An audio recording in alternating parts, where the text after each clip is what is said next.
This is a work of fiction created for entertainment. Any controversial or offensive statements serve only to develop the story and its characters. We oppose all forms of discrimination and intolerance. Please view this as fantasy, not reality.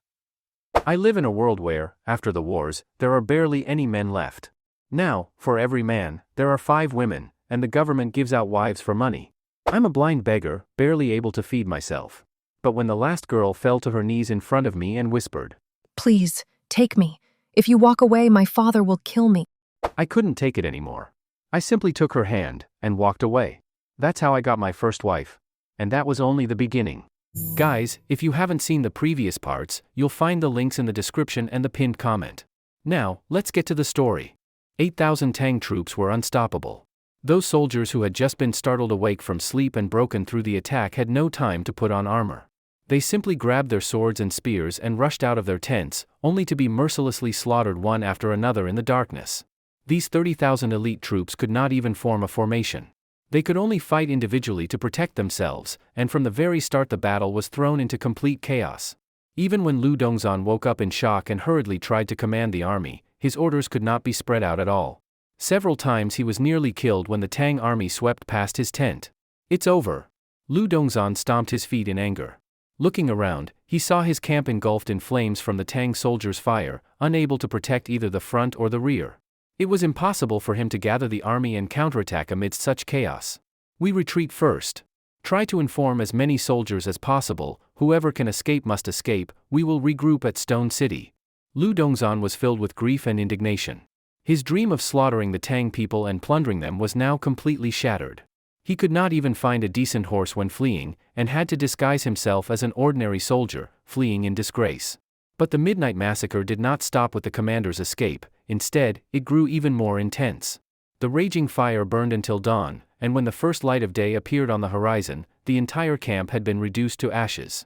Thus, the battle came to an end.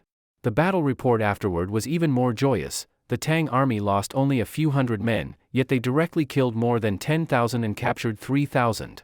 Those Tubo soldiers who had been dreaming of plundering slaves woke up to find themselves turned into Tang captives, the contrast so shocking it was unbelievable. "Brothers, this is the chance that Duke of Qin gave us. If not for his orders, where would we get so much military merit?" Commander Lu laughed proudly, and the soldiers too shouted in excitement. "Commander, why don't we take advantage of this momentum, rest a little, then march forward and kill even more Tubo people?" A captain eagerly suggested, "If our 8,000 can kill even more, then the rewards our brothers receive will be." "No way. The Duke of Qing warned us countless times, once we win, we must immediately retreat, we must not linger in battle." Commander Lu rejected him without hesitation. At this time, he regarded the intelligence sent by Qing Xiu as golden law, not daring to disobey a single word. So he slowly marched down the mountain with many captives, wasting no time. Compared with the Tang army's great victory, Lu Dongzhan's side was utterly humiliated. He was the minister most trusted by Songtsen Gampo, yet he had led 20,000 troops into such a disastrous defeat. He could not explain this at all. So when he returned, in order to avoid punishment from his king, he repeatedly described how brave and powerful the Tang army was. He nearly portrayed them as gods with 3 heads and 6 arms. "If it is as you say, then our army is no match for the Tang army at all." Songtsen Gampo was greatly shocked. This was nothing like the confidence he had before. "My king, now we cannot even think about raiding Chang'an and stealing a princess. Even crossing the frontier to plunder is impossible." Lu Dongzhan spoke bitterly. The Tang truly have power far beyond Tubo. Songtsen Gampo frowned in thought, then suddenly asked, "Will the Tang army march onto the plateau to attack our lands?" They probably won't. "You may rest assured, my king, Tubo is easy to defend and hard to attack. The Tang army cannot cross so easily." But Songtsen Gampo shook his head. "Earlier you said the Tang army would collapse from natural disasters, that they would be invincible, and now? Even their boots have iron plates, while our arrowheads are still made of animal bone." Lu Dongzhan lowered his head in shame. The officers behind him were also full of sorrow. Compared to the Tang's weapons and armor, their difference was like phoenixes against barnyard chickens. Not to mention the Tang could predict enemy movements like gods, knowing exactly where they camped and striking at the perfect time. The wars they fought before on the plateau to unify the tribes were laughable in comparison, like children's squabbles. While everyone was silent in despair, one man stood up to break it. "In battle we are no match for the Tang army, and raiding fails too, so why must we fight them to the death? It was Sangbuza, once the envoy to Tang, and one of the few Tubo men who could understand Han language. When I went to Tang before, I saw other nations, as long as they bowed in submission, they received goods and rewards. If they arranged marriages, they could even gain Tang's protection. Why not also submit?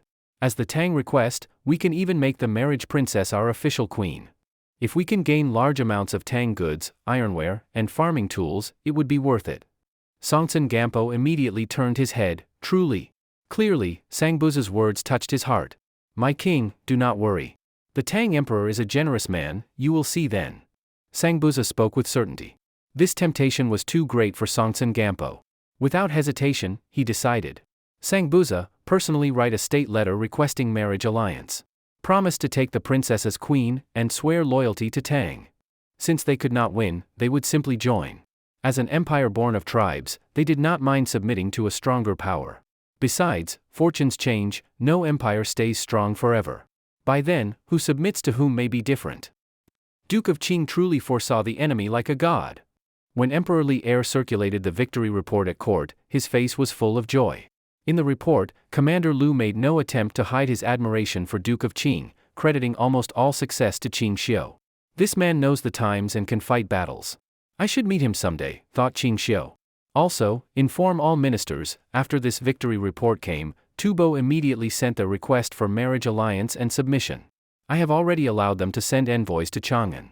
This was not surprising. Countless kings had first been defeated by Tang and then requested alliance and submission. Songtsen Gampo was not the first. But Gao Shirlian was puzzled. Your Majesty, I heard that earlier they requested marriage but refused the terms. Why do you now allow it? Emperor Li Er smiled. There is no need to worry, Minister Gao. I listed the conditions, and they accepted them all. So I grant them the marriage alliance. The court was optimistic, but Qing Xiu was not as relaxed as they were. Since there would be a marriage alliance, dowries would also be given, and naturally trade between the two nations would be opened.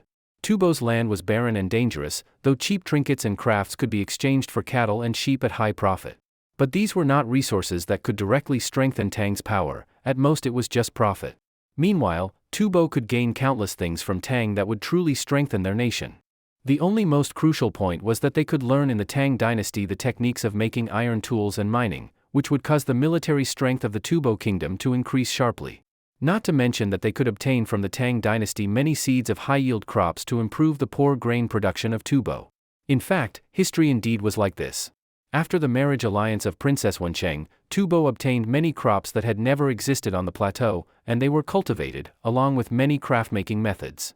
In the end, Tubo became a lingering major threat to Tang. But Tubo also relied on geographical advantage, so that the Tang army was never able to threaten its territory. He originally wanted to directly persuade Li Er to give up the marriage alliance. But then he thought, now that King Songtsen Gampo himself had expressed willingness to bow in submission, even accepting a pile of humiliating conditions, if Tang directly refused and acted arrogantly, it would easily set a bad example for neighboring countries. It would make them think that Tang always looked down on these vassal states, and in such a troubled time, it would add more danger of border unrest. Duke of Qing? Li Er called a few times before the latter reacted. You seemed absent-minded just now, what were you thinking about? Some unimportant small matters. Qing Xiu casually answered, Has your Majesty already decided to allow them to send envoys again to marry the princess?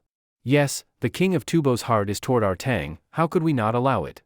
Li Er smiled broadly, but what does Duke of Qing think of this matter? It is better to resolve than to create knots. If without using soldiers we can pacify the borders, it is naturally good. Qing Xiu smiled. He was not in a hurry to oppose, better to let them enter Chang'an City first. Even if this matter had to be cancelled, the fault must fall on the Tubo people. The matter was decided. At once the order was given to allow Tubo envoys to come to court to discuss the marriage alliance. At the same time, some officials of the Ministry of Rights were sent to the Hehuang region to wait for the envoys to enter the border, preparing some gifts and welcoming them to court. This matter seemed to stop here, but only Qing Xiu knew it was just beginning.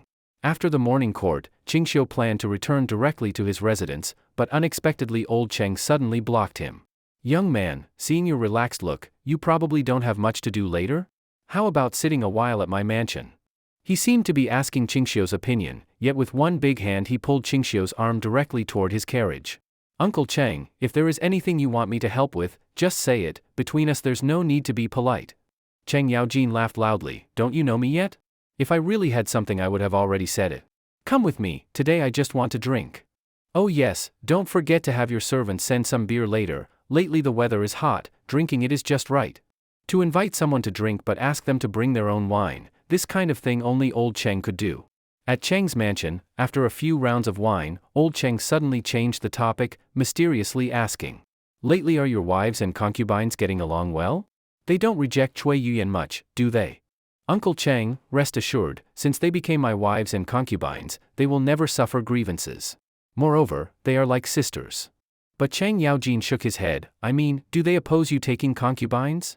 Qingxiu faintly sensed something, looking at Cheng Yaojin doubtfully. This fellow couldn't be. I'll take you to meet an acquaintance. Cheng Yaojin hiccuped, gave an order to the servants, and after a while they brought a woman into the hall. Lin Feifei? Seeing this woman, Qingxiu immediately blurted out. Wasn't this an old acquaintance? Greetings, Master Qing. At this moment Lin Feifei was completely different from before, instead full of restraint and nervousness. Qingxiu laughed. So you wanted to see me? Why not directly come to my residence? You know where it is. This humble woman does have a matter to ask of Duke Qing, but my lowly status may not be worthy to mention it to you. Lin Feifei blushed, stammering, not daring to say it. A few days ago this girl came to me, asking me to arrange a marriage for you. Cheng Yaojin was straightforward. Oh, for matchmaking just come directly to me. Wait, matchmaking? For a moment Qingxiu didn't react, almost standing up. No wonder Cheng Yaojin just now asked if he could still take concubines, turns out it was for this. And looking at Lin Feifei, the person to be matched was already obvious. Hey, some days ago you saved her younger sister, right? She wants to marry you as thanks, it's that simple. I saw her younger sister, her looks are no worse than your wives and concubines. Though she comes from the pleasure quarters, she only performed arts and never sold her body, she is a pure and clean girl. Qingxiu was confused. Uncle Cheng, since when did you start working as a matchmaker? What can I do? Who told old Cheng to have high prestige in Chang'an? Everyone knows me. Cheng Yaojin looked very proud. So will you marry or not? Her elder sister is waiting for your reply. Qingxiu glanced at Lin Feifei, and she immediately lowered her head shyly. Although it was matchmaking for her younger sister, Lin Feifei was still very nervous, fearing Qingxiu might refuse on the spot. Actually, even without Lin Feifei coming, Qingxiu had been thinking about when to bring Lin Yar into his household. After all, that night of intimacy made Qingxiu truly fond of this beautiful woman. He would not let her go. But, in my household there are already many wives and concubines, if I marry her, I don't know if it will cause trouble. Qingxiu had even thought of the date to arrange Lin Yar's service after marriage, but on the surface he still acted troubled. He had to maintain his image, if he agreed too quickly it would look too eager. Cheng Yaojin curled his lips. What's there to fear? Didn't you just say they all get along like sisters? Besides, for men 3 wives and 4 concubines are normal. So that's why you asked earlier. And mine is not just 3 wives and 4 concubines, already 7. The two chatted and laughed, but Lin Feifei on the side became extremely nervous. Hearing their talk, she faintly felt as if Qingxiu no longer mentioned marrying Lin Yar. Master Qing, please don't worry. My younger sister is very gentle, and she has long admired you. She will surely restrain herself, never causing you trouble, and will not fight with the other wives and concubines. If Master Qing favors her, I will spend all my property to prepare an extremely grand dowry, letting her marry into the Duke of Qing's mansion with glory. After saying this, Lin Feifei suddenly realized she had misspoken. Saying it like this seemed to imply that Duke Qing valued only that dowry.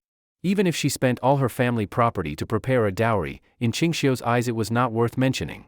No need for that. We are fellow villagers from Sanha village, how could I let you spend so much on this matter? Qingxiu waved his hand. If she is truly to marry into my household, it should be I who prepare a most grand betrothal gift.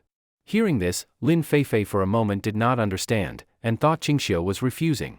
She immediately grew anxious, her eyes filling with tears, lowering her head and lightly wiping them, not knowing what to do. Silly girl, why are you crying? Cheng Yaojin laughed loudly, took a big gulp of beer, then explained. This boy is willing. I know him too well. Willing?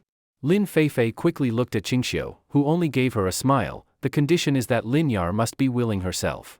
Of course she is willing, of course she is willing. Lin Feifei at once smiled through her tears, happily saying, after she returned, she always longed to see you again, I saw her feelings and so came to find Duke Qing. After marrying she will surely serve you well. If my younger sister is ever lacking in anything, just tell me, I will teach her. Since Qingxiu finally agreed, she did not want him to change his mind. Enough, today this matter is settled.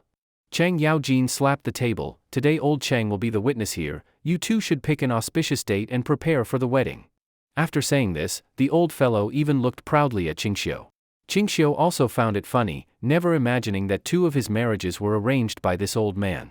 In that case, I will not refuse, this matter is settled then. Qingxiu did not waste words. Lin Feifei was overjoyed. Good. I will immediately prepare the dowry. The dowry is not necessary. If you have free time, just spend more time with your sister before she leaves your family. Qingxiu refused with a smile. If the other side were a great clan or a powerful family, Qingxiu would surely demand a heavy dowry. But since this was Lin Feifei, both a fellow villager and a friend, why should he make her waste her family wealth on a dowry that to him meant nothing? On her way back, Lin Feifei could not restrain her joy, laughing many times inside the carriage. She had finally fulfilled her sister's greatest dream, and was already thinking how she would tell her upon returning. Should I keep it secret and give her a surprise? Just as Lin Feifei was imagining, the carriage suddenly stopped. Shopkeeper, up ahead a large group of carriages and horses are crossing the bridge, let us wait a while. The coachman called out, and Lin Feifei did not mind. She just lifted the curtain to glance outside. Outside she saw a long line of carriages and horses, carrying many ornate boxes, squeezing carefully across the narrow bridge. It was obvious this was the affair of some powerful noble. For people of Sanha village, such a sight was rare. So much that villagers gathered to watch, amazed at the grandeur. The last time I saw such a grand procession was when Duke Qing arranged it. This family has such power, what is our Sanha village compared to that? This looks like a wedding procession, haha. As Lin Feifei's carriage moved slowly along with the procession, she suddenly noticed something strange. The direction of those carriages was toward her own home. Thinking of her younger sister Linyar alone at home, she felt uneasy, and hurriedly told the coachman to speed up. By the time Lin Feifei arrived, many carriages and horses were already stopped at her door, with boxes being carried inside. Hurry up, hurry up! There's still another group coming later, finish all this today. The leader shouted loudly. Linyar, alone at home, dared not stop them, cowering to the side like a frightened bird. Yar! Lin Feifei rushed off the carriage. The leader, seeing her, quickly smiled and came over. Shopkeeper Lin, you have returned. She ignored him, rushing straight inside to hold Linyar and comfort her. They didn't say anything, just moved things into the house. I didn't dare stop them. Linyar was almost in tears. Lin Feifei was full of anger at the sight. Who allowed you to enter? Don't think that because our family has only 2 weak women, you can bully us. Lin Feifei scolded with anger. The leader quickly stepped forward to apologize. It is my fault. But this was ordered by Duke Qing so suddenly, we had no time to inform you beforehand. Hearing Qingxiu's name, Lin Feifei was stunned. Who? Duke Qing. Shopkeeper Lin, surely you know who Duke Qing is. He said he will marry your younger sister, and sent these betrothal gifts specially. Lin Feifei suddenly understood. She had not expected Qingxiu to act so quickly. So, Duke Qing has agreed to marry me. Linyar looked at her sister in disbelief, joy flashing in her eyes. Yes, yes. Lin Feifei tried hard to suppress her happiness, and the auspicious date has already been set. At that moment, Linyar recalled that night of warmth with him in Luoyang, and her cheeks turned red. Although she was to marry only as a concubine, to stay by Qingxiu's side long term was all she wanted. Ever since being rescued by Qingxiu from misery, she had decided she would either live alone forever, or stay with him always. Please have a look. The leader, seeing the sisters calm, immediately ordered the men to open the boxes. Only then did they see, each box neatly filled with gold and silver, along with dazzling jewelry. Lin Feifei almost fainted at the sight. Even if she sold all her family property, it could not match this betrothal gift. Perhaps even in all of Chang'an there was no dowry more splendid. When the villagers saw that such grand gifts were only for Duke Qing's marriage, they were even more astonished. Duke Qing truly outdid himself each time. Qingxiu had originally planned to tell his wives and concubines in a few days. But unexpectedly that evening, when Cui Yuyan came to his chambers, she directly mentioned Linyar. This afternoon Uncle Chang sent someone to tell me. Husband, why didn't you inform me? Cui Yuyan leaned on Qingxiu's chest, rubbing against him with her full bosom, her words full of jealousy. That man really does have a big mouth. Anything he knows, by the next day all of Chang'an already knows. Qingxiu sighed. No wonder Li Er never discussed secret state matters with Chang Yaojin, he had to be the last to know. Uncle Chang was only kindly reminding me and the other sisters. Cui Yuyan thought Qingxiu was angry and quickly added. That I know, only he always turns good intentions into bad results. Qingxiu gently held Cui Yuyan tighter, their breaths mingling, making the woman in his arms breathe faster. The sisters have no opinions, only, after husband takes her into the household, please do not neglect me. Cui Yuyan whispered breathlessly, her words carrying a slight plea. This naturally needed no further explanation. Although they entered the household at different times, Qingxiu treated them all equally. Cui Yuyan thought that once Linyar married into the household, she would have nearly 7 days to herself with Qingxiu. So she hurried to use this fine night to spend it warmly with him. And Qingxiu, seeing this side of Cui Yuyan like a hungry tigress for the first time, was also stirred. One night of passion. Lang Shining indeed was reliable. With Qingxiu's promise of money and position, this time he brought back all kinds of vegetable, fruit, and spice seeds Qingxiu wanted. Though most of these fruits and vegetables were difficult to survive in Tang soil and climate, Qingxiu was willing to take a chance. If among these dozens of crops even one could be grown, the profit would be astonishing. At this moment he truly longed for those crops far away in the Americas, potatoes, corn, sweet potatoes, high yield and drought resistant. But with the current level of navigation, crossing the oceans was far too unlikely. Still, these were extras. What Qingxiu cared most about were the pepper seeds. Please look, knowing you like this thing, most of the goods on the carts are these. Lang Shining had his men open one of the bags. At once a sharp, pungent smell spread out, making it hard for people to open their eyes. These untreated pepper seeds had such a repelling odor that no wonder few had developed them at this time. Who would have thought that this loathsome thing would become as precious as gold in the centuries to come? Qingxiu picked up a handful of pepper seeds in his hand to observe. Very good.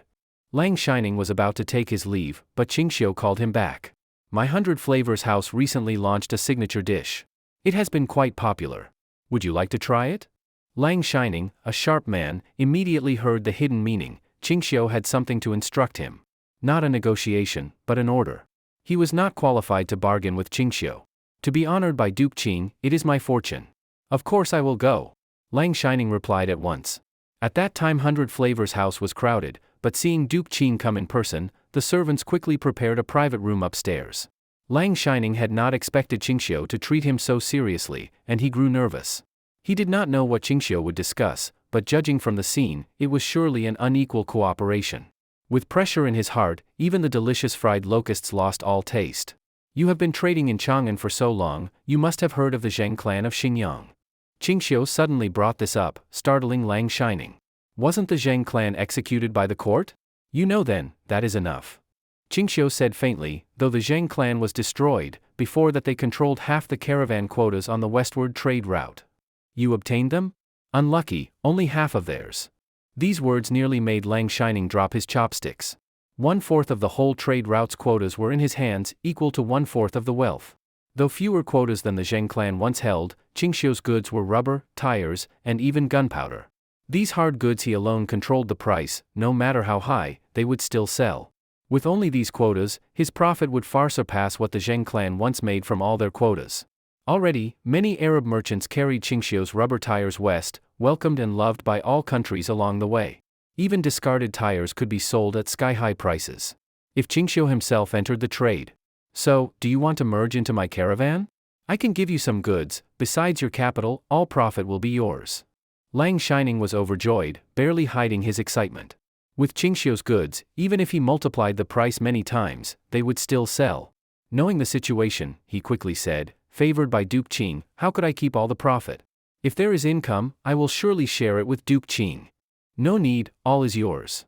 Qingxiu smiled with deeper meaning, he did not even care for that profit. Since you have taken this deal, your past trade routes are no longer necessary. Let me handle them for you, how about it? Lang Shining immediately sobered from joy. For a moment he was stunned, then quickly hid his expression. Indeed, there was no free lunch. Clearly Qingxiu wanted to take into his hands the channels Lang Shining had long used to buy specialties from India, Arabia, and elsewhere. Though transporting exotic goods to Chang'an seemed easy, in fact it was very dangerous. One misstep could bring death. Every country wished to keep its own specialties under tight control, forbidding the sale of seeds, so as not to lose monopoly.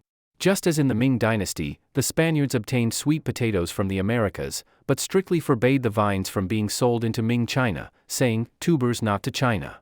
Later, only when a merchant surnamed Chen secretly hid sweet potato tubers in rope coils did they slip past inspection, bringing them into China. Similar examples happened often worldwide, especially in this era of flourishing trade between East and West. For Lang Shining to bring all sorts of seeds safely to Qingxiu, he surely had well-established secret routes, safe from checks. Qingxiu's goal in westward trade was not only profit, but more importantly to bring those foreign crops into China to be cultivated. Thus he very much needed Lang Shining's routes firmly in his grasp.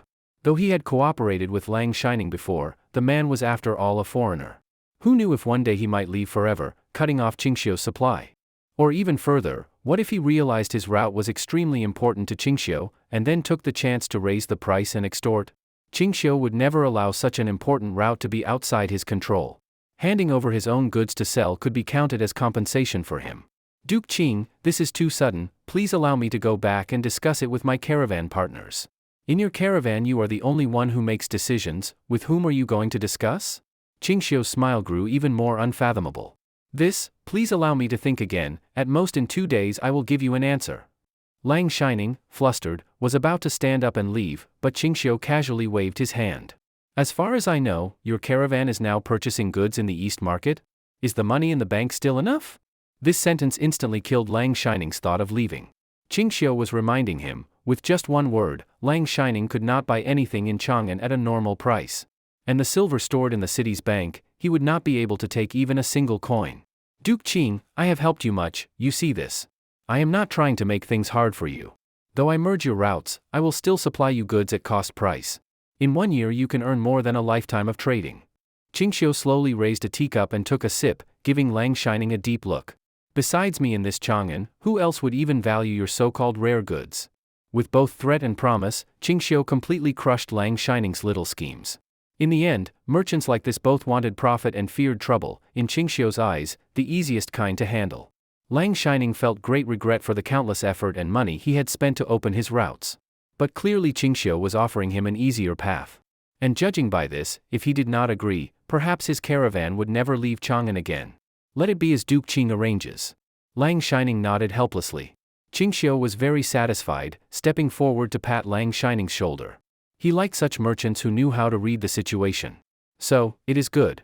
After a few years of trade, you can save enough money for several lifetimes, much better than always living in fear of losing your head. Lang Shining smiled bitterly, but still quickly raised a cup of wine and respectfully toasted Qingxiu. Thank you for Duke Qing's favor. He was just about to drink it down when suddenly a noisy clamor came from downstairs, the voices of guests complaining in anger. Where did these savages come from, so rude? Exactly, coming to this place to eat and not knowing rules? The owner of this shop is not someone you can offend. Qingxiu stepped out of the private room and looked from the balcony. The guests on the first floor were loudly venting their anger, while the servants hurried to calm them. Looking further, the source of complaint was a group of barbarians in animal skins, with a primitive appearance. Tubo people? Qingxiu immediately recognized their dress. They were Tubo envoys who had come to Tang to arrange marriage with the princess. At this moment the Tubo envoys were chattering together in their language, which no one understood. Qingxiu even noticed their hands gripping the hilts of their knives, ready to draw at any time. What is going on? Qingxiu asked a servant, and learned that these Tubo men had just entered Chang'an and wanted to taste the food at 100 Flavors House. But the place was so crowded that they had waited an entire afternoon without getting a table. These barbarians thought they were being slighted and began to quarrel with the guests, even trying to use their envoy status to intimidate others. Thus a great dispute arose. These savages think they are still in their barren snow mountains, free to do whatever they want? Qingxiu sneered. What he disliked most were envoys acting wildly on Tang soil. If you can follow the rules, then wait here quietly. Even if you wait until dark, do not complain. If you cannot wait, then get out of Chang'an. Go back to your snowy mountains and dig for food like savages. His stern voice instantly broke the tense atmosphere in the hall. Duke Qing. Seeing Qingxiu arrive, everyone breathed a sigh of relief. These people were truly unlucky, making trouble in Duke Qing's place, and running right into him. What did you say? The Tubo envoys grew furious at Qingxiu's words. Though not fluent in Chinese, they could tell he was scolding them directly. Do you know we are envoys of King Songtsen Gampo? One envoy pulled out a token, the badge given by the Ministry of Rights to identify envoys. Bring it here. Qingxiu ordered, and a servant quickly handed the token to him. But Qingxiu did not even glance at it. He simply threw it to the ground and smashed it to pieces. You! The Tubo envoys were shocked. They had not thought Qingxiu would dare insult the token granted by the court. So what if you are envoys? Even if your king himself came here, the rules must still be followed. Qingxiu stared at them coldly, stepping forward. His pressing aura made the envoys' hearts tremble with fear. Though each one held his knife tightly, they could not help stepping back. You smashed the token from the Ministry of Rights, are you not afraid the court will punish you for insulting envoys? Qingxiu sneered, I can immediately punish you for causing trouble in my shop. Your shop? The envoys looked at each other, suddenly realizing whose shop it was. You are? Duke Qing. Qingxiu said with disdain, you savages know this is my shop, yet dare to act wild? The envoys were stunned, realizing they had kicked an iron wall. Though outsiders, along the road from Hehuang to Chang'an they had heard much of Qingxiu's name. Now seeing this legendary figure in person, their hearts turned weak. Their confidence to cause trouble had all come from their envoy status, but in front of Qingxiu, it was useless. At once they obediently let go of their knives and apologized. We accidentally offended Duke Qing, please do not blame us. Do not report us to the emperor, we will leave immediately, immediately. Terrified, they apologized again and again, hurrying toward the exit, not daring to linger. Stop. Qingxiu suddenly spoke. Did I permit you to leave?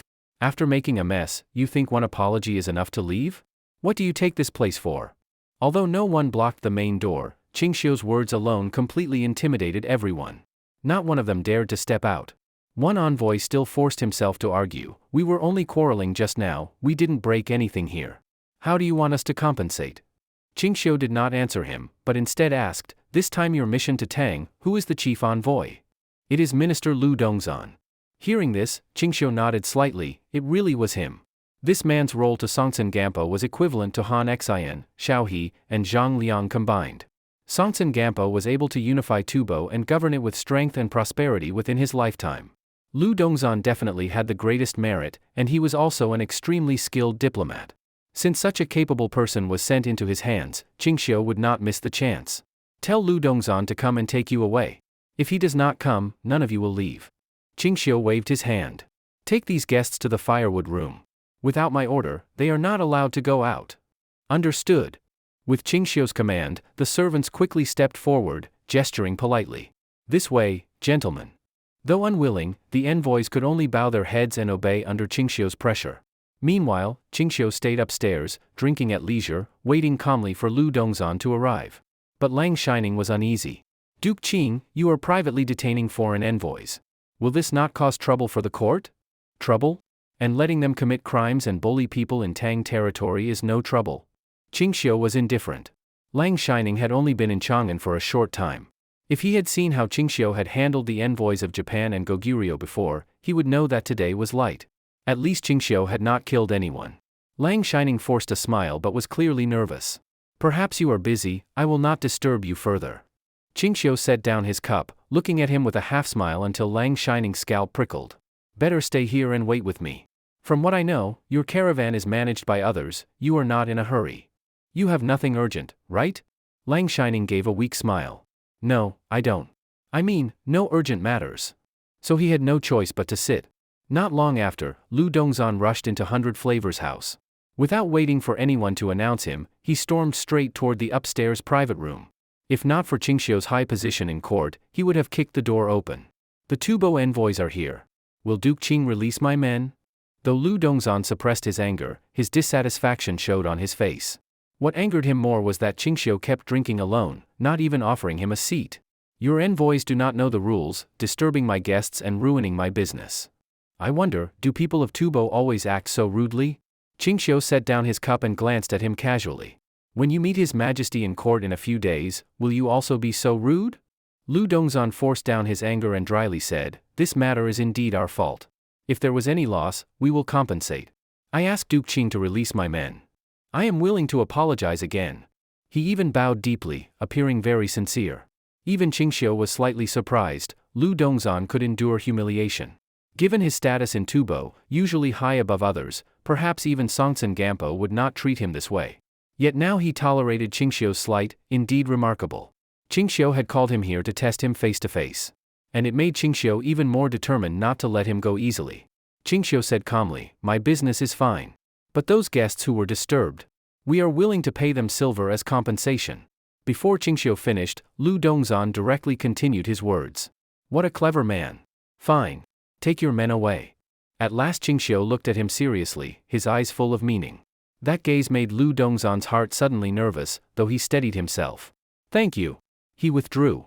Only after leaving Qingxiu's sight did his rage show, his face twisted.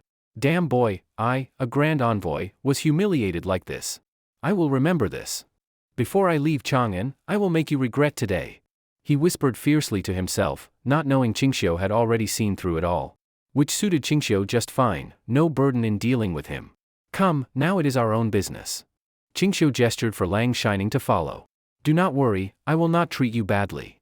Thank you, Duke Qing, Lang Shining stammered in reply. Silla, Far Eastern Strait Port. At this time Cheng Jijia was arranging hundreds of soldiers to once again board ships, to raid Japanese fishermen and merchant vessels in these seas. With the telescope gifted by Qingxiu before departure, Cheng scanned the sea, calming down only when he saw it was calm. Since their last voyage had been struck by waves, Cheng quickly mastered observing sea conditions. As usual, no need for me to repeat. He put the telescope at his waist. Kill the Japanese first, plunder second. Take what goods you can, if not, throw them into the sea or burn them. The main thing is to keep our brothers alive. Yes, General. The soldiers shouted, and dozens of small boats rowed out of the port. For the past half-year, they had gained much experience in raiding the Japanese. Large and small raids numbered in the hundreds, so much that the Japanese no longer dared sail without fear, even in calm seas. Cheng Jijia watched for a while, then was about to leave when the Silla naval commander beside him stopped him. General, can you look there? What is that? What, are you afraid of a sea storm? Cheng did not care at first, but when he looked in the direction pointed. On the distant horizon, a dark cloud appeared, as if huge creatures were moving swiftly across the sea surface. That thing did not look like a sea storm, and Li Ji faintly felt something ominous. He immediately grabbed the telescope and looked. This time he saw clearly. It was an enormous fleet, fully armed, sailing straight toward the Silla port. At first glance, there were 30 to 40 large ships, surrounded by countless small warships. On every large ship stood a white flag with a red circle in the center. That was the sun flag of the Japanese. The Japanese have so many warships? Li Ji was greatly shocked. Although in scale and size these ships could not compare with his fleet from his first expedition, their number and quality were enough to crush the small boats he had gathered in Silla. These Japanese clearly knew how to observe the sea conditions, choosing a calm day with no wind or waves to send out their fleet. Their intent was obvious. After being plundered and beaten down by Tang forces for half a year, they were now counterattacking. At this moment, Li Ji put aside all contempt. He immediately gave the order to recall the Tang warships at sea to return to port. Tell the brothers to regroup at once. The Japanese want to attack us. Once they land, not a single one will go back alive. Li Ji decisively chose to abandon naval battle and give up the harbor and docks. As long as they dared come ashore, the Tang army would come out in force and crush these dwarfs. Even if they lacked ships for naval combat, once on land Li Ji had hundreds of ways to destroy them completely. But these Japanese ships did not charge the harbor as Li Ji expected. Instead, they went directly for the Tang warships returning from sea. The Tang had only a few ships, but more than 10 Japanese warships quickly closed in, surrounding them to cut off their retreat. These bastards! Li Ji cursed. These Japanese had come specifically for the scattered Tang warships. They always feared Tang land battles, never daring to come ashore.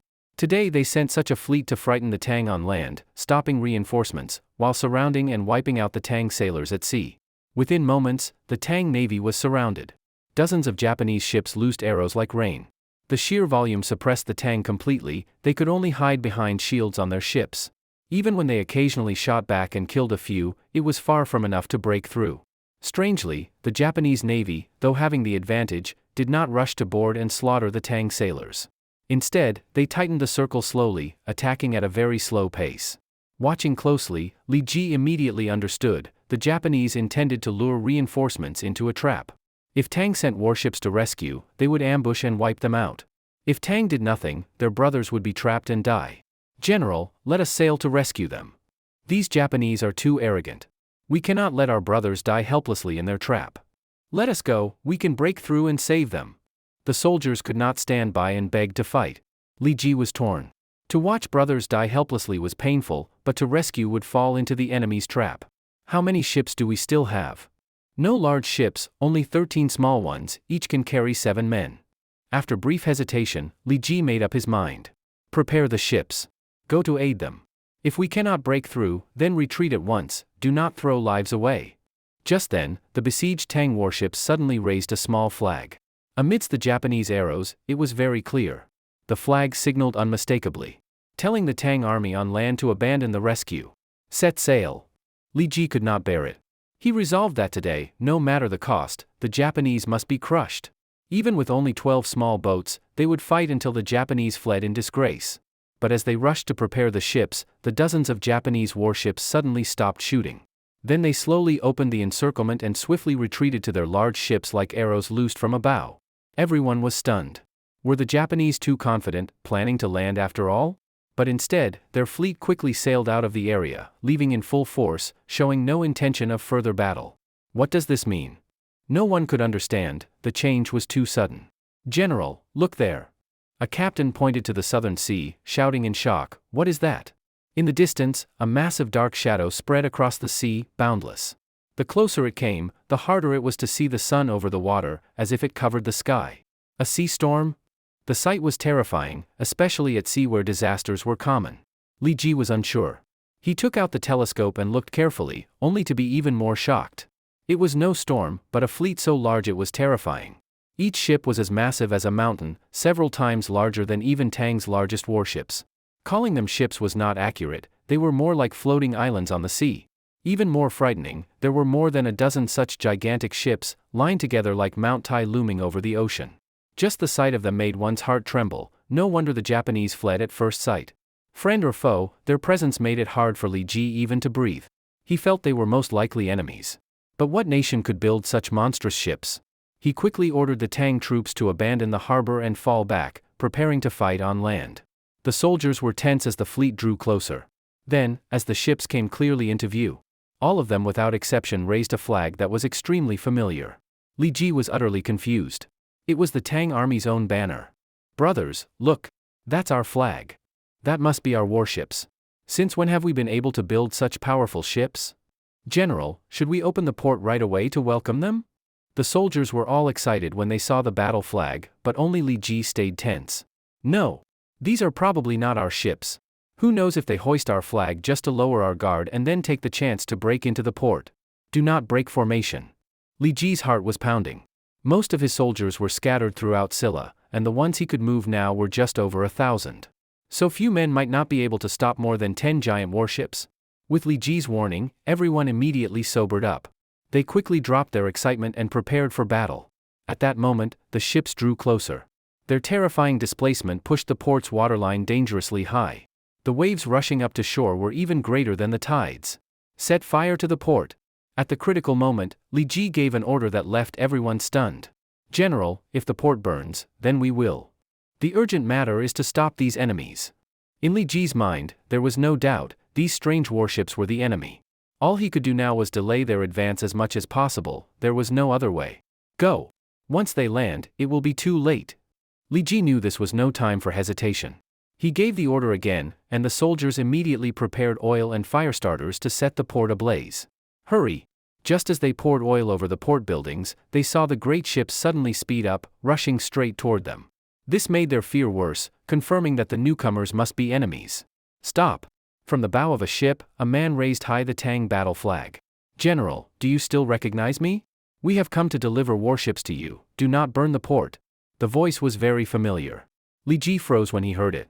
Looking carefully, he suddenly realized the man frantically waving the flag was Yang Juyi.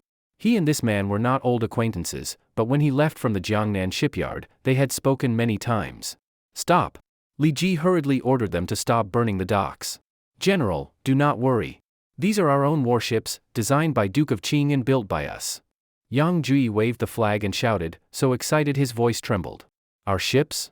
Seeing those colossal floating island-like warships approaching the shore, everyone was stunned. They could hardly believe such terrifying vessels had actually been built. When the ships finally came close, craftsmen on board signaled the soldiers to come aboard and take a look. Even then, they could not believe they could truly fight with such vessels.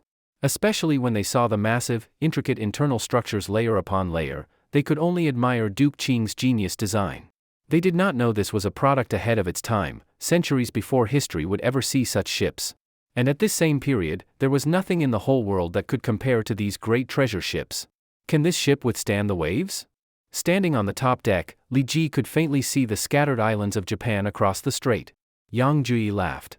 General, even if the ship's internal structure were damaged, it would still resist the waves. To tell you the truth, on our way here we deliberately sailed into the deep sea and endured a storm. As you see, the ship was completely unharmed.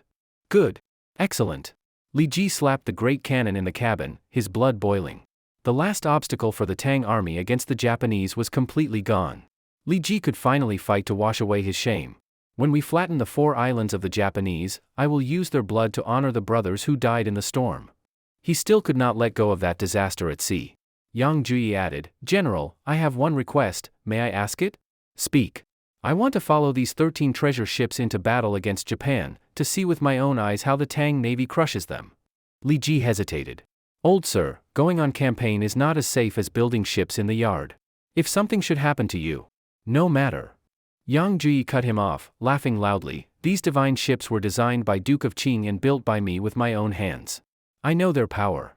Those Japanese cannot even scratch them. In other words, if these old bones of mine die on such a campaign, it would be a worthy death. Li Ji never expected this old man to have such spirit. Laughing, he agreed. He immediately ordered all Tang soldiers stationed in Silla to gather at once, ready to march against Japan. Men, I, Li Ji, swear on my life that even if another sea storm strikes, not one of us will die. This expedition, until we flatten the 4 islands of the Japanese, I will never return, just like the Yellow River never flows back. Not one step back to my homeland. The treasure ship set sail again, carrying thousands of fierce Tang soldiers straight toward the Far East. Chang'an City. Greetings, Your Majesty. Although it was their first time entering Chang'an to pay tribute, the Tibetan envoys, led by Lu Dongzhan, had prepared well in ceremony. Every move was proper and respectful, nothing like their wild and crude appearance. You once coveted our Tang territory, seeking to raid and plunder. But thanks to the bravery of my border soldiers, your schemes failed. Today you have finally come to your senses, kneeling in submission to Tang. It shows you understand the times. I accept your loyalty. Emperor Li Er waved his hand, and ritual officials came forward to grant official tallies and seals to the Tibetan envoys. I grant your chieftain marriage with a Tang princess. May there be peace between us, and may you forever honor Tang with loyalty. Of course, this princess was only a palace maid Li Er had chosen and raised as a princess for this marriage. Everyone knew the truth, and Songtsen Gampo did not care. For them, the marriage brought supplies and, more importantly, a legitimate reason to enter Tang openly and steal techniques. Thank you, Your Majesty. Lu Dongzhan let out a long sigh of relief. The matter was finally settled in his hands. Only, this minister has another proposal. I wonder if Your Majesty would allow it. Speak. With permission, Lu Dongzhan quickly continued. Your Majesty knows that our Tibetan plateau is covered with snow all year round. The land is barren and hard, stone and bone tools make farming extremely difficult. So our agriculture is poor, harvests are scarce, and our people starve year after year. It is truly pitiful. Qingxiu watched this man play the pitiful victim and felt deep inside that he was surely up to no good. As expected, his next words shocked everyone present. May Your Majesty grant my Tibet the method of forging refined iron. Our people are in urgent need of salvation.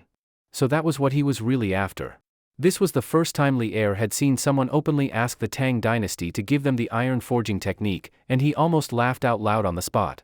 Respected envoy, this request, does it come from your king Songtsen Gampo, or from you personally? Qingxiu slowly asked. Only then did Lu Dongzhan notice that Qingxiu was standing in a special place in the court. Even as an outsider, he could clearly see that Qingxiu's position in the hall was second only to Li Er himself. Although he had guessed before, he had not expected Qingxiu's status to be so high. Lu Dongzhan forced himself to reply, this is not the opinion of me or my king. It represents the countless suffering common people of Tibet on the high plateau. Please, Your Majesty, show mercy and save us from fire and water. These words were absurd. Your people suffer, what concern is that of the Emperor of the Central Plains? Whether it was forging farming tools to increase harvests or forging armor and weapons, none of it was what Li Er wished to see. The Tang method of forging iron is not suited for Tibet. Teaching you to fish is better than giving you fish. You should develop your own forging method. Li Er waved his hand impatiently. You may leave now. The journey was long, you have worked hard. He gave Lu Dongzhan no chance to continue speaking. As you command. Although his goal was not achieved, Lu Dongzhan was not very disappointed. He had expected refusal from the start. But for the Tang ministers, today was an eye-opener. For an envoy to openly request the iron forging method in the imperial court, only these barbarians would dare. After court, Lu Dongzhan and his group were actually celebrating how easily they had achieved their goal.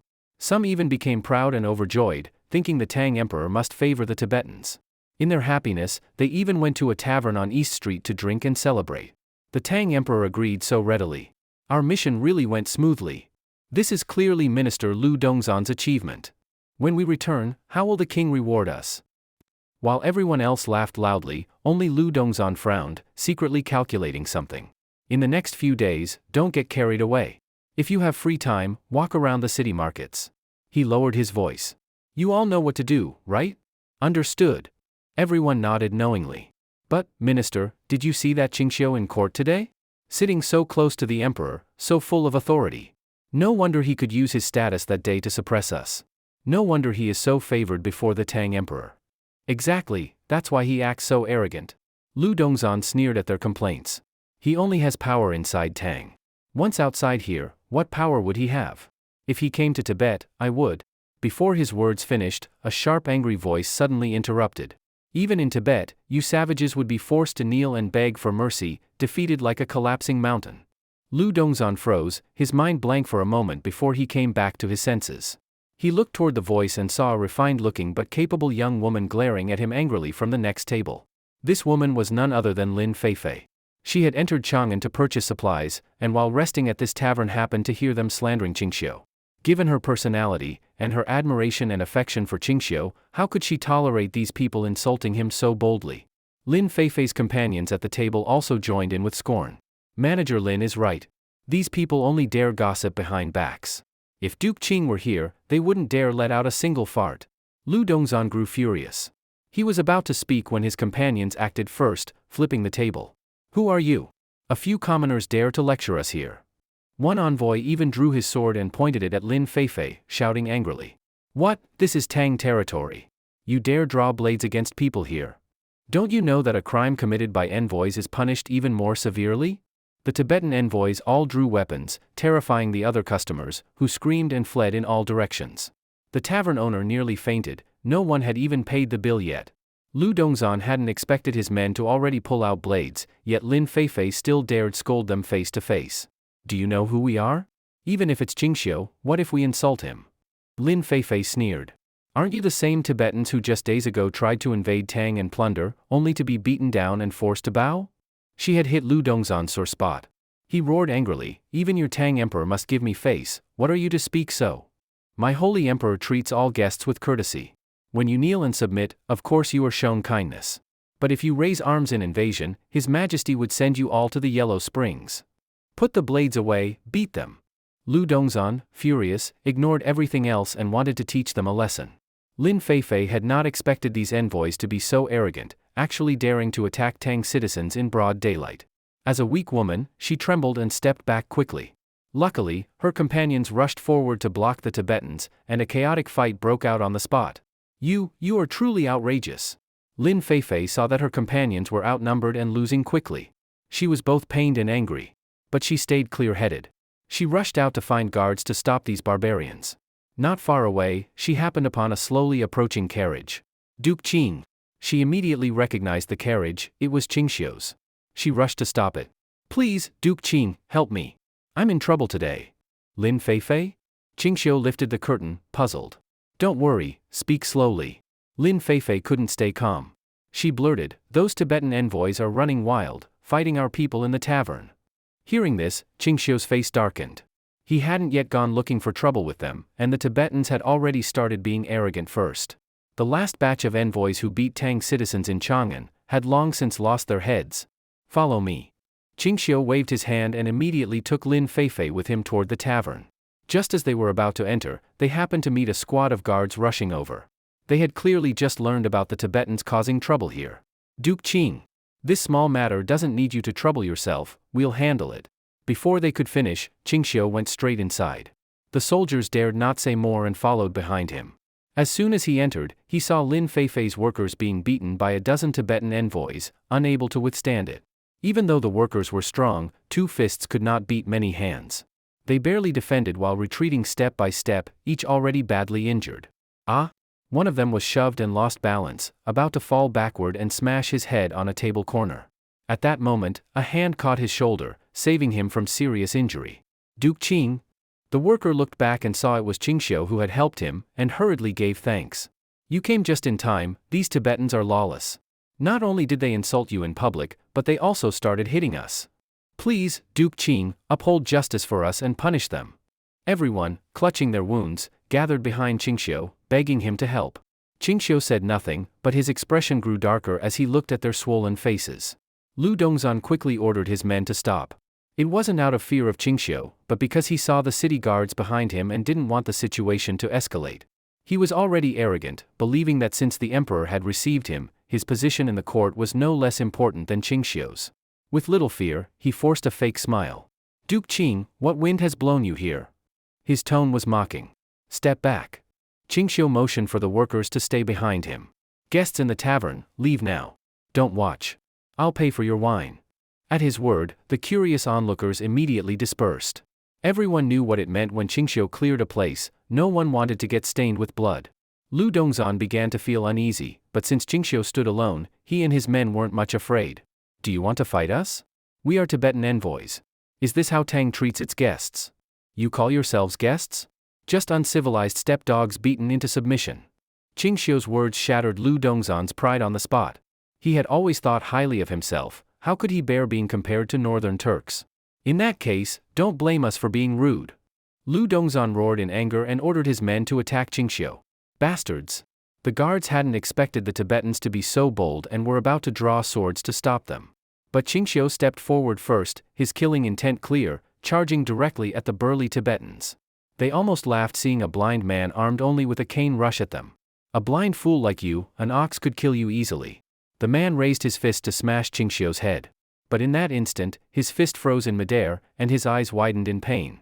Qingxiu's cane had pierced straight through his chest. Not an inch too far, directly through his heart. Out! Qingxiu pulled the cane free, then kicked his body away, knocking down 2 more men rushing in. Before anyone else could react, Qingxiu's cane moved like a dragon, flashing through the crowd of Tibetans. Ah! My hand! My hand! Wherever Qingxiu moved, screams followed. Some didn't even have time to cry out before collapsing. The Tibetans couldn't even see his figure, only swinging at air and shadows, never touching him. In mere moments, over a dozen men had fallen, blood spraying everywhere. Only 2 Tibetans were left, staring in shock at the corpses of their companions and their own bodies covered in blood. Not even a quarter of an hour had passed, and nearly all their comrades were dead. One suddenly felt a cold pain in his back and dropped instantly. The other bolted for the door, but Qingxiu didn't even look at him. He simply flicked his cane through the air. Pfft! The cane pierced through his throat from behind, pinning his body to a pillar. Heavens!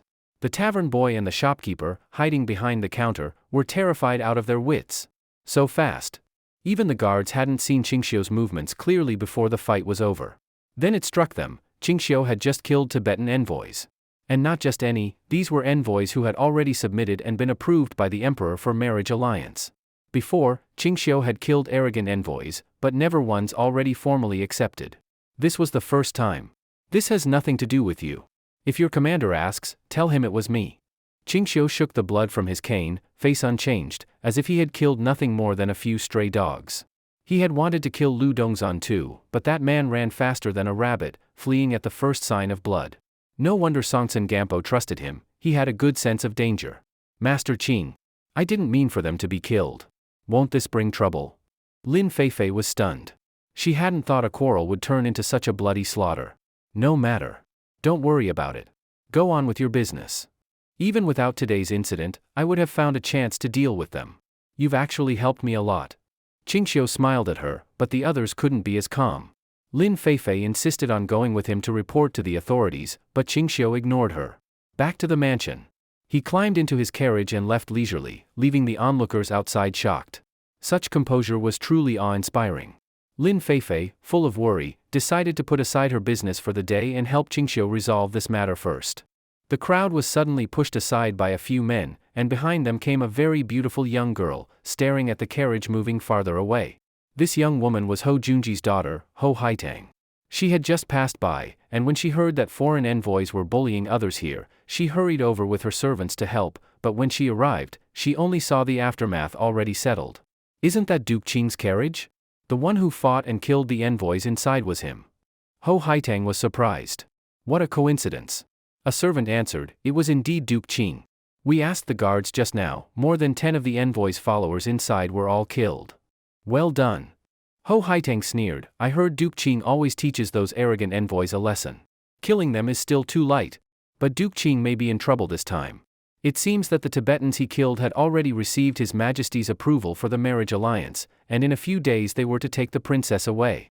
Ho Haitang thought for a moment, then said, but it was those savages' fault. His Majesty should not punish him, right? At this moment, Ho Haitang truly worried for Qingxiu. Although Qingxiu returned to his mansion, he had no intention of letting Lu Dongzhan off. The first thing he did after returning was order Guzi to immediately investigate everything the Tibetans were doing in Chang'an. No matter what they buy or inquire about, report it all to me in full detail. Do not miss a single thing.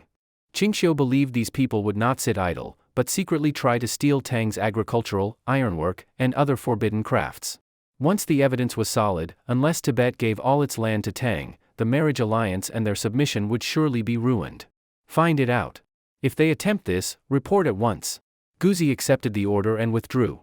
But not long after, he rushed back in a hurry. Just now word came at the gate, His Majesty asks you to come to the palace, he has something to question. Qingxiu sneered. He didn't need to think, it was Lu Dongzhan who had gone to complain to Li Er. Very well. Prepare the carriage. Taiji Hall. Lu Dongzhan knelt below with a fearful face, crying bitterly about Qingxiu's violence against them. I nearly died at that Qingxiu's hands. He truly showed no mercy, intent on killing us all. May your Majesty see clearly, give us justice, do not let my followers die in vain. We came bearing our king's full sincerity to submit. Because he had run fast and wasn't actually injured, he had even smeared blood on himself, pretending to be wounded. Li Er frowned at his act.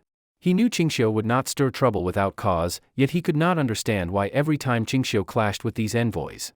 At that moment, Qingxiu arrived. Greetings, Your Majesty. When he appeared, Lu Dongzhan glanced at him with eyes full of hatred. He resolved that sooner or later he must make Qingxiu pay. The matter in the market involving you and your men, I have already heard of it, Li Er said. Qingxiu did not deny it. Indeed it happened.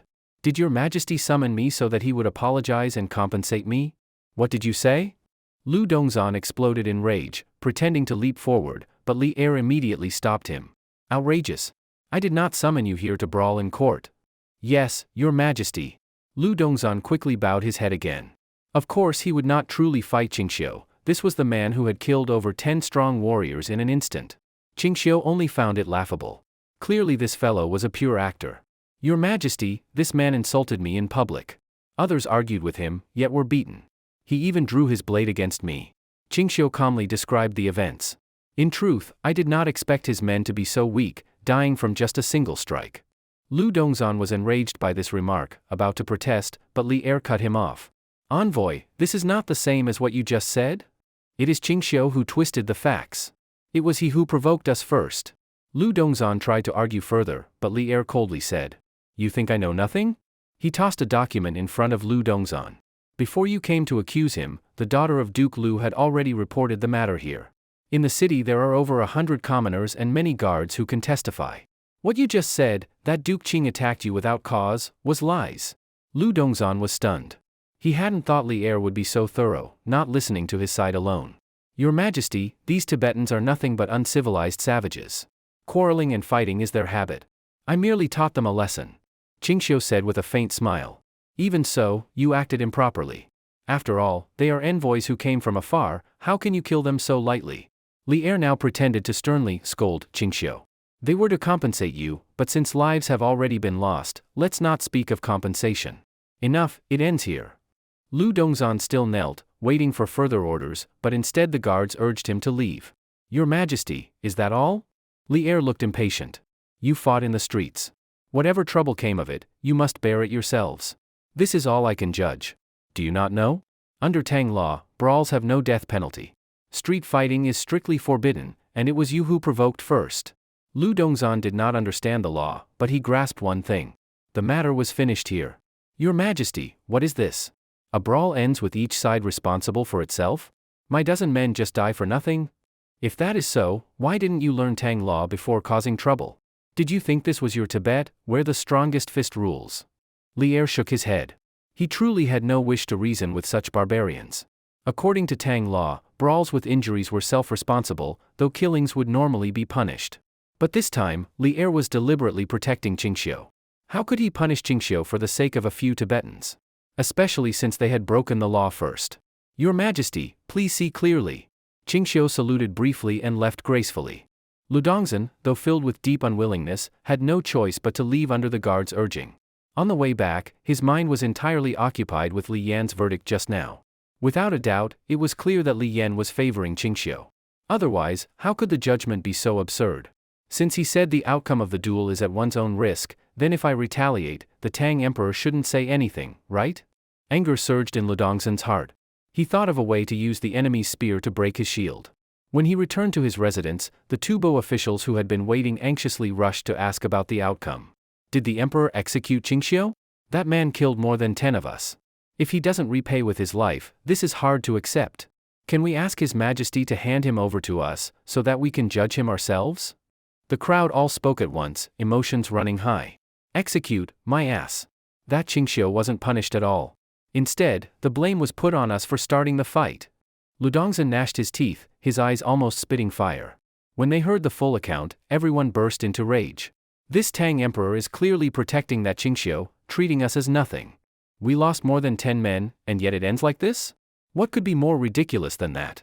Seeing that he had stirred up their anger, Lu Dongzhan knew his goal was achieved. Everyone, didn't the Tang Emperor say the result of the duel is at one's own risk? Then let's take swords and surround Qingxiu's residence, rush in, and kill him outright.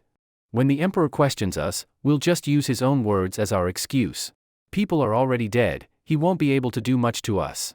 His words immediately gained everyone's support, and all voiced agreement. If Qingxiu had known Lu Dongzhan's thoughts at that moment, he would have laughed aloud.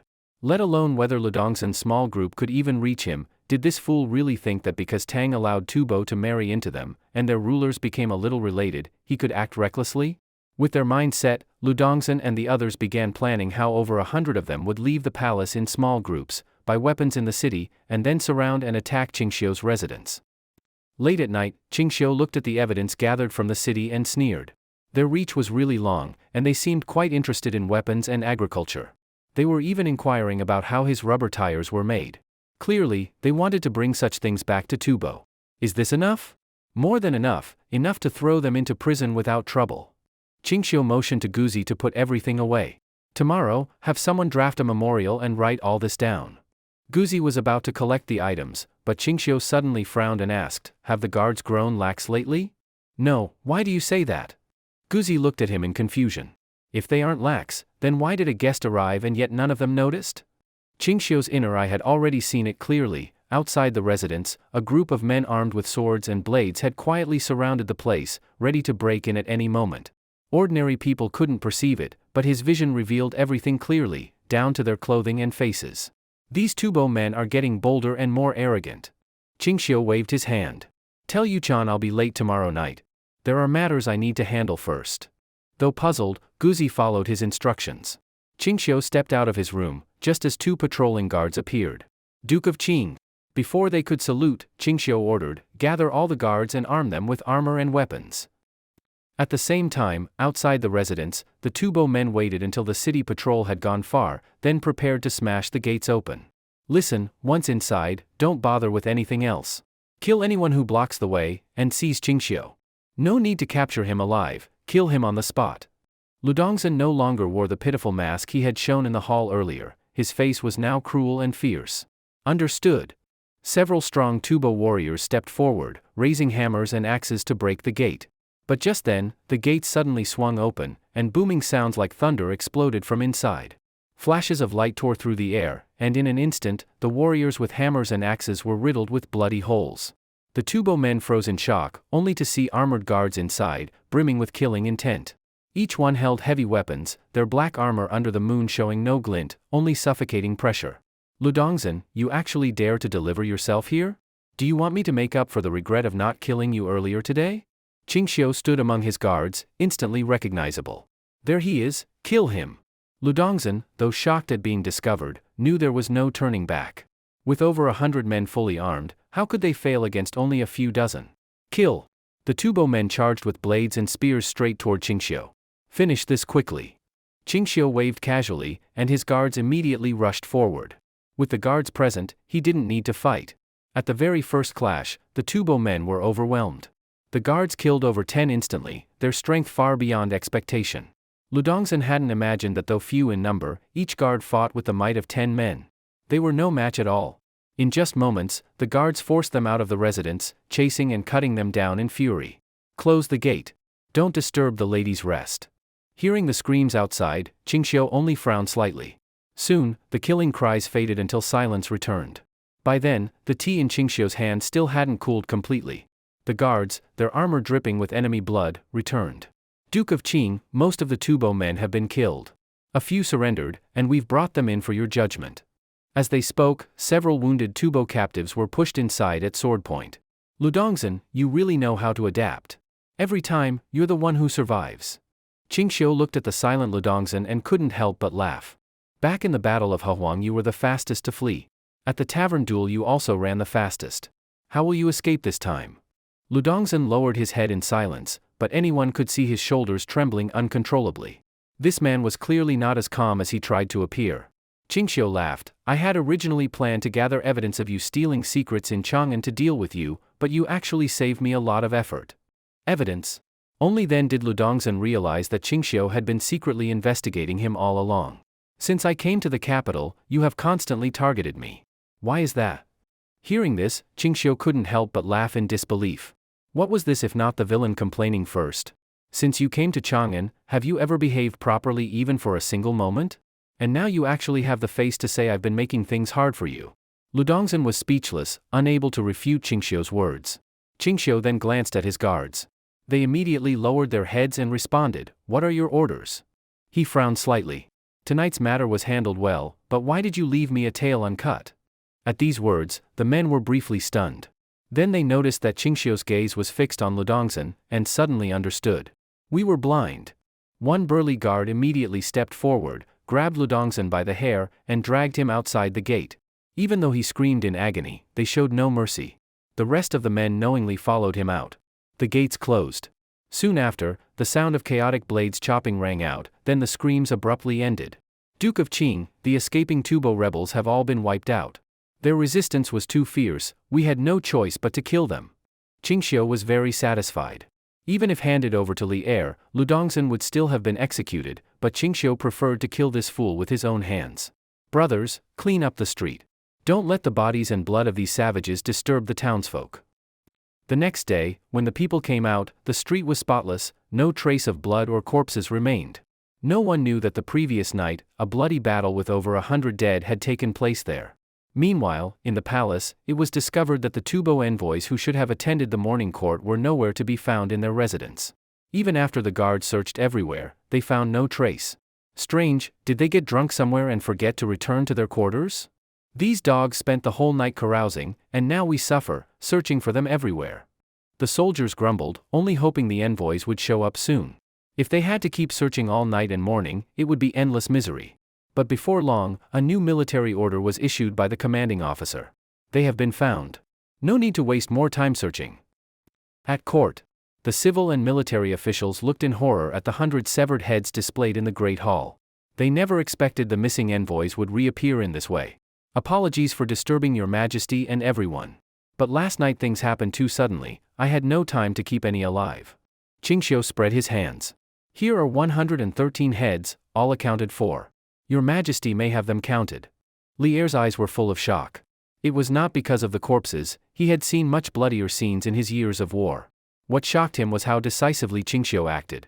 Over 100 envoys, killed without hesitation. Though Qingxiu claimed there was no time to take prisoners, Li Er was no fool. If Qingxiu had wanted, could he really not have kept some alive? Clearly, he didn't want to. As you say, why did they suddenly rise up last night, over 100 men charging armed at your residence? Qingxiu looked completely innocent. That I truly don't know. Perhaps they wanted to vent their private hatred? Your Majesty, would you not call this legitimate self-defense? Yes, yes. Lier waved his hand, agreeing. In truth, he did not believe Qingxiu had provoked it. He had already heard the envoys had disappeared along with their weapons, clearly sneaking out at night to seek revenge on Qingxiu.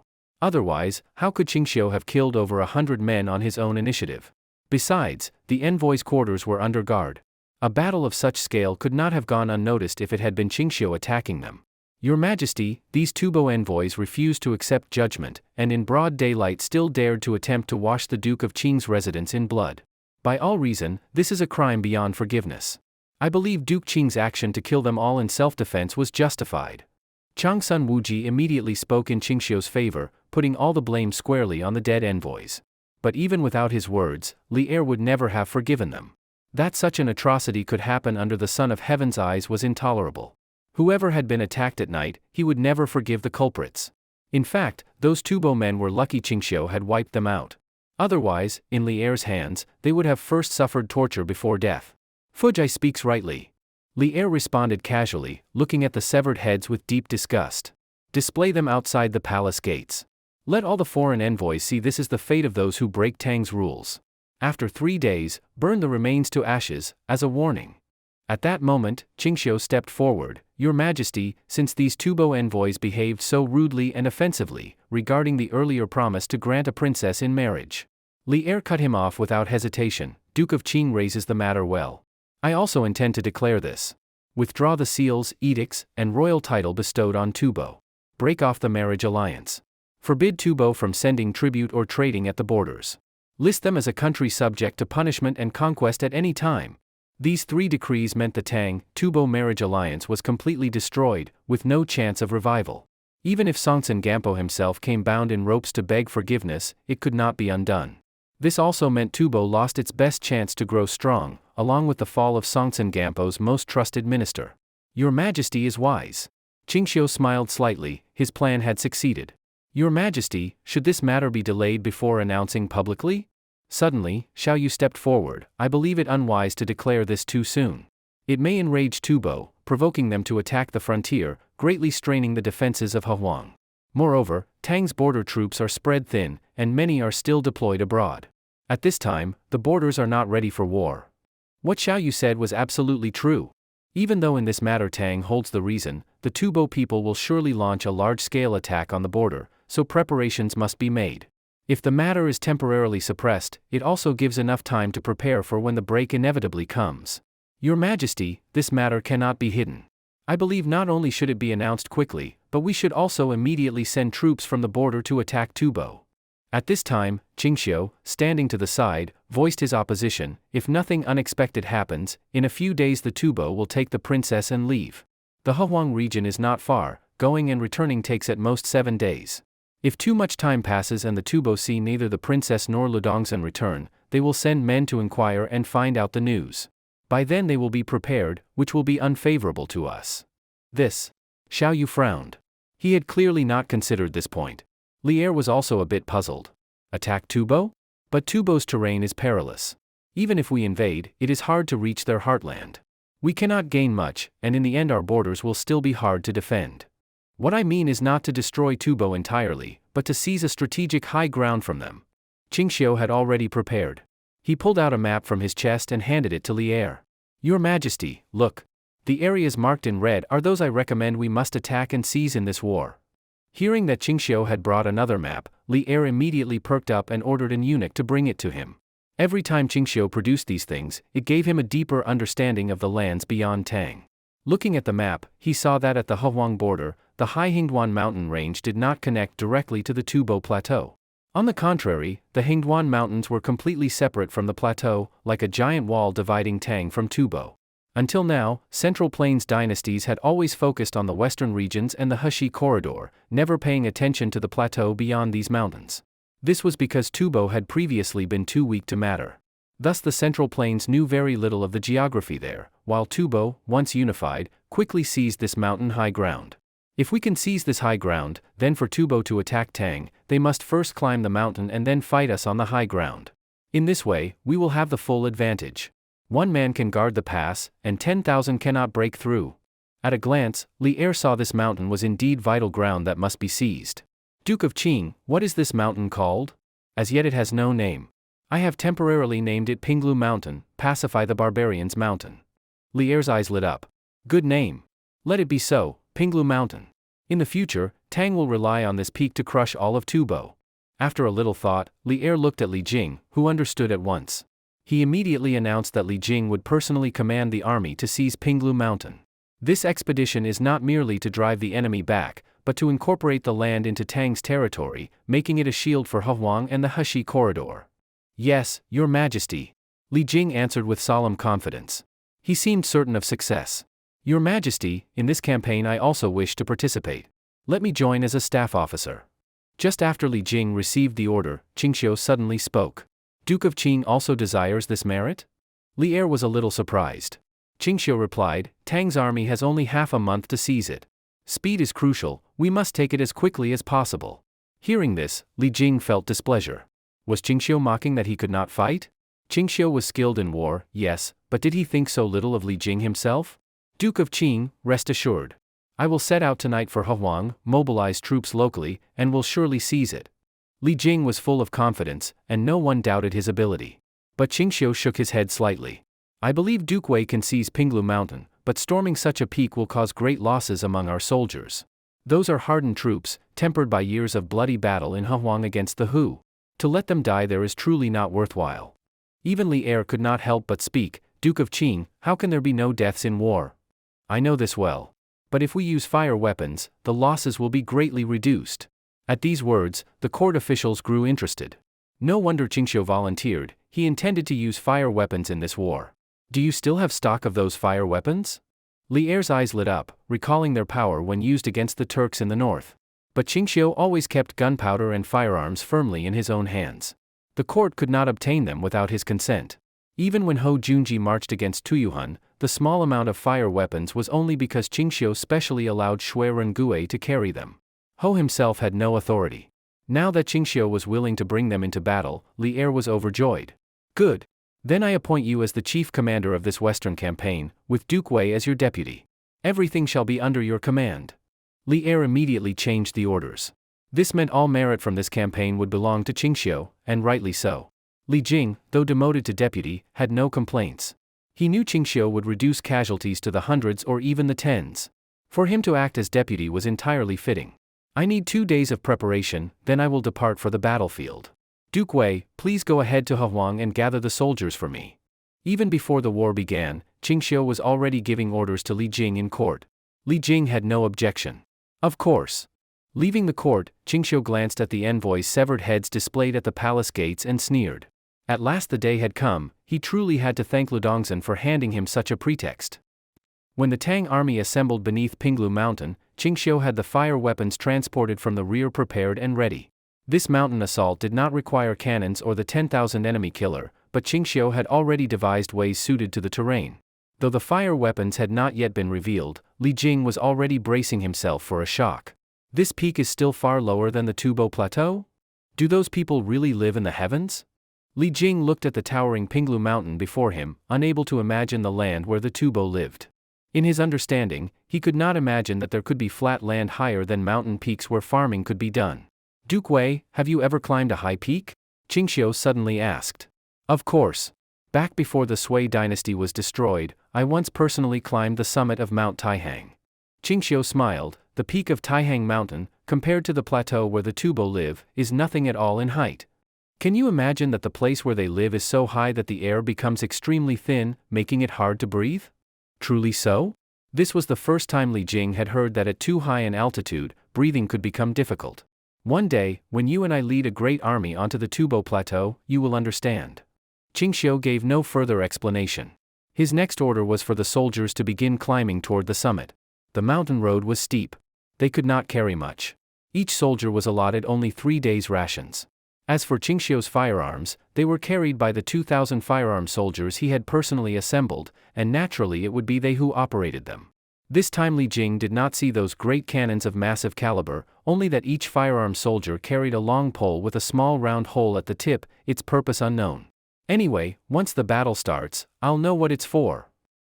Meanwhile, the Tubo soldiers stationed at the summit were nothing like the Tang troops struggling up the slopes. Instead, they were carefree, some gambling and chatting, others lying in tents napping. This place is really nice. The scenery may not be as good as home, but the air smells fresher. Yes, it feels heavier than at home, breathing here is more relaxing. That's nothing. I heard in Tang Central Plains the air is even richer and warmer. These garrison troops were idle, and even the guards were neglecting their posts. They had no idea what had happened far away in Chang'an, and assumed the Tang army would not attack them. Even if Tang came, they believed with this terrain advantage, not a single soldier could make it up. But they did not know that, under Qingxiu's strict orders, the Tang army had already climbed quietly to the forward defenses before sunset. The soldiers made no sound, so even with spears almost at their faces, the Tubo had not noticed. There are about 20,000 Tubo on the summit. Our army has only over 6,000. If it comes to battle, we cannot seize it by force. Li Jing frowned, wondering how to attack. He excelled at swift cavalry assaults, striking like the wind. But climbing mountains and attacking upward, this was his first time. No need. Qingxiu cut him off without hesitation, leaving Li Jing stunned. No need for your men to charge. My 2,000 firearm soldiers alone can settle this battle. Are you serious? Li Jing could hardly believe it. If so, then what are my 4,000 soldiers supposed to do? Of course, once the enemy is broken, they go forward to take captives and build outposts here as a forward base. If anyone else had said this, Li Jing would have thought him mad. The battle hadn't even begun, yet Qingxiu was already talking about catching prisoners, and while they were so outnumbered. After observing the enemy positions, the sun sank behind the mountain, and twilight fell. As the last light faded, the firearm soldiers gripped their weapons tightly. How are the muskets? Ammunition loaded? Qingxiu checked one last time. All replied in the affirmative. The muskets were the long poles the firearm soldiers held, flintlock rifles designed by Qingxiu. In the last war against the Turks, he had not used them, relying instead on cannons and grenades. But now, in light marching and in the mountains, this was the perfect moment for the flintlock's debut. Finally the sun disappeared, night fell. At that moment, the Tubo camp was still hurriedly preparing torches. Fire! At the command of the squad leader, the soldiers pulled their triggers. Flint struck, powder exploded, and thunderous blasts filled the night sky. In an instant, over 100 Tubo soldiers changing guard nearby were all shot down. Enemy attack. The Tubo were thrown into panic. Their camp, already disorderly, became chaotic. Many had no armor on, some were trampled by their own in the confusion, easy targets for the firearm soldiers. Qingxiu had not ordered all 2,000 to fire at once. He divided them into 10 groups, firing in rotation to maintain constant pressure and allow others time to reload. Though flintlocks reloaded faster than matchlocks, they were still slow. But the tactic amazed Li Jing. He had never seen firearms used this way, to sustain pressure through volley fire. Duke of Qing is truly a genius in this. After several volleys, the Tubo finally realized the attack was coming from the narrow pass below. Before, they had not noticed the Tang army approaching from there. What is this? Hadn't we already submitted to Tang and stopped the war? The Tubo commander was stunned. He had never imagined Tang would strike at such a moment. He ordered his soldiers to charge down and drive them back. But no matter how many times they attacked, not a single soldier survived crossing into the musket fire. They had never seen gunpowder or muskets. To them, Tang soldiers held only strange sticks that gave off thunder and deadly fire. After leaving thousands of corpses, the Tubo soldiers were utterly terrified. Witchcraft! These Tang men use witchcraft. Stop charging. Whoever charges dies, run. The armies will broke. The commander could not control them. Even when he personally cut down deserters, it was useless. Stand and fight. Do not forget the general's order, no matter what, you must. Before he finished, a sudden pain pierced his chest. Looking down, he saw his iron armor had been punched through, blood pouring out. He could no longer shout a single order. His body went limp, and within moments he was dead. He died never knowing what weapon had killed him. As the commander fell dead, the soldiers collapsed like a landslide. No one dared charge again. Instead, they threw away their helmets and armor and fled down the mountain beneath the camp. Even though they knew the Tang army was far fewer in number, they had no courage to resist. They believed the Tang soldiers wielded terrifying sorcery that could kill a man from 100 paces away. Most of them even trampled each other to death or crippling injury while fleeing. Those who still wished to resist were only a few scattered men, cowering inside the camp to avoid the flintlock fire. They had not even the chance to shoot arrows outward in reply, only waiting to make a last struggle when the Tang charged in. Almost enough. Through his spyglass, Qingxiu saw the Tubo camp already in chaos, knowing that victory was 70% won. A colonel came forward asking Qingxiu for orders. "General, there are no more Tubo soldiers within musket range. Please order us to charge with the whole army." But to his surprise, Qingxiu shook his head. "Keep shooting at the Tubo, do not stop the gunfire or the sound of muskets. Even if no one is hit, keep firing? That will waste much ammunition. Continue. You need not worry about the ammunition." Qingxiu repeated the order, and the colonel obeyed. Even Li Jing was puzzled. "Duke of Qing, the enemy is in disarray. If we charge now, they will only run harder, and it will be the best chance to kill and capture them. If we delay, I fear all these Tubo soldiers will escape." But Qingxiu nodded. "That is exactly what I want, that they all escape cleanly." Although the Tubo formation had collapsed, tens of thousands of men still posed a threat compared to their own thin forces. A charge would indeed maximize killing and yield officers captured, but Qingxiu's purpose in this battle was not to slaughter enemy manpower. "Our aim is to seize the position, to take Pinglu Mountain with the least losses and hold it firmly. If we lose too many soldiers here, and the Tubo counterattack soon after, our army will be too weak to hold. Would that not be a loss outweighing the gain?" Hearing this, Li Jing suddenly understood. Qingxiu was thinking even further ahead than himself. Indeed, even before the battle had started, Qingxiu had already considered the result and the true objective. No wonder his calculations were so deep. Meanwhile, the constant musket fire continued to shadow the Tubo, intimidating them. By the time the full moon rose, apart from a few scattered resistors, the camp was nothing but corpses. Ironically, only a small number had been shot dead directly by the Tang. Far more had been trampled to death by their own comrades. "The position can be taken now, Duke Wei." Qingxiu gave Li Jing a confirming look. Li Jing understood at once and ordered the army to charge and occupy the position. Though only a few thousand, it was more than enough to wipe out the 100-odd Tubos still resisting. In less than an hour, all the enemy were eliminated, and the Tang fully occupied the fortress the Tubo had built on the mountain. Standing on the watchtower, Qingxiu saw how carefully the Tubo had built this place. They had used their strongest fort-building methods here. It was a fortress, airtight and solid. Clearly, they had intended this to be their first line against Tang. Their submission and marriage alliance had been only a temporary expedient. If not for the distraction caused by the marriage affair and Qingxiu's rapid advance, the Tang could never have taken this stronghold given the terrain. Duke of Qing truly has foresight. If this place were not seized by Tang, it would have been a nail in our border impossible to pull out. Li Jing felt a chill. He truly could not imagine how many casualties Tang would have suffered if they had not swiftly captured this place today. "General Li, the guarding of this place I leave to you.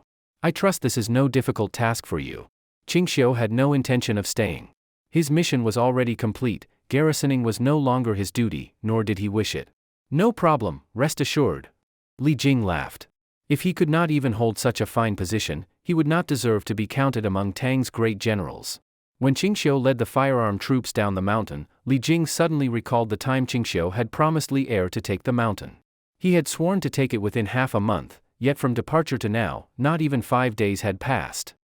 As expected, news that the envoys had been wiped out, the marriage alliance broken, and Pinglu Mountain taken by Tang all reached Songtsen Gampo almost simultaneously. He was hunting on the steppe when he heard it, and nearly fell off his horse in shock. "Ludongzhen is dead too?" "Yes. Not one of our men survived. Their heads were hung on the city wall for display, their bodies burned to ashes." The messenger knelt and wept bitterly. Ludongzhen was not only a minister valued by Songtsen Gampo, but also a wise chancellor in the eyes of all Tubo. His death was like the loss of a parent to them. Songtsen Gampo's face turned iron blue. Sitting stiffly on horseback, he clenched his bow until it creaked. "The Tang killed my envoys, invaded my borders. From now on, my Tubo and Tang are sworn enemies. If I do not kill their people, seize their wealth, and occupy their land, how can I vent my wrath?" His eyes bloodshot, he grieved not only the loss of Tubo's honor, but also of a great statesman. "Send the order. Retake the camp stolen by Tang. No matter the cost, it must be seized back. Afterwards, pile every Tang corpse into a great mound as an offering." Songtsen Gampo roared the command. This was not mere anger. The strategic value of Pinglu Mountain was too great. Whoever held it held the initiative in war. It had to be taken before Tang could consolidate. At this order, all of Tubo was mobilized. Calls spread everywhere to invade Tang's land, kill all Tang soldiers and civilians to avenge this shame.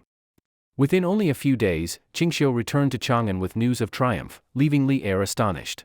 It had only been a few days, and Qingxiu had already achieved his goal? Even if it had been a sightseeing trip, it could not have been so fast. At this moment Li Er had no mind for anything else. He immediately ordered men to summon Duke Qing to the Taiji Hall to discuss the great matter together. But Qingxiu had already anticipated this. After returning to Chang'an, he went straight to the Taiji Hall. Entering the palace, he saw Li Er frowning deeply over a pile of war reports. "You've come just in time, Duke Qing." Li Er did not even wait for Qingxiu to sit. He ordered the eunuch to place the stack of reports before him. "No rush, look slowly." But Qingxiu had no patience for these. He pushed them aside. "Your Majesty, speak plainly. 2 days before you returned, urgent reports from the frontier arrived. The Tubo have already begun attacking Pinglu Mountain." Qingxiu was not surprised. The strange thing would have been if they hadn't attacked. "On this matter your Majesty can be assured, General Li Jing will hold. I know they cannot take it in the short term. But the problem is, after we seize the place, what should be the next step?" Li Er's meaning was very clear. He did not want only to bleed the Tubo at Pinglu Mountain. He also saw the threat Tubo posed, and would not be at ease unless they were destroyed. But this time Qingxiu thought for a moment, then asked slowly, "Your Majesty, Tubo is not the same as Turks or Tuyuhun. Perhaps their soldiers are not stronger than those, but they occupy advantageous terrain, even more difficult than Tong Pass or Hangu Pass." In the history he already knew, Tubo was a nightmare that haunted the Tang for 2 centuries. Only with changes in land and climate did they finally collapse, and by then Tang was already in decline. It was not only their terrain that was hard to overcome, but more importantly the thin air of the plateau. Central Plains people found even breathing extremely difficult there, let alone fighting. This was a problem Tang could not solve. Li Er nodded in sudden realization. "Duke Qing, have you been to Tubo's land before, to know so well?"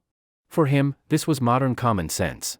Qingxiu smiled and gave a casual excuse. "In my youth, when traveling and studying widely, I once went there.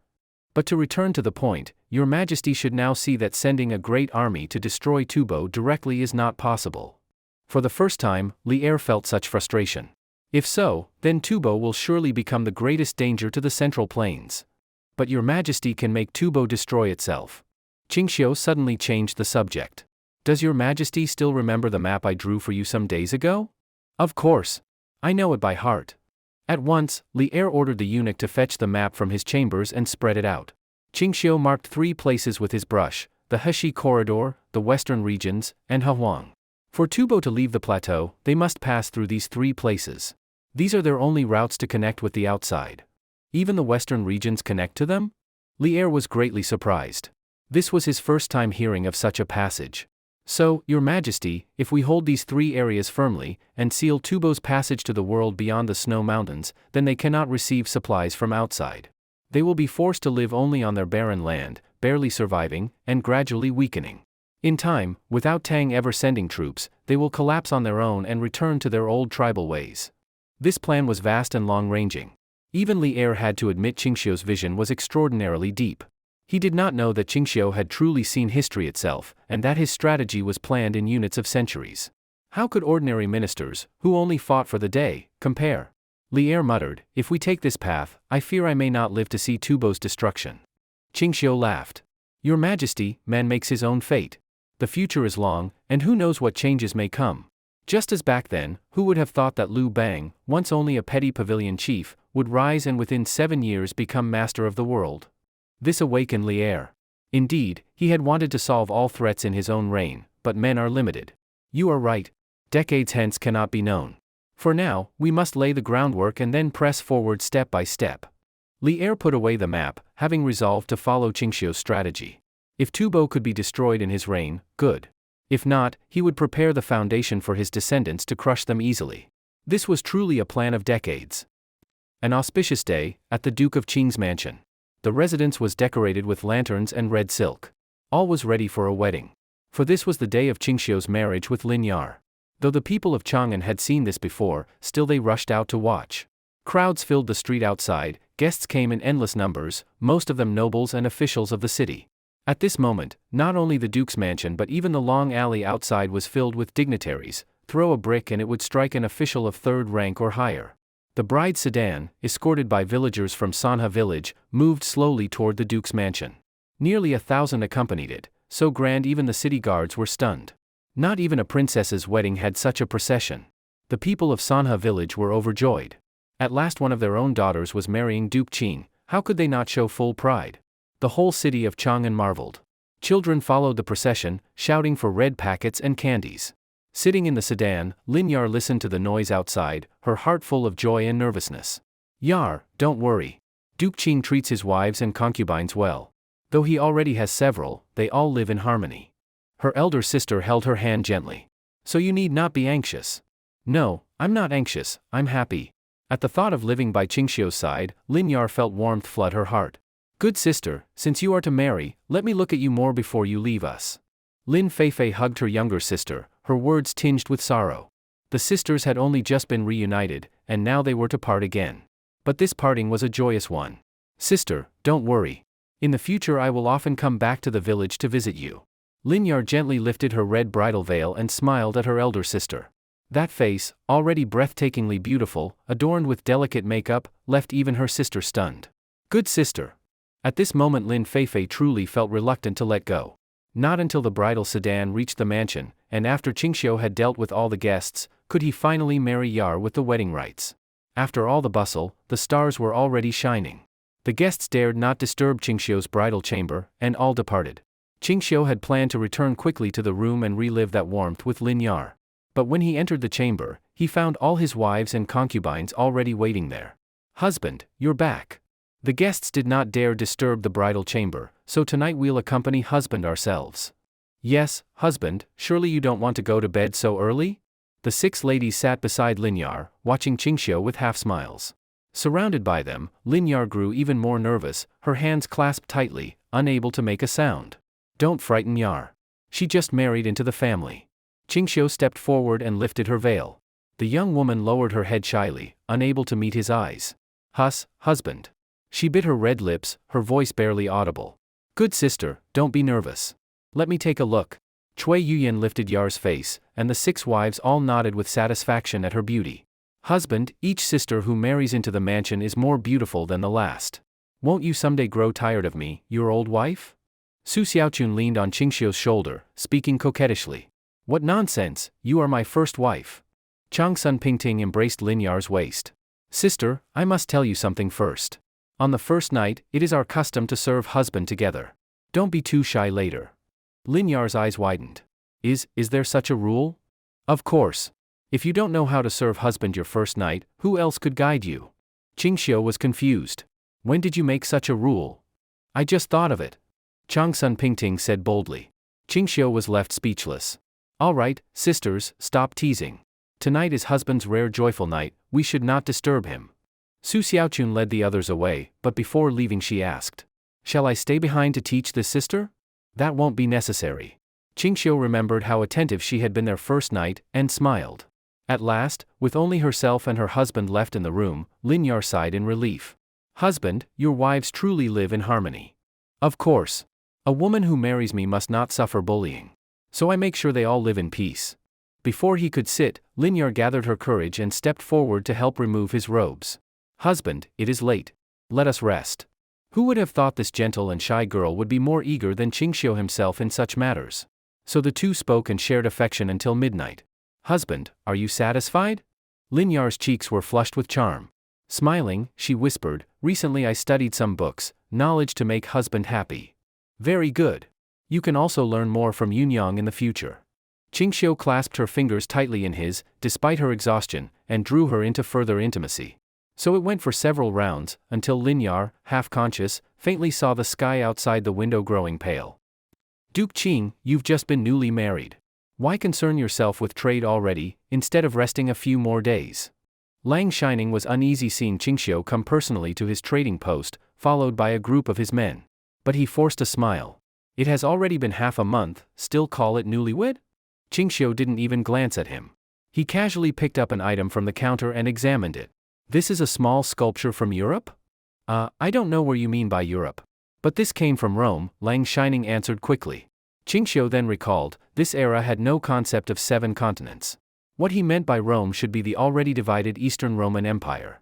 Enough. No need for idle talk. You are preparing to return to the Arabs to sell goods, yes? He pointed to his men behind him. They will go with you. Hand over all your contacts to them. Of course, they will also give you my goods to sell. All profits are yours. Lang Shining forced a smile. Many thanks, Duke Qing, for your favor. Also, on this journey, selling only these trifles won't make much. I suggest you leave your caravan here in Chang'an, and go only with mine. How about it? At once Lang Shining understood, Qingxiu was holding his property and caravan in Chang'an as hostage, to keep him from running once outside Tang's borders. As Duke Qing commands. I will only follow your arrangements. Qingxiu smiled faintly. Truly, merchants were men who knew the times. Rest assured. If you cannot make money in Chang'an, come to me. But, he looked at Lang Shining meaningfully, until the latter trembled. You must guarantee your routes will never fail. Do you understand? Duke Qing may be at ease. Whatever you command, I would never dare deceive. Even if I gain no profit, serving you is only right. Lang Shining was almost ready to kneel and kiss his feet. Enough. No more words. Qingxiu looked at his men. You know what to do. Rest assured, they all answered in unison. Lang Shining sighed inwardly. All his careful preparations, all the routes he had opened. In the end, everything had become Duke Qing's wedding clothes. Well, at least Qingxiu gave him a decent ending. Duke Qing, if one day I am fortunate enough to gain your trust, may I be allowed to do business on my own? Lang Shining asked bitterly. Of course, as long as before that you fulfill all the promises you made to me. All right then. Lang Shining thought to himself, if he followed Qingxiu's plan for a few years, he could save up enough wealth to last several lifetimes. While his subordinates were eagerly preparing to take over all of Lang Shining's business channels, Qingxiu himself went to another street's merchant guilds to see what goods from the western regions were popular and rare.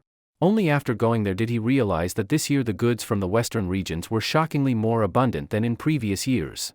Not only were there all kinds of treasures from the Arabs, but even some special products from Europe. Some people were even trading with Roman coins. The market was bustling like never before. It must have been that last year's trade routes made Chang'an famous across the entire Eurasian continent, so now many European merchants also flocked here hoping to strike it rich. Duke Qing, you're here too? Suddenly, someone called to him from behind. Turning, he saw it was the grain shopkeepers who had once helped him dump surplus grain. So it's you all. You deal in grain, why are you here looking for foreign goods? Shopkeeper Chen laughed. You don't know, recently a special fruit from the far west has become popular. People love it, and it fetches a good price here. So naturally we came to see if we could find a supply. If possible, we can do business with the nobles of Chang'an. As they talked, they even took Qingxiu to look for these exotic fruits and vegetables. To the locals of Chang'an, they were indeed rare curiosities, but as Qingxiu walked around, he found they were just common modern fruits and vegetables. Simply those that ancient Central Plains did not produce. Though these things seemed to be favored by nobles, in truth their taste and texture were poor, incomparable to the local produce of the Central Plains. In the short term, they could earn a little money from the nobles, but once the novelty wore off, they would all become useless. And with their high transport costs, they could never spread among ordinary people. Qingxiu quickly lost interest. He had no regard for such trifles. Though ordinary to him, in others' eyes these were rare curiosities. Along the way, the shopkeepers wasted quite a lot of money buying them. I must remind you, if you stockpile too much, once the nobles grow tired of them, you'll lose heavily. The shopkeepers exchanged a glance and smiled knowingly. Duke Qing, you don't know, as long as we have leftovers, we can sell them to the palace. The emperor loves exotic things. He always ponders how to make them useful for the Tang. The palace buys plenty every year. Qingxiu was surprised. You can even find a way into the palace? Shopkeeper Chen lowered his voice, you're joking. We have no such status, just a few private ties with eunuchs who manage things. Every month, the palace allocates funds to buy, we give them some benefits, that's all. So that's how it is. Qingxiu was not surprised. As they were walking, suddenly they heard noisy quarreling up ahead. Many foreign languages mixed together, hard to distinguish. More and more people crowded around, so tightly packed that one couldn't see what was happening inside. Go see what's going on. Seeing a commotion, the shopkeepers grew excited and pushed forward. You really do love a spectacle. Qingxiu teased, but he too couldn't help stepping up to see. Oh, it's Duke Qing. When they saw him coming, merchants and traders who knew him quickly gave way. In the center of the crowd stood a young man with golden hair, looking like a European, quarreling with an Arab. Neither was using Chinese. In their anger, both cursed each other loudly in their own languages. What's this about? Qingxiu asked a nearby Arab. The man didn't dare be slow and quickly explained. It turned out the blonde foreigner was a Roman. He had been selling a so-called miracle medicine that claimed to cure all diseases. The Arab had bought it to treat his illness, but instead of healing, his condition worsened. So now, that Arab is demanding 30 times the price in compensation before he'll stop. Cure all diseases? This man dares say that. Qingxiu sneered. Anyone who made such claims was 90% a fraud. Just then, Chang'an patrol guards arrived, pushing the crowd aside and ordering the two men to stop quarreling. He tricked me. That medicine cost 30 dinars. After using it, my wound got worse. I even burned with fever for 3 days and almost died. The Arab was furious. His rough Chinese was even more stammering in anger. He showed the wound on his arm. It was festering, rotten, and stinking, unbearable to look at. I didn't only sell to you. Others said it worked. How come only you say it didn't? Clearly your problem. Officer, you must judge fairly for me. The captain frowned. Do you know what happens in Tang if your medicine worsens someone's illness or causes disability or death? At these words, the Roman's face went pale. At best, flogging, confiscation of property, and expulsion. At worst, execution. We know you. You understand no medicine at all, and only sell this one drug. Who knows if you're a fraud? Save your words for the magistrate. The captain ordered him seized. The Roman panicked, grabbing a medicine box from his stall, opening it to show the captain. Look, this really works. Don't show me. The captain impatiently knocked the box from his hands. It fell to the ground, bursting open, sending up a cloud of green powder. Ugh! The foul, rotten stench made the onlookers step back. The box happened to roll to Qingxiu's feet, scattering some green, hairy clumps that stuck to his shoes. The people around immediately stepped back in disgust. The rotten stench made them feel this was nothing good. With this thing, curing illness? Qingxiu looked at the green, mold-like fuzz and suddenly thought of something. He bent down, pinched some between his fingertips, studied it for a moment, then smelled it carefully. Could it really be? A sudden possibility struck his mind. If this thing was what he thought, then it could directly change this entire era. Officer, please don't take me to the yamen, they'll kill me. I truly didn't sell fake medicine to harm people, I even used this myself. That Arab is the one trying to harm me. The Roman fell to his knees, weeping and begging the guards, but the captain ignored him. Take him away. Speak of it again in the yamen. At his command, the Roman had no chance to plead. Wait a moment. Qingxiu suddenly stopped them. I have some questions for him. The captain was impatient, but when he saw it was Qingxiu speaking, he quickly put away his irritation. What do you want to ask him? Qingxiu lifted the box of medicine and asked the Roman, where did this come from? Answer truthfully, and I will spare you prison. The Roman's eyes lit up. It's a secret recipe passed down from my ancestors for generations. No matter how severe the wound, even fever, this always works. I'll ask again, where exactly did this come from? Qingxiu frowned. His look made the Roman guilty at once. I really didn't lie to you, it's truly our family's. Take him away. Qingxiu lost all patience.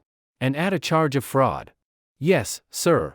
The Roman almost fainted from fear, throwing himself forward, clutching Qingxiu's leg, crying, I didn't lie. I'll tell the truth, really the truth. Qingxiu waved the soldiers back. One last chance. If you lie again, don't dream of walking out of Chang'an alive. The Roman dared not hide anything now and spoke frankly. His real identity was not a Roman physician at all, but just a petty merchant scraping by in Rome. Once, in a quarrel, he was beaten and wounded, with no money to treat it. The wound festered, worsening. Then one day, delirious with fever, he ate some moldy food, and strangely, his fever went down, better than any miracle pill. Out of curiosity, he smeared the mold on his wound, and the wound healed quickly, no more pus. He treasured it, packaged it as a cure-all, and sold it widely, soon making much money. At that time, Roman merchants were trading eastward to Chang'an, so he seized the chance to join their caravan. He had hoped this miracle medicine would make him rich. But the very first customer had gone wrong. When all heard this, their faces were full of disgust. He had used mold to treat people. You scoundrel. Using rotten mold on me, no wonder my wound worsened. The Arab patient sat on the ground, weeping and cursing. With behavior like his, he should be beheaded. Exactly, using rotten stuff like this, it's lucky no one died. No medical skill at all, yet dares to act like a healer. The Roman shrank further under the crowd's curses, trembling. The captain stepped forward to seize him, but Qingxiu stopped him. This man, I need him. Don't take him yet. The captain was startled. Duke Qing, this man is a fraud. Do you really believe his thing works? That's not for you to worry about. Qingxiu turned to the Arab patient. If he compensates you for your injury, will you drop the matter? Yes. But this fellow can't pay. The Arab quickly wiped his tears. His wound wasn't fatal, just needed timely treatment from another doctor. I have no money, I only just sold 1 box of medicine in Chang'an. The Roman looked full of sorrow. If he had money, he wouldn't have quarreled all morning in the street. Qingxiu asked again, how much will make you let it go? 50 strings. With 50 strings, I won't pursue him. Go to the East Street Bank and draw it from my account. The soldiers will testify. Qingxiu agreed on the spot. Roman, come with me. The man instantly revived, hurrying to follow Qingxiu away from the crowd. The onlookers were dumbfounded. Duke Qing had saved a fraud? What does this mean? How could wise Duke Qing be deceived by a charlatan? Perhaps he has his own reasons? That fellow is lucky. Without Duke Qing, exile and confiscation would have been light punishment. The crowd buzzed in disbelief at the outcome. Qingxiu took the man to Lang Shining Skilled, threw him pen and paper. Write down exactly how you produced the green mold. You have the time of a stick of incense. Be warned, if even one word is false. The Roman hurried to answer, then take my head. Qingxiu nodded slightly. This man knew his place. As he scribbled furiously, Qingxiu lifted the box of green mold again, studying it closely. Penicillin. The word surfaced in his mind. Even he could not stop his hand from trembling. What it meant to discover antibiotics in this era was beyond words. This was an invention that could change human history. With it, nearly all known diseases could be cured easily, battlefield deaths would plummet, and average life expectancy in the Tang could rise by decades. Qingxiu had not been without thought of penicillin before, but cultivating it was far too reliant on luck. Without a large laboratory, any kind of bacteria might grow in his dishes. He had tried for a long time, growing strange things, even mushrooms, but never penicillium. He had been ready to give up, until this Roman appeared, bringing penicillium right to him. It's obvious this guy was just a blind cat stumbling upon a dead mouse. By accident, he actually managed to produce real penicillin, and it just happened to work on himself. As for why that Arab's wounds worsened, Qingxiu thought it must have been because the man's body couldn't adapt to penicillin and showed rejection symptoms. To put it plainly, this Roman didn't even know that before using penicillin, a small skin test on the patient was necessary. That Roman carefully wrote, and in less than the time it takes for a stick of incense to burn, he had finished. He hurriedly handed it to Qingxiu with both hands. Please take a look. At a glance, Qingxiu saw that this man's method was even cruder than his own. For him to still manage to luckily get penicillin, this man's luck was truly extraordinary. Qingxiu didn't think much of this cultivation method, but since he now had the penicillin, he could slowly cultivate it further himself. How much more of this stuff do you have? Qingxiu asked, holding up the medicine box. About over 100 boxes. Time was too rushed, I couldn't make more. Later I'll send people with you, bring me all of it. Yes. The Roman quickly agreed, but in his heart he didn't really care. He was sure that as long as he had the cultivation method, even if Qingxiu took everything now, he could still produce more later. But he didn't know that being able to accidentally cultivate the first batch of penicillin had already been sheer luck. Now that Qingxiu had taken all his penicillin, with his crude and simple means, he would never again be able to grow a second batch. When all the packaged penicillin was laid out one by one before Qingxiu, the Roman still didn't realize that from now on, only Qingxiu in the world would have penicillin. The Roman beamed with joy. Duke Qing, you truly are different from those ordinary people. They don't recognize its value, but you saw the mystery of this longevity powder at once. Longevity powder? The name was truly ridiculous. This man had even made up a Tang-style local name so that penicillin would sell better. These things, I'll be taking them all. Earlier I paid 50 strings of coins for you and helped you out of your lawsuit, we're even now. Qingxiu gestured to his attendants to collect all the penicillin. Besides that, I'll give you a handsome amount of money.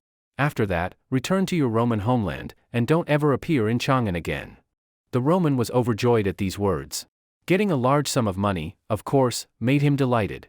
Although he couldn't keep earning in Chang'an, in Rome this stuff would still be a hot commodity. Of course, he still hadn't realized yet that he would never again be able to cultivate penicillin.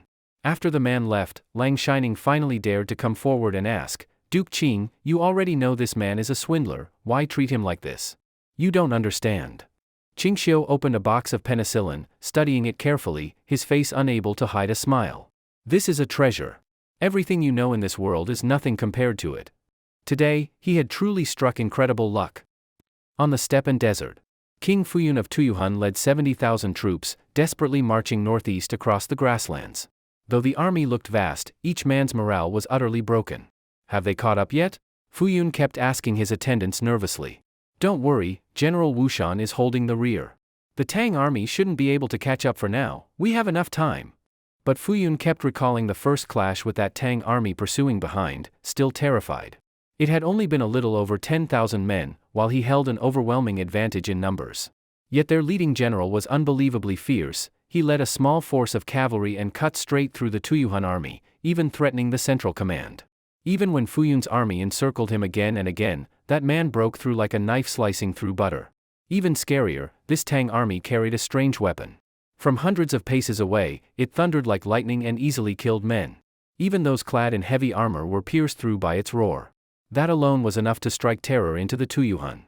In just one day of battle, nearly 10,000 of his men were slain. Morale collapsed, and he had no choice but to retreat. On the desert appeared a shocking sight. 10,000 men madly chasing 70,000. Do you know that Tang general's name? How could he be so fierce? Fu Yun still shuddered at the memory of that man wielding a lance on horseback, reaping lives like the god of death himself. We only know his name is Shuiren Gue, said to be a deputy under Marquis Ho Junji. So fierce and he's only a deputy? He's far harder to deal with than Ho Junji. Fu Yun cursed in anger. Just then, his vanguard halted, and Fu Yun quickly reined in his horse. What's going on? My king, we've entered Turkic territory. Riding forward, Fu Yun saw the Turks already arrayed in battle formation, waiting.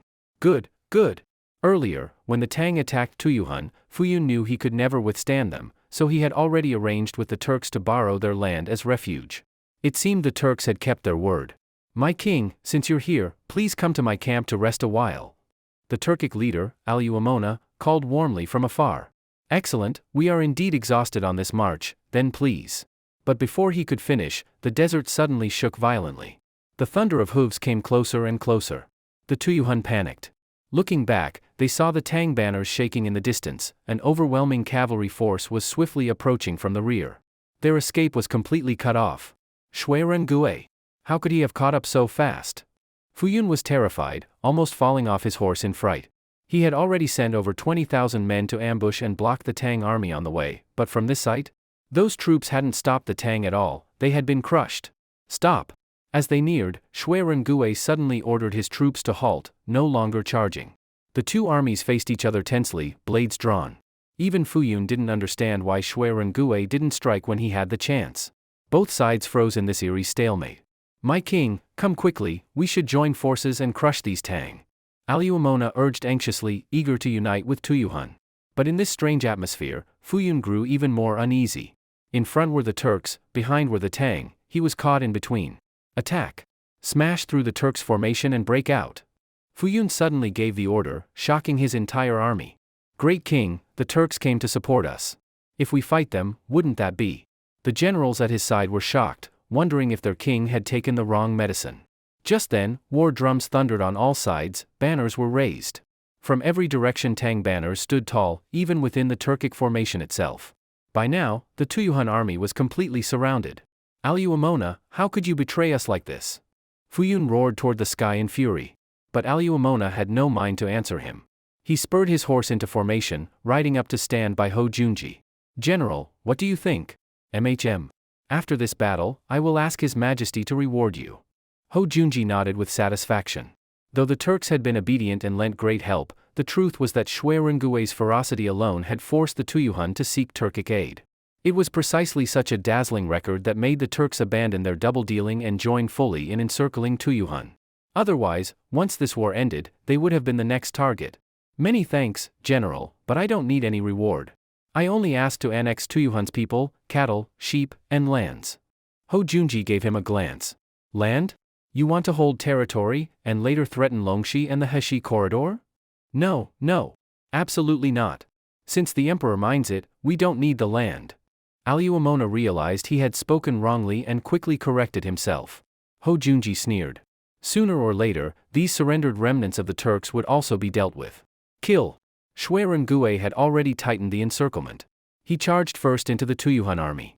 The cavalry immediately drew their flintlock guns, and with one volley, enemies were blasted into chaos. Then, raising their lances, they followed Shuiren Gue in a fierce charge. You should strike as well. Ho Junji glanced at Aluomona, who quickly agreed and ordered his men to attack. Already unable to withstand Shui Rengue, Tuyuhun collapsed under the combined assault. Some threw away their armor and fled, many knelt at once and surrendered. Only a few desperate warriors fought to protect the central camp, but their total defeat was only a matter of time. Fuyun watched as the Tang army tore through his formation like a storm, knowing their end had come. No way to retreat, no way to flee. Great King, if you surrender, you may still live out your days in Chang'an. His guards advised him sorrowfully. Surrender, and end up like Chibi, locked in the palace as a plaything? Fuyun's face was full of sorrow. Had he known this day would come, why had he done what he did? Enough. When the time comes, you may surrender. Without another word, he drew his blade and killed himself. Great King! His guards panicked, dismounting to hold him up, but he was already dead. Shui Rengue was in the midst of battle, about to break the central camp, when suddenly the enemy withdrew and threw down their weapons to surrender. General, we won't fight anymore. We surrender, please spare our lives. The entire enemy army surrendered on the spot. Shui Rengue was stunned. Never before had he seen an army surrender mid-battle. Bring Fuyun out to face me. Shui Rengue stopped his horse but still ordered his men to reload their flintlocks, ready in case of treachery. Soon, they carried out a corpse and laid it before him, kneeling carefully. The great king has taken his own life. Shui Rengue was surprised at this outcome. He dismounted to see the body himself. It wore the royal attire of Tuyuhun's king. Accept their surrender. Shui Rengue cried out, and behind him thunderous voices echoed. Mighty! Mighty! The Tang army roared in triumph. After so many days of hardship in the desert, they had won a total victory and could return home in glory. Ho Junji rode up himself. After confirming Fuyun's death, he laughed aloud. At last, he had a real achievement to present, not just the reputation of being a scheming opportunist. General, could this Fuyun be a fake? That he had someone else die for him, and disguised himself among the soldiers to escape? Shui Rengue was doubtful, but Ho Junji patted his shoulder. Don't worry. I have seen Fuyun at court. This is him. And even if it were a trick, with the world believing him dead, he can no longer be a threat. No one would believe him again. Shui Rengue thought over these words. The surrendered soldiers stood with heads hanging. They only wanted to live, daring not to hope for anything more. Ho Junji kept his promise to the Turks, allowing them to take some strong men away. But not many were left. After killing and fleeing, fewer than 10,000 remained. Though Tuyuhun had 50,000 men when encircled, Ho Junji feared cornered resistance. So he let most go, targeting only the central core. Remember, today's help was a gift from His Majesty. If you ever follow Tuyuhun's path again, then if you don't personally lead troops, I'll cut off my own head and send it to Chang'an. Aluomona swore, pounding his chest. True or not, he was clearly terrified now. Thus, the war to destroy Tuyuhun ended completely. Ho Junji led the Tang army home in triumph. After this, the small tribes of the northern frontier gave up thoughts of exploiting Tang. Even under natural disasters, Tang had destroyed a kingdom with ease. Before the army even returned, news of victory reached Chang'an. The court boiled with excitement. No one had expected Ho Junji to truly destroy a kingdom, and with so little loss. Now no one doubted Qingxiu's judgment. Whoever he favored was extraordinary. Those who had once doubted Ho Junji instantly changed their tune, each praising his greatness. I always said Duke Lu was capable, with sharp vision. Chosen personally by Duke Qing and His Majesty, how could he be wrong? Duke Qing truly has a good eye, recommending him, giving Tang another fine commander. The chorus of flattery rang endlessly, but Qingxiu did not take in a single word. He was long used to these people praising after the fact. It meant nothing at all. Lier was overjoyed. Titles, rewards, banquets, celebrations, he gave Ho Junji everything, letting him fully enjoy the vanity of having won a great military victory. Not only gold, silver, and land, but even changing his title from Duke of Lu to Duke of Chen, making his rank even more prestigious. In this battle, Shui Rengue also stood out and received high praise from Lier. He was directly promoted to a fourth-rank officer in the army, given a grand mansion and land. He was truly honored. Duke Qing, when you and I recommended Ho Iching to lead the army, I was full of doubts. Now I see your vision is far sharper than mine. At the celebration banquet, Lier, slightly drunk, spoke with no restraint. And this Shui Rengue, General Shui, you are young and capable, much like I was in the days when I crushed Dou Jianda and Wang Shichong. Hearing such praise, Shui Rengue was flustered and humbled. Your Majesty overpraises me. Overpraise? His Majesty is only speaking the truth. Qingxiu gestured for Shui Rengue to sit. Don't worry. One day you will earn a noble title for yourself. Shui Rengue's mind drifted far away at these words. If that day comes, I must return home in glory and let the villagers who once cared for me live good lives. Ho Junji was still the star of the banquet, drinking and laughing, nearly grinning crooked by the end. Yet he had not forgotten why he sat there today. After the crowd faded, he came to Qingxiu personally to toast. Congratulations, Duke Chen. In the future, I hope you will guide me often. Oh come now, Duke Qing, without you, how could I have this day? Ho Junji raised his cup to Qingxiu. It is I who must ask you to find me more opportunities in the future. Qingxiu smiled. The battle was won by you, not me. Why so humble? Our Tang has no shortage of talent. This victory would not only have been yours, any other capable general could have won it. And besides, Shui Rengue's performance was so brilliant that at least half the credit belongs to him. Ho Junji sighed. In an age of heroes, even a hero without chances seemed ordinary. And also, lately my daughter has thought much of you. After that poetry gathering, she was amazed by your talent and always hopes to compose poems with you again. Ho Junji suddenly changed the subject, his words carrying a hint of suggestion. Qingxiu immediately heard the meaning behind his words. Together with Ho's suggestive glance, it was clear, he wanted to match him with his daughter. If that were so, Qingxiu did not mind. His daughter was indeed stunningly beautiful, and her poetry was equally remarkable. But thoughts were thoughts, outwardly, he kept proper. Your daughter is unmarried. For her to be alone with me might be improper. What does it matter? It's only poetry and literature. Don't overthink it, Duke Qing. Ho Junji quickly added. Their eyes met briefly, and both smiled knowingly. While Tang celebrated victory, the surrounding nations grew anxious. None had expected Tang to so easily subdue neighboring states. Tuyuhun, though small in Tang's eyes, was still a kingdom. Outside Tang, only Goguryeo was larger. The other petty states were nothing. The shock had many trembling in fear, though some grew more anxious. Goguryeo was one. They had hoped to wait until Tang was tied up in endless wars on all sides, then strike with help from Shandong salt merchants to seize Liaodong and Shandong. But the Tang army fought swift lightning wars, striking hard, stopping precisely. This only deepened Goguryeo's worry. They no longer dared wait. Upon hearing the report from the front, the king of Goguryeo immediately contacted the Shandong salt merchants, urging them to act now. Otherwise, once Tang consolidated victory and subdued all sides, a campaign against Goguryeo would be too late to resist. Duke Qing, do you think this will work? The craftsman brought Qingxiu to see the tall furnace they had finished, awaiting his inspection. This was the distillation furnace he had ordered, prepared for cultivating penicillin. Good. You've done well. Qingxiu patted the sturdy furnace but did not relax. This was only a crude attempt, based on his hazy memory of penicillin extraction and modified from wine stills. To outsiders, it looked complex and impressive. But to experts, it would be laughable. Compared to later furnaces for refining penicillium, these were pitifully crude. But Qingxiu did not hope to purify penicillin to that later standard. Even if only a tenth of its true strength remained, in this era it would still be a miraculous cure. He ordered the craftsman to place the penicillium taken from the Roman onto various fruits, vegetables, and grains, storing them in a special warehouse. Let's hope these things don't all die too easily. Qingxiu prayed silently. This was his first attempt. If all the penicillium died and he failed to grow a new batch, he might never have another chance to make penicillin. So each day, his first task was to check their growth. But the results rarely pleased him. Day by day, he saw them decline, forcing him to adjust the warehouse conditions constantly. Boss, the things you worked on before at least seemed useful. But these, they're just rotten scraps. What could they do?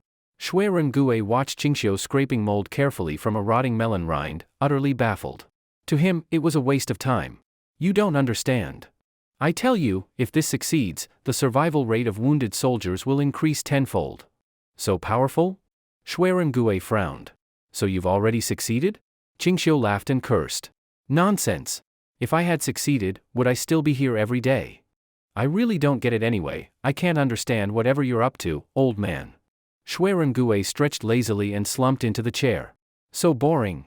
Qingxiu suddenly frowned, thinking for a moment. You're now a fourth-rank military officer, shouldn't you go to report your duty in the army? Why do you seem even more carefree than me all day long? I do report, Shui Rengue said, but those fools in the army aren't worth my time. Each of them can't even draw a bow half as strong as mine. Training with them is useless, better to practice with the Duke's household guards, that's way more effective. What he said was true. Ever since the battle against Tuyuhun, his outlook had grown broader. Now he was far more interested in military strategy, even beginning to learn reading so he could study military texts.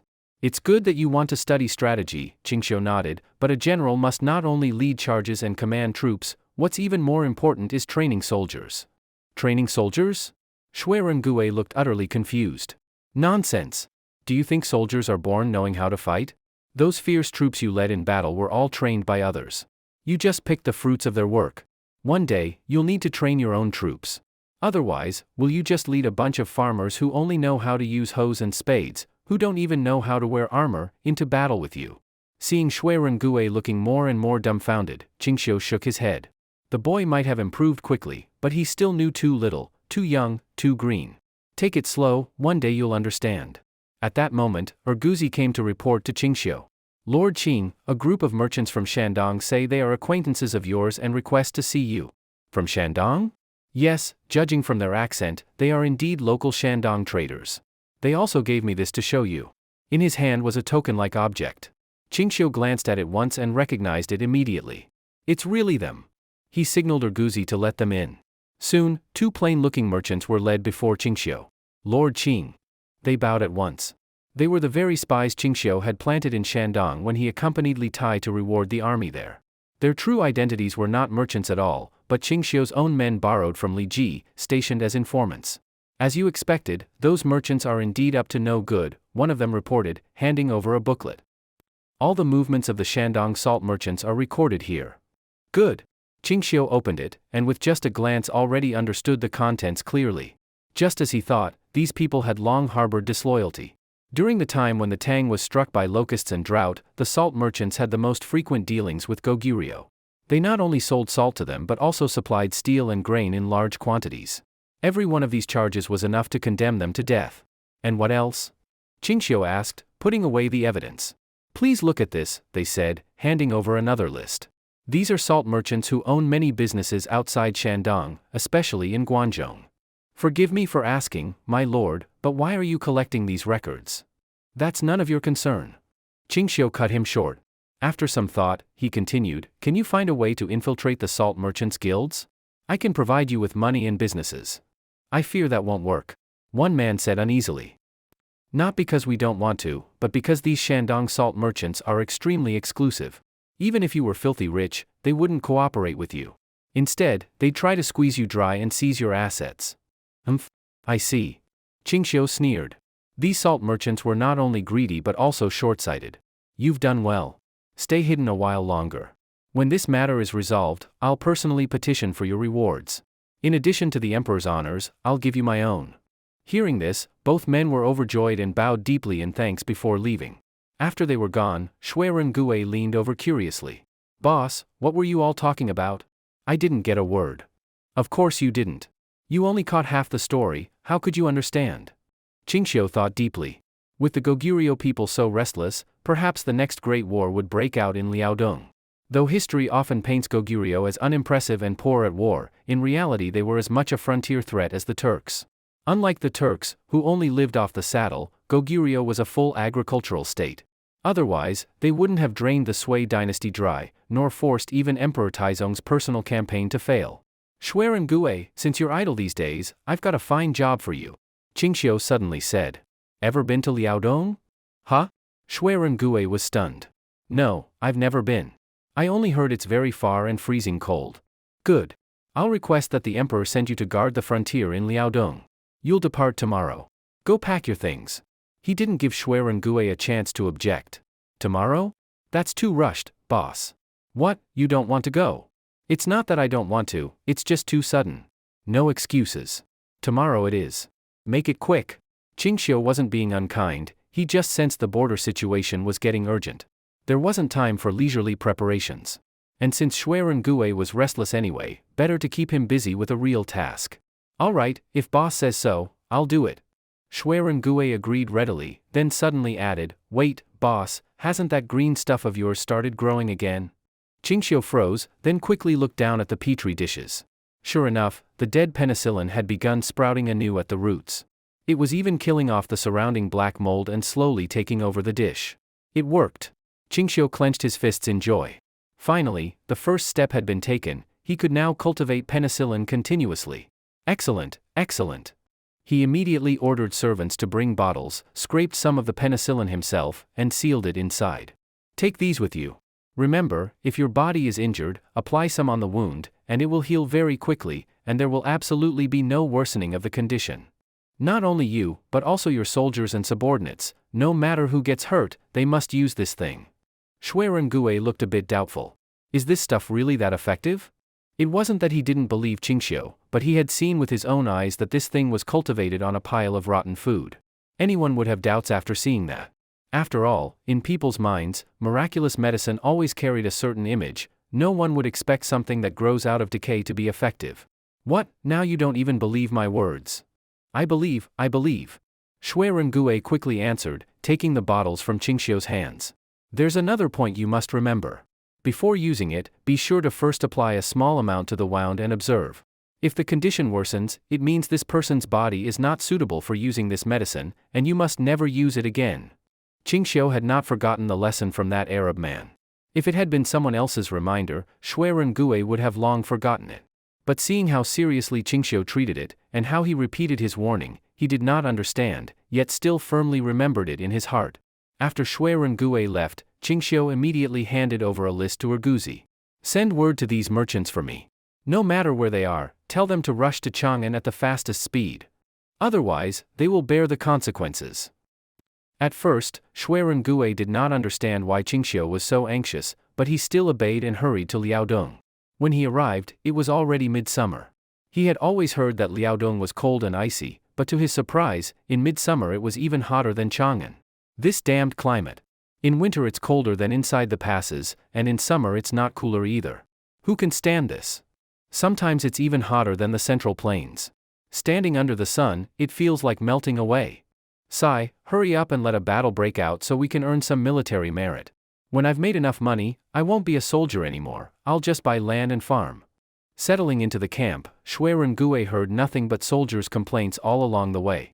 Some had even taken off their armor, sitting bare-chested, fanning themselves. Guided by the soldiers, Shui Rengue arrived at the central camp, where someone had already been waiting for him for a while. Was it Lord Qing who sent you here? The commander before him put down a letter, studying Shui Rengue curiously. By your appearance you truly are a fine man. Lord Qing's judgment has never been wrong. General flatters me. Shui Rengue knew this commander was Li Daoyan, the eldest son of Li Shentong, Prince of Huayan. Although born of the imperial clan, he was also quite capable in military affairs, and was thus appointed by Emperor Taizong to guard Liaodong. Although the imperial decree of appointment has not yet arrived, since Lord Qing has already recommended you, you will first stay in my camp and serve as Left General. What do you say? Li Daoyan clearly knew of Shui Rengue's achievements, giving him such an important position right away. Thank you for your trust, General. But I don't understand, Liaodong's borders seem peaceful, so why did Lord Qing order me to rush here as fast as possible? He even said it won't be long before the Goguryeo people start moving. Li Daoyan had been focused on reading military reports, but upon hearing this, he suddenly looked up at Shui Rengue in shock. How does Lord Qing know about Goguryo's situation? He clearly isn't at the frontier. I haven't even had time to report this to His Majesty yet. I don't understand either. Shui Rengue was even more confused. Could it be that Qingxiu was right? Li Daoyan said nothing more, only ordered men to bring in a pile of documents for Shui Rengue. Startled, Shui Rengue quickly waved his hands. General, I've only just started learning characters, I can't understand these things. Li Daoyan thought for a moment. Then I'll tell you briefly. Recently, the Goguryeo people have been buying up large quantities of iron armor, animal hides, cloth, and other goods from surrounding countries. These are all military supplies. The amount they're buying far exceeds daily needs. This is the sign of war coming. Shui Rengue was even more astonished. If even the marshal hasn't reported this to the court, how could Lord Qing already know? Li Daoyan sighed. No wonder everyone says Lord Qing is like an immortal, with the power of foresight. Before, I scoffed at such talk. Seeing Li Daoyan's astonished face, Shui Rengue suddenly thought of the bottles of medicine he carried. At that moment, all of his doubts about Qingxiu vanished completely. Not long after Shui Rengue's arrival in Liaodong, tense reports from the frontier reached the court. Emperor Taizong, though wary, had far too many other matters troubling him, enough to overwhelm his head. So he only ordered stronger defenses at the frontier, while focusing more attention on the western regions. After the Tuyuhun trade route was cleared, he discovered how immense the profits were for Tang. Gold and silver from half of Eurasia, after being traded around, all flowed into Tang to buy tea and silk. After tasting these profits, the western regions became even more important in his eyes. At the same time, he did not forget Qingxiu's encirclement strategy against Tibet, and slowly began extending his reach into the 16 kingdoms of the western regions. While Taizong was overwhelmed with affairs, Qingxiu seized the chance to build his own merchant guild, directly buying up scattered caravans to serve him. He wasn't interested in ordinary tea and silk trade. Instead, he filled his caravans with the most sought-after goods in his hands, rubber products, beer, and all kinds of things, sending them out for trade. He already held a quarter of the caravan quotas. When these goods appeared, everyone wisely chose not to compete with him. They simply had nothing as competitive to offer. Especially with Qingxiu's reputation, his caravans passed unimpeded, no one dared trouble them. Even desert bandits avoided his caravans wisely. As expected, when his caravans reached the kingdoms of the western regions, all the goods were instantly sold out. They didn't even make it to Arabia, everything was gone before that. After this, from the western regions to Arabia, almost everyone knew Qingxiu personally brought goods to sell. They all tried to get close to his caravan men, begging them to bring more goods next time. For a time, his caravans were more prestigious in these lands than the nobles themselves. Qingxiu's caravan was so famous and admired by countless people that naturally, some petty thieves also set their eyes on it. Western regions, Kingdom of Gaochang. King Zhu Wenqing heard that a caravan returning from the western regions, called the Qingfeng Merchant Guild, was about to pass through his land.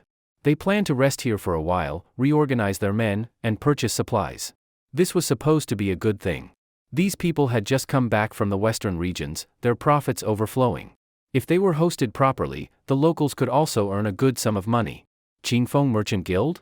How come I've never heard of such a caravan before? Zhu Wenqing looked at the report handed up by his attendants, puzzled. Your Highness, they are the caravan of Lord Qing of Tang. Their goods sold out so quickly that they returned earlier than the others. Hearing this, Zhu Wenqing's eyes lit up. So, that means they must be carrying great amounts of gold and treasure. This is a big customer, we must serve them well. Yes, Your Highness. The attendants went to make arrangements, but Zhu Wenqing sat there, secretly scheming. He had received many merchants passing by before, but a caravan as wealthy and grand as Qingxiu's, it was the first time. These people make money far too easily. Just one trip, and they earn more than my national treasury holds. Yet for giving them food and drink, how much can I really earn? After muttering to himself for a while, greed suddenly rose in his heart. Since these men had earned such massive wealth, surely they wouldn't even notice if some of it went missing, right? At least, that's what he thought. After pondering for some time, he summoned his prime minister to discuss military matters. When the two met, he didn't mention military affairs at all. Instead, he said, in a few days, a caravan rich beyond measure will pass by here. You know what to do, don't you? The prime minister instantly understood what Zhu Wenqing meant. In the past, when caravans stopped to rest here, the king would secretly send skilled pickpockets to steal their silver and gold. After all, Gaochang was just a small frontier kingdom, barren and poor. They were extremely envious of the merchants' wealth. Each theft had been small in amount, so the merchants often thought they themselves had miscalculated, never suspecting theft. Thanks to this, the royal family had gained some profit and even repaired the palace. I understand. I will make arrangements immediately. The prime minister was about to leave, but Zhu Wenqing suddenly called him back. This time, the caravan belongs to Lord Qing, and I heard they made an especially huge profit. The prime minister froze, stammering after a long pause. Why, you said? Lord Qing's caravan? Yes. I heard the silver they carry is greater than the treasuries of our small kingdoms. Greed flickered across Zhu Wenqing's face. No. I must beg your highness not to even think of this. Lord Qing cannot be provoked. I'm not provoking him. Just stealing a little. Not too much, so he won't notice. Zhu Wenqing ignored the warning. They have so much money. Even if we take a lot, they won't realize. What are you worrying about? The prime minister said bitterly, do you not know what happened when the king of Lingnan provoked Qingxiu? That's none of your concern. Just do as I say. Don't you trust our people? At most, order them to take a little less, so he won't notice. Zhu Wenqing was now blinded by greed, forgetting all potential dangers. Yes. The prime minister saw the king would not listen, so he sighed and withdrew. That same day, many merchants from Shandong suddenly arrived in Chang'an. These wealthy, arrogant men usually made a show of their arrival, causing a stir throughout the city. But this time, they were extremely low-key.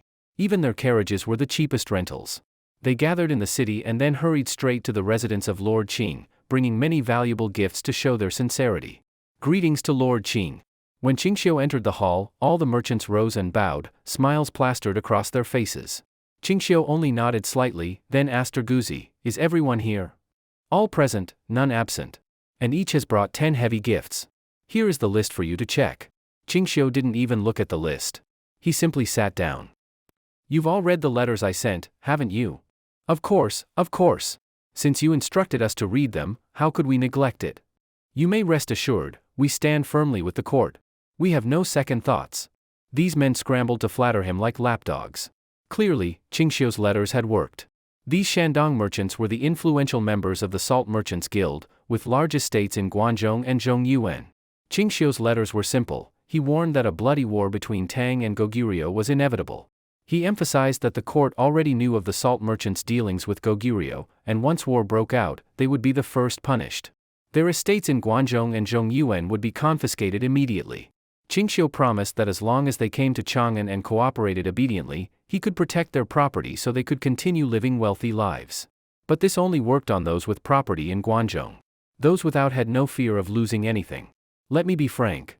I already know exactly how much land each of you has in Guangzhou. Not a single acre is hidden. If I wish, those properties could be reassigned at any moment, completely legally. Qingxiu sipped his tea lightly, his tone calm. But to the merchant's ears, his words thundered like a storm. They did not doubt his ability to do this. A fat merchant hurriedly tried to explain, "We never meant to trade with Goguryeo. In Shandong, we were forced into it by the guild, truly helpless. If you want to punish them, we fully support it. Just spare us. Whatever the court commands, we will obey." The other merchants quickly echoed, all declaring their loyalty to the court. These people were indeed easy to handle. With just a few words, Qingxiu had already frightened them into obedience. But it was no surprise, they were merchants. If their heads were at risk, they would be full of fear. But when it came to losing property and wealth, they would immediately kowtow and beg for mercy. You all don't need to panic. The court values reason, and I, of course, will also be reasonable with you. If you conduct business honestly, cleanly, and legally, and remain loyal to the court, then even if the court wanted to trouble you, I would not allow it. Qingxiu smiled as he looked at them. Everyone quickly nodded and agreed. We don't know what Lord Qing requires of us, so that we may fully show our loyalty to the court. Oh no, I mean, to be proper and lawful? These people were starting to play along. Qingxiu smiled. I can see that all of you are truly loyal to the court. The only reason you acted against it must have been because you were deceived or coerced by the Salt Merchants Guild leader. Exactly. We live in Shandong, while the court is far away in Guangzhou. We had no choice. That Lord Qing understands our plight truly moves us. They seized the chance to loudly curse their guild leader, each fearing to be seen as less loyal than the rest. Seeing that they had played their part, Qingxiu went straight to the main point. That Salt Merchants Guild leader, what is his background? At first Qingxiu thought the man belonged to one of the powerful aristocratic clans, but his men had searched the genealogies of those families and found no connection. It seemed this man had deliberately hidden or destroyed all records of his early life, leaving no way to trace it. Some wanted to speak, but hesitated, clearly worried. You need not be afraid. Speak freely. From today, you all share honor and disgrace together. Whatever one of you says, it will be treated as spoken by all of you. If anyone refuses to stand with you, I will deal with him personally. What Qingxiu meant was clear, stop hesitating, you're all grasshoppers tied to the same rope. If anyone betrays, I'll crush him. With this guarantee, they relaxed, rushing to expose the man's secrets. The mysterious Salt Guild leader was named Wang Jin. He had no powerful background, he was originally just an ordinary commoner. He was born in the Sui dynasty, first working as a village blacksmith, inheriting his father's trade. During the chaos at the end of Sui, the Turks raided south every year, seizing people. Craftsmen like him were their favorite targets, and he was taken north. But somehow, he won the trust of the Turks, and they eventually released him back to Shandong. From then on, he traded smuggled salt and iron between Shandong, Shaanxi, and the Turks. While giving the Turks large amounts of weapons and armor, he also built up shocking wealth. He was also ruthless. Any competitor who threatened him, he would either have assassinated or invite Turks to raid and wipe them out directly. Through such means, he quickly monopolized the salt and iron trade in Shandong by the founding of Tang. Using his wealth and connections, he turned himself into the head of the Shandong salt merchants, even gaining official approval. Profiting from the nation's disaster, then washing himself clean later, that's his path, isn't it? Qingxiu had figured out what kind of man Wang Jin was. No wonder he dared to go against the court, even thinking of drawing Goguryeo in as backing, competing with the empire in secret. Although he seemed harder to deal with than the aristocrats, Qingxiu preferred such hard bones. As long as he used greater violence and harsher methods to break him, or even eliminate him physically, the problem would be solved. That was always Qingxiu's favored method. Now I see why you all fear him so much. They were worried that after meeting with the court, once they returned to Shandong, Wang Jin would have them killed. Lord Qing, it's good you understand this. Before, the court always demanded we obey unconditionally, without giving any promise or protection. Yes, it's not that we seek advantage, but once we cooperate with the court, we'll be killed by him. If only the court could truly protect us. Qingxiu thought for a moment, then said, I understand. When you return to Shandong, act as though nothing happened here today. If Wang Jin makes any unusual moves, secretly send me word. Other than that, don't do anything for now. Hearing this, they felt relieved. They had feared Qingxiu would demand open confrontation. We will secretly obey the court's arrangements. With the main issue settled, they chatted idly about business, then rose to leave. Since you've all come, why leave in such a rush? You brought so many gifts, I should host you in return. Seeing them grow tense again, Qingxiu laughed, relax, it's just a simple meal. Thank you, Lord Qing. At that same time, foreign envoys and merchants in Chang'an all received invitations from Lord Qing. The message was simple, he invited them to lunch at Yueju. The odd thing was, almost every foreign merchant and envoy received one, regardless of rank, even the smallest peddlers.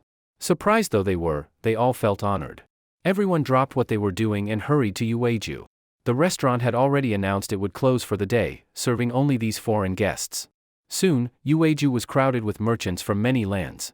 Their varied clothing and hairstyles made for an interesting sight. Why would Lord Qing invite us to a meal today? Who cares? It's an honor. Perhaps he has something important to discuss. While they speculated, the waiters brought out dishes already prepared. As the food was set down, everyone's eyes lit up. These were not Tang dishes, nor Yueju specialties. They were foods from their own homelands, pan-fried steaks, grilled lamb chops, and more. Even the soups included familiar flavors like cream of mushroom. For a moment, they felt as if they were home again. Lord Qing is truly thoughtful. Seeing the dishes arrive one by one, all were deeply moved. They were men who often wandered abroad on business or on missions, sometimes gone from home 3 or 4 years at a time, so eating their homeland's food was out of the question. Now, in a foreign land, seeing such authentic dishes from home, they were deeply moved. And they could see these steaks had been grilled with real care, no worse than those in their own countries. Everyone, don't you think the seasoning on these steaks and lamb chops is unusual? Someone noticed the difference. Looking closely, they saw black powder sprinkled on top, giving off a strange spicy aroma. This kind of seasoning was something they had never seen before. In their homelands, people only sprinkled salt on the meat, nothing more. The salt merchants from Shandong, however, looked down on such simple cooking of beef. Although the color and aroma seemed tempting, in their eyes it was far less refined than Central Plains cuisine, and lacked its balanced flavors. No wonder they say foreigners are crude, even their food is so rough and simple. I think it's not so bad. Some Romans even eat bloody raw beef, like savages. Why would Lord Qing be interested in such food? The Shandong merchants could not understand why Qingxiu would host them with such odd dishes. Gentlemen, my invitation was sudden, but I assure you, what you are eating today is food so rare you could not find it anywhere else in the world. I won't say more. Whether it's good or not, you will taste it yourselves. Qingxiu gestured for them to begin. Everyone started eating without hesitation, except the Shandong merchants. At first, the foreigners thought it was just an ordinary steak. But once they tasted it, they realized it was extraordinary. Not just the meat itself, the seasoning was something entirely new, spicy and savory, blending with the grilled beef. Alone, the flavor was strange, but with the meat, it became a unique delicacy. At that moment, all present were stunned. It was the first time they knew steak could taste this good, comparable to the finest dishes of Chang'an. Soon, they ate greedily, unable to stop. The more they ate, the more they wanted. Excellent! I have tasted beef at Roman imperial banquets, but even the most precious steaks there were not 1/10 as good as this.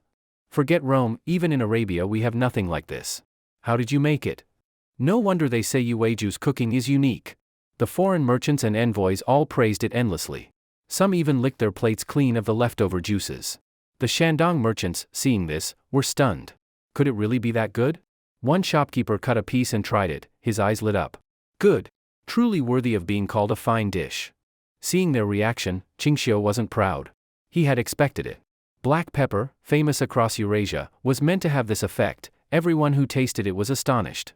Before long, all plates were empty, but they looked at each other, embarrassed to ask for more. Lord Qing, how much silver for one more steak? I won't trouble you to treat me, I'll pay. Please serve me another. I'll take one too, name your price. Me as well.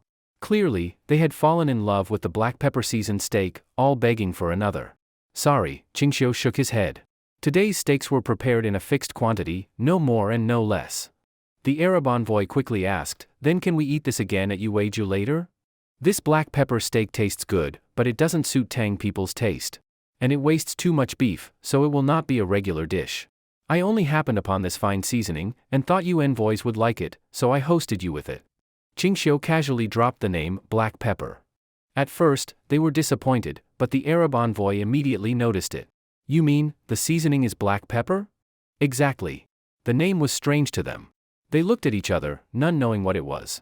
They all knew pepper, but the taste was completely different, worlds apart. Where did you buy this black pepper? Could you show us? Qingxiu pretended to hesitate. I didn't buy it. I made it myself. It may not be convenient to show you. His act only made them more eager. They all begged him to let them see it. Even aside from its flavor, the fact that something entirely new had appeared in the world was enough to fascinate them. Very well, I won't treat you as outsiders. Seeing they were already hooked, Qingxiu ordered the kitchen to bring out a bottle of black pepper. The bottle was specially made, dried black peppercorns inside, with a grinder in the cap. When the bottle was turned and twisted, the pepper was ground into powder and sprinkled. A seasoning bottle can work like this.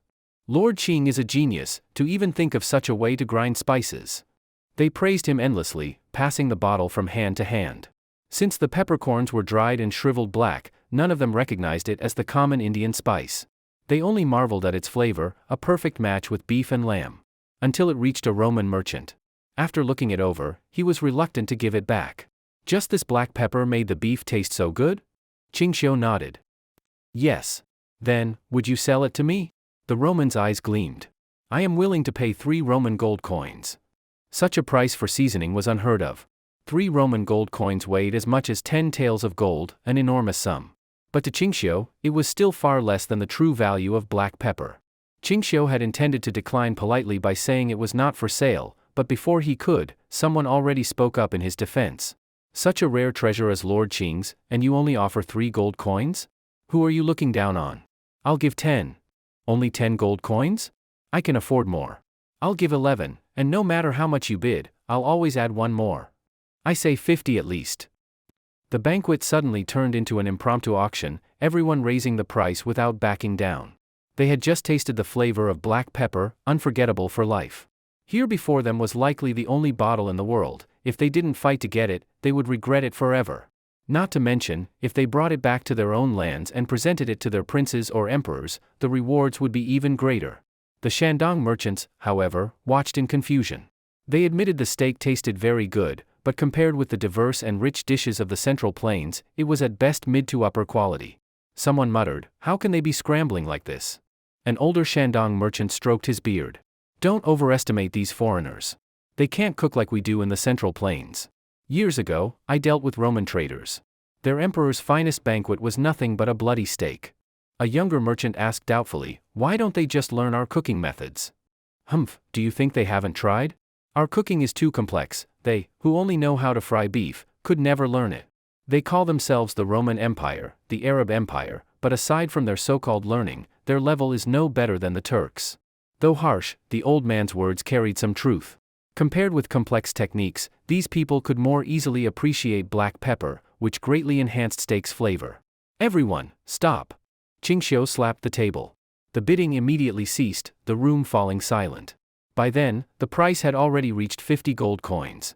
I invited you here today not to sell anything, nor to make you spend lavishly, but simply to host a meal. If you insist on bringing the stink of money into this banquet, then I have no choice but to end it now and ask you all to leave. No, please. Forgive us. It was he who didn't understand, insisting on buying the pepper. Don't be angry. We won't bid anymore. Truly, we beg you, don't be angry. They hurriedly apologized, returning the small bottle of black pepper. Qingxiu's face softened slightly. Today we discuss no business, only food. Though he said this, every foreign guest still thought only of the black pepper. They remembered his words, it was cultivated and prepared by himself. That meant they could buy it directly from him, and if they sold it abroad, then. Not long after, the banquet ended. But the fame of black pepper had already spread. Everyone present remembered it well. Sure enough, before evening came, foreign merchants were lining up outside Qingxiu's mansion asking to see him. If they could not enter, they begged the guards to slip in notes, just for a word from him. These people took the bait perfectly. The constant requests were exactly as Qingxiu had expected. He knew no one could resist black pepper's allure. Even in modern times, black pepper was still the most important seasoning in Western food. Husband, not only here at the mansion, there are crowds outside Yueju too, asking to buy black pepper. Why don't we try selling it ourselves? Li Yuchan could not help but imagine how it would taste in different dishes. No need to waste ingredients. This spice doesn't suit Central Plains cuisine. Once cooked too long, it turns very bitter. That's why, even though black pepper sells for the price of gold in Europe, no one cares for it here. A trace of regret crossed Li Yuchan's face. Should we meet those merchants or send them away? They've been lined up outside a long time. It's even hard for our people to leave the mansion. If you don't want to sell, I'll find an excuse to drive them off, said Erguzi. Sell, of course. Otherwise why would I put in all this effort? Qingxiu thought for a moment, then told Erguzi, here's what you will say to them. As curfew approached, Qingxiu still had not appeared, and the merchants, though disappointed, were ready to leave. Shall we return tomorrow? Though he may be annoyed with us. Just then, the gates of the mansion opened, drawing them back. Will Lord Qing see us? Seeing them about to get noisy, Erguzi quickly hushed them. Lord Qing has no time to meet you, but he sent me with a message. If you make a fuss, I won't deliver it. At once, they fell silent, listening closely. This black pepper was cultivated by Lord Qing in his leisure.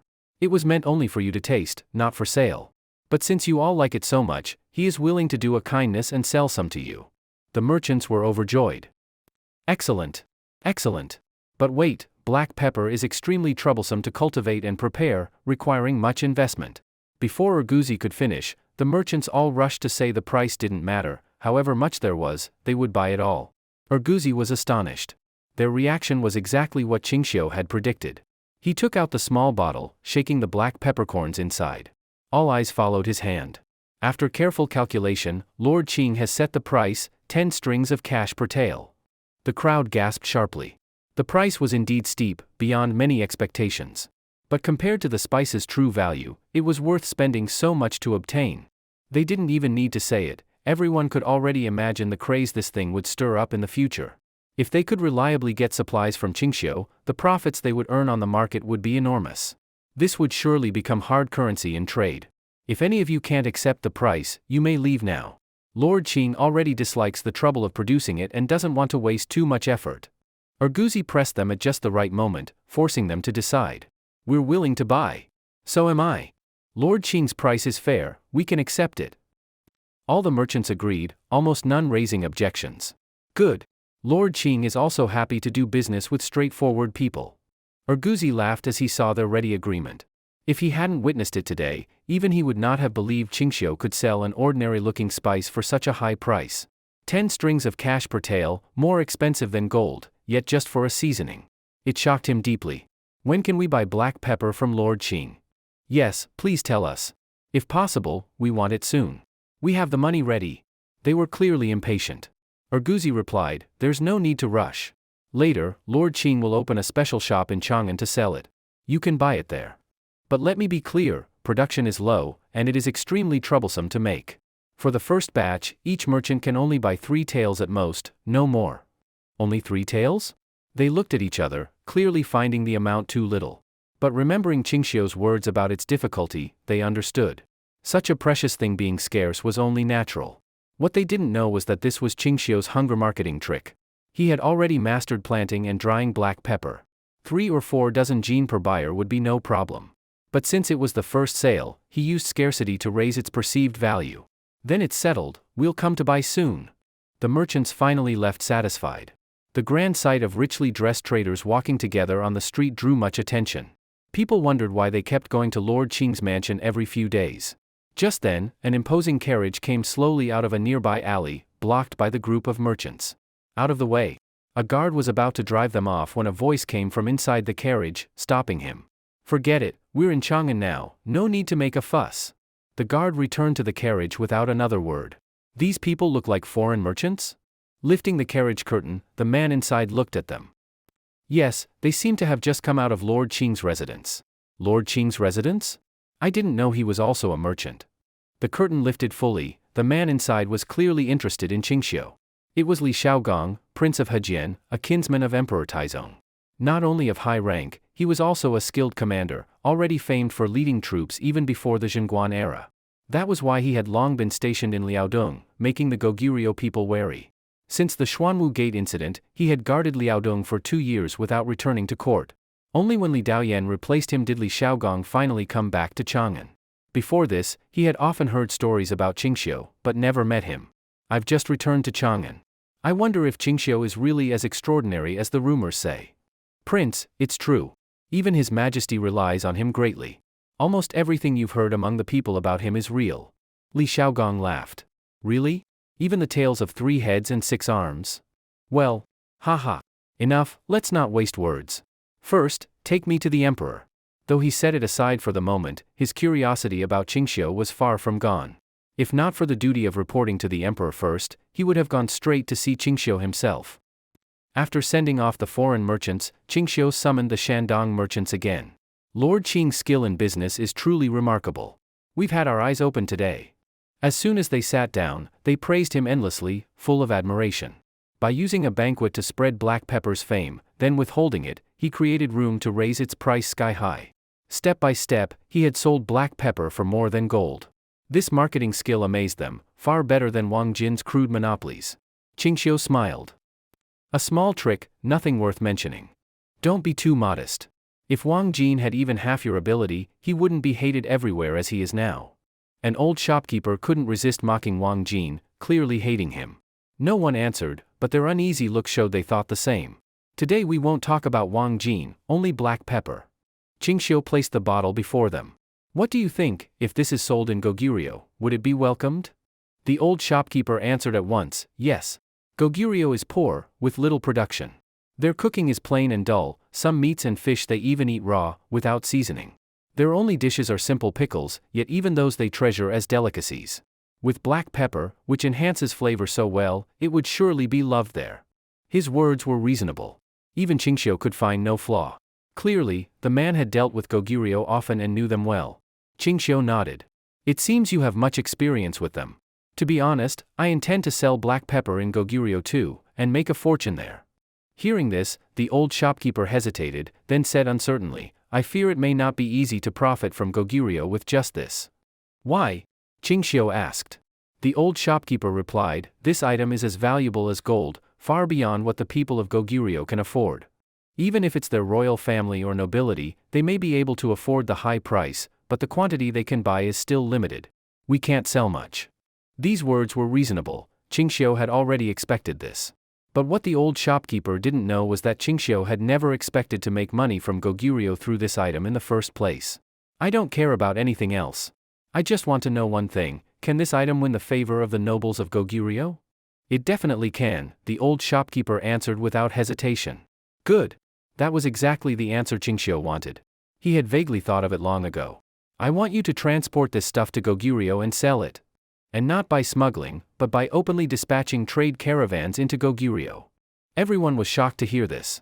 Regardless of how much money this stuff could earn, just sending trade caravans openly into Goguryeo was almost impossible. The Tang dynasty had already completely blocked all trade around Goguryeo. Not a single plank shall pass the border was no joke. As for private smuggling, that was another matter. But to directly send caravans across the border, that was unthinkable. But Qingxiu spoke astonishing words, you don't need to worry about that. I can ensure your caravans can move freely across both borders. You really can do that? Everyone's eyes lit up upon hearing this. Why would I lie to you? As long as you sell these spices for me and transport them to Goguryeo, I'll make sure you can pass through the checkpoints freely. Then Qingxiu added, of course, this only applies to the spices. No other goods are allowed. At this, the merchants were confused. He had this kind of power, yet only wanted to sell some spices that, although expensive, wouldn't be sold in large quantities. If it were other hot-selling goods, the profit could easily be dozens of times greater. Why go through so much trouble just to earn a small amount? The oldest and slyest merchant immediately understood Qingxiu's real intent. I'm afraid you don't just want us to sell things, do you? Old Ginger is still the spiciest. Qingxiu smiled. Indeed. If your caravans can openly enter Goguryeo, then their border defenses, grain storage, and troop movements, you'll be able to see them, right? His meaning was crystal clear. He wanted them to use the identity of merchants to openly enter Goguryeo and gather intelligence. It was clearly a preparation for an impending war. Even fools could understand this. A war between Tang and Goguryeo was now unavoidable. This task won't be too hard for all of you, right? Not hard, not hard. Everyone forced a smile and agreed. Even if it were hard, they'd have to find a way. Qingxiu had a tight grip on their lifelines, and they all wanted to keep a backup plan for themselves.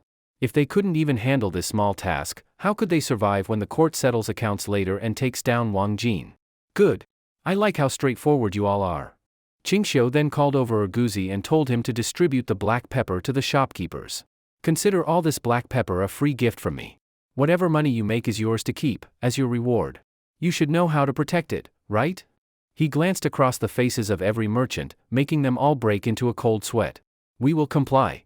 The old shopkeeper didn't even dare to negotiate and agreed immediately. The others quickly followed. Thank you all for cooperating.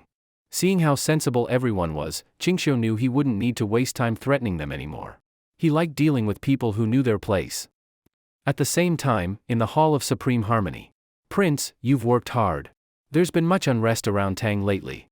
Just being able to hold the Liaodong border is already a major achievement. The emperor gestured for Li Shaogong to sit, and once seated, they chatted casually. There will definitely be a war between Tang and Goguryeo, it's now inevitable. If the court hadn't been able to quickly end the two foreign wars this year, they probably would have already attacked the border. Li Shaogong voiced his concern. His Majesty must make a decision soon, strike first to gain the advantage. Duke Qing said the same. He also seems to know a lot about Goguryeo. If you have time, you should talk with him more. Him again? Li Shaogong grew even more curious about Qingxiu. I heard from His Majesty that he holds this man in very high regard. The emperor smiled. Do you know that in the war against Tuyuhan, and in capturing Mount Lulan from the Tibetans who held the terrain advantage, Duke Qing played a major role? Really? Then his contributions are 10 times mine, Li Shaogong admitted honestly. No need to undervalue yourself. After a few more words, Li Shaogong got up to leave. Even after leaving the Forbidden City, he couldn't forget the emperor's admiration when talking about Qingxiu. This man is truly extraordinary. To be respected to this extent by His Majesty, I must investigate him myself soon. Li Shaogong couldn't help thinking. The next day, a new shop opened in a market of Chang'an. Although it bore Qingxiu's enterprise name, the store sold only one item, a spice called black pepper. Some local residents of Chang'an were curious about its taste, but when they asked about the price, they were scared off on the spot. 10 strings of coins per tael. Even gold isn't that expensive. Is this price for real? What kind of spice could cost that much? Duke Qing's goods are always strange. Even at this sky-high price, there are still people lining up to buy. Look at those foreigners. These people really spend so much just to buy some spice? The people of Chang'an stared in shock as foreign merchants and envoys lined up happily to buy the black pepper. Was this stuff really that valuable? Some big local merchants of Chang'an also bought some out of curiosity. But when they tasted it, they found it bitter and astringent. Even when used in cooking, the flavor turned strange once heated, ruining the whole dish. Do these foreigners have such weird tastes? Do they actually like such strange-tasting stuff? Then Duke Qing really has them in the palm of his hand. He makes anything, and they're addicted to it. The citizens of Chang'an murmured among themselves, unsure whether these foreigners were simply uncivilized. How could they enjoy such odd flavors? The news of black pepper becoming extremely popular quickly spread throughout Chang'an City, and many local merchants were curious why this thing was so valuable. But before they could buy it, they were put off by its strange taste. They truly couldn't understand how this item could be sold for 10 strings of coins per tael. The price was outrageous. Originally, Li Shaogong planned to visit Duke Qing's residence to see Qingxiu, and happened to pass through the market and hear about the black pepper being sold here. 10 strings of coins per tael? This price must be a joke. It's just a seasoning, how can it be so expensive? Li Shaogong found it unbelievable. Even more outrageous was that those foreign merchants kept coming and fighting over it like crazy, afraid they'd be left behind. His attendants were also confused. We don't know why either. Maybe those Western region merchants just have unusual tastes? Thinking it over, Li Xiaogong called everyone to go with him into the store to take a look. I'll buy just one tail and see why this thing is so expensive. He entered the store personally. The shopkeeper didn't recognize Li Xiaogong. But seeing his luxurious clothes and many attendants behind him, it was clear he was no ordinary man. This kind of big shot must not be neglected. Thinking this, the shopkeeper even told his assistant to step aside and personally stepped forward to receive him warmly. Honored guest, you. I want one tail of black pepper. Bring it to me now.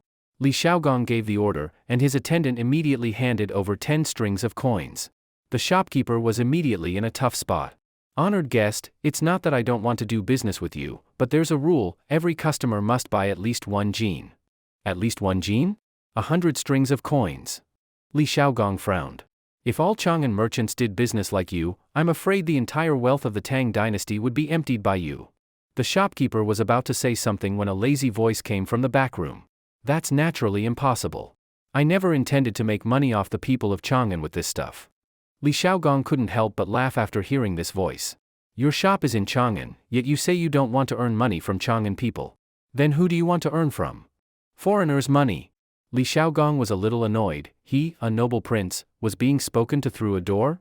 Is it inconvenient for you to show yourself? May I meet you face to face? Hee, so it's the prince. Li Xiaogong was stunned upon hearing this. He hadn't mentioned his identity since entering. How did the person behind the door know? The room door opened, and a handsome young man with a unique aura walked out slowly. This young man was dressed in fine clothes, and from every aspect, clearly had a high status. This was none other than Qingxiu. He had come here originally to check on the sales of black pepper and didn't expect to run into Li Xiaogong coming to buy it. As for Li Xiaogong, Qingxiu naturally knew everything clearly about him. You're Duke Qing? Li Xiaogong thought briefly, seeming to guess something, and asked tentatively. Yes, I am Qingxiu. He responded with a smile. Li Xiaogong didn't put on airs either. He immediately stood up and gave a bow. Didn't expect Duke Qing to recognize me. Though he was a royal relative, after learning about Qingxiu's military achievements over time. In his heart, Qingxiu's status was second only to Emperor Taizong. This bow was entirely sincere. Prince, you're too polite. There's no need for such formality on our first meeting. I've long heard of Duke Qing's many deeds. Today I get to see you in person. What an honor. Li Xiaogong looked a bit embarrassed. Just now I didn't know it was Duke Qing speaking from behind the door. My words were a bit rude, please don't mind. When the shopkeeper realized the guest was actually Prince of Hejian, his hands started shaking in fear. Fortunately, he didn't offend him earlier. What surprised him even more was that this royal prince would show such respect to Qingxiu. Truly astonishing. I was planning to visit in person, but didn't expect to run into you here. From the prince's tone earlier, are you slightly interested in this black pepper? Li Xiaogong looked a little awkward. Just don't understand why this item is so expensive, yet foreign merchants are all crazy about it. Qingxiu didn't say much. He simply ordered the kitchen to quickly prepare a grilled steak, and to season it heavily with black pepper. Once Li Xiaogong tasted it, he'd naturally understand why it sold for such a price. The two chatted casually again. Li Xiaogong mentioned that he had just returned from the front lines, looking a bit dejected. After guarding the border for so many years, now returning to Chang'an, I guess I can finally live a few peaceful days, not having to worry about war every day. Although he said that, his expression betrayed his true feelings.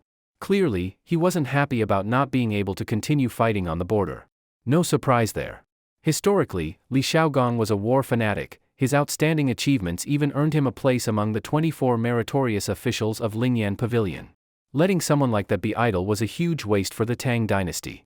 Prince, if there was a chance to return to the battlefield, would you be willing to try? Qingxiu spoke casually, but it instantly made the discouraged Li Xiaogong's eyes light up. What do you mean? Exactly what I said. The surroundings of the Tang dynasty are still not settled. In the short term, many more conflicts will arise. How could a general like you have no place to show his skills? Qingxiu suddenly lowered his voice. Do you really think Liaodong will remain peaceful? Definitely not. Li Xiaogong replied without hesitation. Those Goguryeo people are wolves at heart. If not for the emperor dividing troops between east and west, we should have flattened them long ago. Exactly. If war breaks out between the two sides, would you want to personally lead troops into Goguryeo? The implication was obvious. Li Xiaogong stared at Qingxiu in surprise. He'd vaguely heard before that Hou Junji was able to lead troops and destroy Tuyuhun because Qingxiu strongly recommended and vouched for him. If it was really like that, and if there's a war with Goguryeo in the future, then getting closer to Qingxiu now, could it help him earn a commanding post with Qingxiu's help before the emperor? Please taste it, General. Just then, a servant quickly brought out the grilled steak and sprinkled some black pepper right in front of Li Xiaogong. The aroma, mixed with the unique scent of black pepper, rose and seemed to subtly change, no longer spicy or bitter like before. I once heard that Westerners cook their meals very simply, just cut some beef and grill it casually, and it becomes a fine meal. This is Western food? Li Xiaogong stared at the dish for a while and asked. Exactly, please. Qingxiu only made a gesture inviting him to eat. The latter didn't think much, tried a bite, and his eyes lit up at once. Truly good. He had thought that such a simple cooking method, with so few ingredients, would make the steak bland, even unpleasant. But unexpectedly, the unique aroma of the black pepper blended with the fragrance of the grilled beef, creating a special flavor. Although among the dishes he had tasted it could only be considered above average, it was obvious. With black pepper sprinkled on the steak, it was like adding the finishing touch to a dragon painting, greatly elevating the flavor of the food by many levels. Otherwise, it would have been nothing more than an ordinary dish, barely edible. I understand why this thing can be so highly sought after by foreigners. Even if sold at the price of gold, they'll still buy it. Thinking of this, Li Xiaogong couldn't help but feel these people were a little pitiful. They couldn't learn the refined cooking methods of Tang, and could only use the simplest ways to prepare food. To them, even black pepper was like a treasured jewel. But at this moment Li Xiaogong's mind wasn't fully on the steak. He was thinking of how to get Qingxiu to recommend him next time as envoy for the campaign against Goguryeo. Yet unexpectedly, Qingxiu offered him tea and prepared to send him off. This time I couldn't entertain you properly, Prince. Next time, please come to my residence and taste my special dishes. If the prince has no other matters, I won't see you off far. There are still some accounts here I must handle personally. Li Xiaogong hadn't expected Qingxiu to so straightforwardly send him off. He had wanted to say more, but couldn't save face. Well, all right then, we shall meet again later. Although Li Xiaogong left, his mind was filled with how to build a good relationship with Qingxiu. Now he completely understood, before Li Heir, royal blood meant nothing. Ability came first. In Li Heir's eyes, Qingxiu's status and value were far higher than that of princes and dukes. Not long after Li Xiaogong left, several burly retainers came from outside. As soon as they entered, they were brought to the private room to meet Qingxiu. Master, everything is ready. We're only waiting for your order. Qingxiu set down his account book, expressionless, but a cold glint flickered faintly in his eyes. Do you know what kind of opponents you'll face this time? Rest assured, we've prepared for the worst. If they really dare to swagger and show off, we won't mind blood on our blades. Contempt showed on everyone's faces. When they followed Qingxiu in Lingnan, they slaughtered countless enemies. Now, to face a few local bandits and thieves inside the borders, it was nothing. Good. Then set out. Qingxiu nodded. But remember, make it loud and public. Wherever you go, let everyone know your presence. Understood. They answered at once and withdrew. Qingxiu tapped his finger lightly on the table, closed his eyes, and began calculating in his heart. He would not only secretly infiltrate the Shandong Merchant Guild, but also openly push his refined salt straight into the Shandong market. His method was simple and direct: bypass the government entirely, and personally send large caravans to Shandong to sell refined salt along the way. He did not believe that even if they controlled the guild to stop selling, they could block his caravans from moving freely. Of course, he had also prepared for the worst, selecting dozens of his most capable men from his homeland, sending them to recruit strong fighters among the people to accompany and protect the caravans. If those bastards really hired bandits to plunder, then he would not mind killing a few more villains. This Wang Jin, one day, I'll take his dog life. Qingxiu thought silently. Qingxiu's caravans, just as he planned, set out in great numbers with refined salt, heading toward Shandong. Along the way, common people who had only been able to buy coarse salt rushed eagerly to them, afraid of being too late, and bought cheap refined salt from them. This directly caused the coarse salt controlled by the salt merchants to be completely unwanted. But for the common people, it was a great blessing. At last, they too could enjoy refined salt freely, just like the people in the central regions and Jiangnan. Of course, the countermeasures of the Shandong salt merchants also came as expected. Just as Qingxiu had foreseen, bandits along the road began to stir restlessly. On this day, a huge caravan of 700 or 800 people moved grandly across the mountains of Tai. This massive caravan carried not only many men and guards, but also countless wagons and horses. Some wagons carried the copper coins and silver earned along the way, while others transported sacks of refined salt. The huge procession could only form a long line on the narrow mountain paths, moving slowly, unable to see front or rear. Merchants in the group looked nervously at the tall mountains and dense forests on both sides. If bandits suddenly appeared and charged down with blades, they could cut this long snake-like line instantly. There was no terrain more suitable for ambush. But the leader, Chen Rusong, unlike the others, wasn't cautious. He rode his horse leisurely, holding a wine flask, enjoying the scenery. He was the leader of this caravan and one of Qingxiu's most trusted retainers. Not only him, all the guards looked relaxed and carefree, as if they had no worry of being ambushed here. "Boss, we've only just entered this mountain road. It's not too late to turn back now." A small merchant approached Chen Rusong carefully, asking. Chen Rusong hiccuped from wine. "What do you mean? Afraid of bandits?" The merchant gave an awkward laugh. "Look at this terrain, really what's there to fear? If bandits really come, it'll be their bad luck. Don't forget, we're guarded by Duke Qing's men." "You don't trust Duke Qing's judgment?" Chen Rusong shook his flask impatiently and shouted, "Hurry, refill my wine." Seeing him drunk like that, the small merchant shook his head. He only hoped they could quickly cross this mountain range, and prayed no bandits would attack. Otherwise, just a few dozen bandits charging down from both sides could throw them into chaos. But things did not go as he wished. Just past noon, when the caravan entered deep into the mountains, movement flickered in the forests on both sides. Hidden figures were watching the caravan closely. They were the bandits hired by the Shandong salt merchants. And not just one group. This time, when Wang Jin heard it was Qingxiu's personal caravan, he spent heavily to hire all the well-known bandits across Shandong, determined to make this ambush flawless. Strange and fierce leaders like Beishan Eagle, Guotian Star, Half Sky Shade and others were all present, over 400 men in total. Even if this caravan hadn't passed through here, they would have still found a way to kill and rob. In short, they would never let even a single grain of Qingxiu's refined salt enter Shandong. Almost time. If they go any further, they'll be out of this mountain range. This is the best chance to strike. Several leaders gathered to discuss and then decided to act. Remember, Boss Wang's order was to kill without mercy. If not a single one escapes alive, the reward will be doubled. So watch your men carefully. Don't just think about grabbing money first, killing comes first. Beishan Eagle repeated the warning to all the leaders, afraid they'd miss out on the great reward. Don't worry. We know what's more important. If a single person escapes today, I, Guotian Star, will never again call myself a bandit leader. Everyone pounded their chests making promises, full of confidence. With that, no more words were needed. At that moment, Chen Rusong, drunkenly swaying on horseback, suddenly tossed aside his wine flask. "They're here. Brothers, get ready to welcome our guests." The guards all understood instantly. They put away their sabers in the scabbards and instead pulled out long rods from behind their backs. These were the flintlock muskets Qingxiu had equipped them with before departure. These weapons had only ever appeared on battlefields. Other than enemies and Tang soldiers, common people didn't even know their power. "Honored officers, what are you doing with those?" Some merchants nearby, seeing this, were very confused. "What are we doing? Bandits are coming, we're going to kill them." "Ha ha ha. Exactly. We've been bored all this way. Killing a few bandits for fun, and we can even claim a bounty from the government. What are you afraid of? It's not like we're asking you to fight." The merchants were dumbfounded on the spot. In this terrain, being ambushed by bandits almost certainly meant death. Yet these men could still laugh? Just then, from the mountain cliffs on both sides came thunderous shouts like a tidal wave.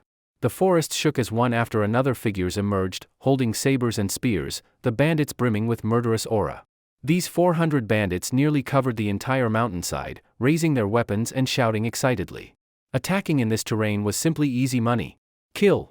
Kill! Kill! The roars of the bandits grew louder and louder, making the merchants' faces turn ashen. They usually only dealt with common folk, having seen fewer sabers than hoes. Now they were completely paralyzed by fear at this sight. At first Chen Rusong's expression was grim. But when he got a clear look at the bandits and their equipment, he suddenly burst into loud laughter. "I was overthinking. I gave these beasts too much credit. They were all in tattered clothes, skinny and weak. A few looked sturdy, but not enough to matter. Their weapons were so poor, not even a single bow among them. And they dared to come robbing like this? It wasn't that they were just shabby or that their leaders were stingy, it was simply the nature of bandits. In this prosperous age, With fertile land and plenty of rain, any strong man could easily join the army or farm to live well, marry a wife, and raise children. Even weaker ones with brains could study for exams and earn titles. Only the lazy, the foolish, or the desperate poor became bandits, barely surviving on scraps. Being able to hold a saber at all was something. How could anyone expect quality from them? Brothers, kill every one of these bandits. For every head you cut off, aside from the government reward, I'll ask Duke Qing to give you 5 taels of silver. At once, Chen Rusong's words stirred loud cheers from the guards. Looking at the mountains full of bandits, they weren't foes at all, they were bags of silver waiting to be collected. These men are crazy. There are at least 300 to 400 bandits, and they only have 70 men. How can they possibly fight? The merchants trembled in despair. To them, death seemed only a matter of time. You poor merchants and traders, life is hard enough. Just throw down your muskets, hand over all property, and you can leave alive. We may rob and plunder, but we also give to the poor. Unless necessary, we do not kill the innocent. From high above, Beishan Eagle called down to the caravan with false kindness, trying to persuade them to surrender. Of course, he had no intention of letting anyone live. But seeing those guards, tall and strong in armor, he worried a fight might be tough. Tricking them into laying down weapons and then killing them would be best. He thought his speech would make them surrender at once, yet unexpectedly, Chen Rusong shouted back a torrent of curses. Bullshit. You on the mountain, you're a thief and a murderer. Haven't you killed enough innocents already? With scum like you think you can touch a single hair of ours. These goods belong to Duke Qing. Understand? Do you know Duke Qing? A single word from him is heavier than your worthless head. How dare you rob his property?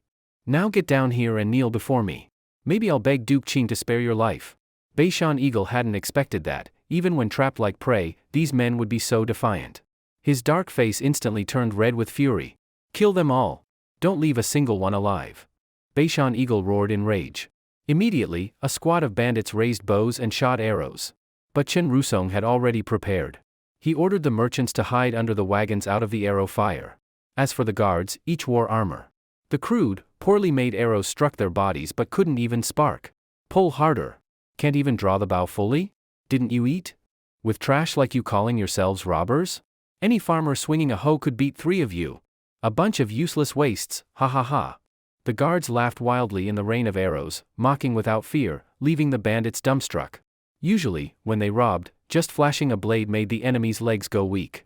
Never before had they seen foes taunting under arrow fire. Beishan Eagle immediately shouted, "Charge down and kill them. 1 head for 1 sack of grain." Originally, the underlings cheered at the reward. But then Chen Rusong below shouted back. "You lackeys. Kill just one of your comrades next to you, and I'll give you 2 taels of silver for the head, each one counts." The 2 offers compared instantly stunned the underlings. 2 taels of silver, for men so poor it was an unimaginable fortune. Beishan Eagle saw them casting suspicious glances at each other and felt his scalp go numb. What are you standing there for? Charge. Do you really believe that fool's words? He even had to draw out his horsewhip and lash at them, forcing them to attack. The whipping and curses finally woke those lackeys up. Nothing more to say, charge. Kill. Although they wore rags, the more than 400 lackeys rushed down the mountainside like a flood, and it was indeed visually shocking. The merchants were so terrified that they shrank under the wagons, not daring to peek out. Some even pulled the ox hides covering the refined salt to wrap themselves. Merchants really are timid as mice, scared by these dogs. Chen Rusong spat in disdain. Fire. At his command, the guards pulled their triggers. In an instant, gunpowder exploded, and gunshots thundered through the valley. The sound roared like thunder in their ears, painfully shaking them. The lackeys who had just been charging like a tidal wave froze on the spot in terror at the gunfire, looking around nervously. Immediately after, all the lackeys in the very front of the charge burst into bloody mist and fell dead on the ground. What is this? Seeing the ones at the front all fall dead in unison, the ones behind stopped in fear. They had already been shaken by the thunderous gunfire. Now, facing a pile of corpses before them, they were completely dumbfounded. They hadn't seen anyone draw bows, so how had so many been killed from a distance? Rotate. At another command, the front rank who had fired withdrew to reload, while the second rank, already prepared, stepped forward and fired again. With 2 volleys of flintlock fire in succession, more than 40 were shot dead. The rest of the charging bandits either froze in fear or tripped over the bodies lying ahead, tumbling headfirst into blood. What is that? Not arrows, could it be whistle arrows? Beishan Eagle watched from afar, seeing his men fall under thunder-like firepower, utterly shocked. With his limited vision, he could not comprehend how terrifying the crushing of cold weapons by hot weapons truly was. Charge, charge! What are you standing around for? The lackeys, hiding behind corpses, refused to advance. Beishan Eagle panicked, shouting orders, but no one obeyed. When the third volley came and another wave of corpses fell, these cowards, used only to bullying the weak, were completely broken by this sorcery-like firepower. Their arrogance vanished. Scattering like birds and beasts, they fled in all directions, no longer daring to charge. Chase them! Cut as many heads as possible. Duke Qing said, the more of these villains killed, the better. For every one killed, the reward is 2 taels of silver. Chen Rusong roared, drew his saber, and charged uphill to hunt them down. Brothers, forward! The guards, morale high, lifted halberds and sabers and followed, sweeping through the fleeing bandits like a storm. Even in close combat, the difference was too great, ragged bandits against armored soldiers. It was like phoenixes compared to barnyard chickens. A one-sided massacre. The sudden turn of battle came too fast. The leaders on the mountain reacted quickly, immediately turning to flee. With their men scattered, these so-called chiefs were worthless. Any common soldier could cut them down. Catch those 4 leaders alive. The small fry can run, but they must not escape. Chen Rusong spotted their movement and ordered the soldiers to seize them. Those arrogant leaders, usually swaggering, now couldn't even run faster than their lackeys. They were captured almost without effort. As they were tied together like grasshoppers, these scoundrels began wailing like women. The merchants crawled out from under the wagons, still trembling, shocked that the ambush had turned into a one-sided slaughter. At least, they had survived. Generals, you may not know since you're new to Shandong, but these 4 leaders have high bounties on their heads from the local government, together worth at least 180 taels of silver. Chen Rusong sneered. A mere 180 taels? The Shandong officials are really stingy. He immediately ordered several guards to escort the 4 fools directly to Chang'an to deliver them to Qingxiu. Chen Rusong didn't think deeply about it, he simply believed Qingxiu's reward would be greater than that of the government. He did not realize this act would directly help Qingxiu greatly. Chang'an City. At this time, Qingxiu was working with craftsmen on how to extract the cultivated mold of penicillin. Although he could smear the green fuzz directly on wounds like that Roman merchant, the effect would be far weaker. After all, with such strong resources and so many skilled craftsmen in Chang'an, using such a crude method to make medicine would be shameful. Duke Qing, this batch seems clearer than before, not so murky. The craftsman showed him the green liquid just extracted. This was much better than the crude form from simple cultivation. Qingxiu estimated it might have about 30% of the potency of modern refined penicillin. Barely enough to meet his minimum requirement. Try again, see if it can be refined purer, unless it's impossible. Qingxiu ordered again. Just then, a servant came to report. Is that so? Qingxiu was first surprised, then overjoyed. This Chen Rusong can handle things, well done. He ordered them brought in at once. Soon, several guards escorted 4 dirty captives inside. Duke Qing, the men have been delivered, waiting for your judgment. These 4 were the bandit leaders who had failed to ambush the caravan and had been captured alive. Beishan Eagle, Guotian Star, Half Sky Shade, Judge of Hell, quite some names. Qingxiu studied them with interest. Beishan Eagle, knowing the situation, quickly kowtowed and begged for mercy. Great Duke Qing, spare us. We only wanted to survive. Who would willingly become bandits if we could live properly? Bullshit. Don't think I don't know you were hired by Wang Jin. Qingxiu's words shut Beishan Eagle's mouth instantly.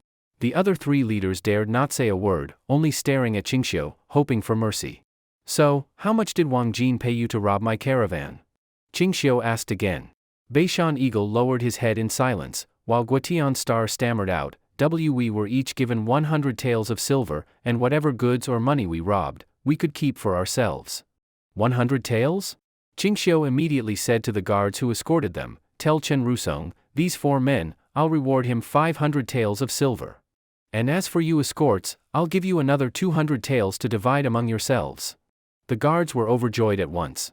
Many thanks, Duke Qing. In the blink of an eye nearly 1,000 taels were given out. Hearing this, the 4 impoverished chiefs were dumbstruck. They had thought Wang Jin was already generous, but never expected Qingxiu to be even more lavish. Of course, this money wasn't wasted.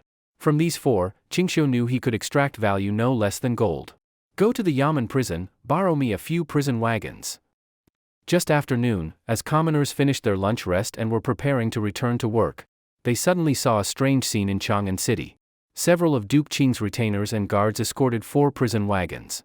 As they paraded them through the streets, they loudly shouted to the people about the crimes of the 4 prisoners. These 4 are the 4 great bandit chiefs of Shandong.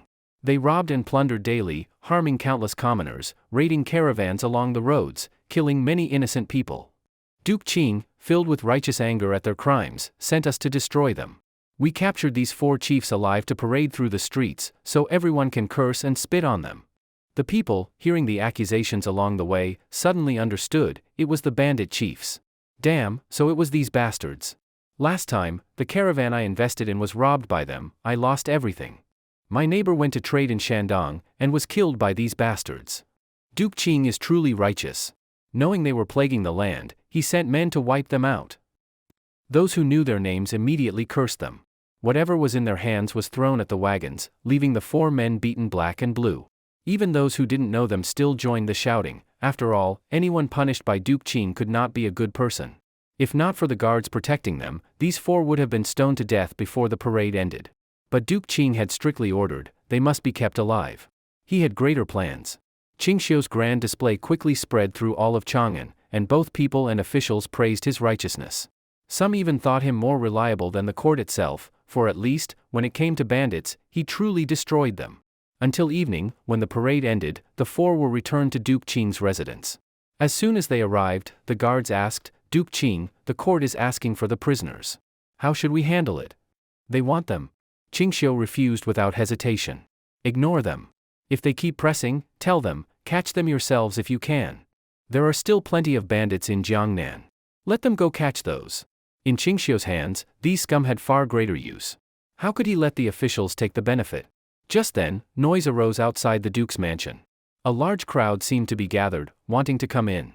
What's this? Qingxiu frowned. Could the officials be trying to seize the prisoners by force? That would be too absurd.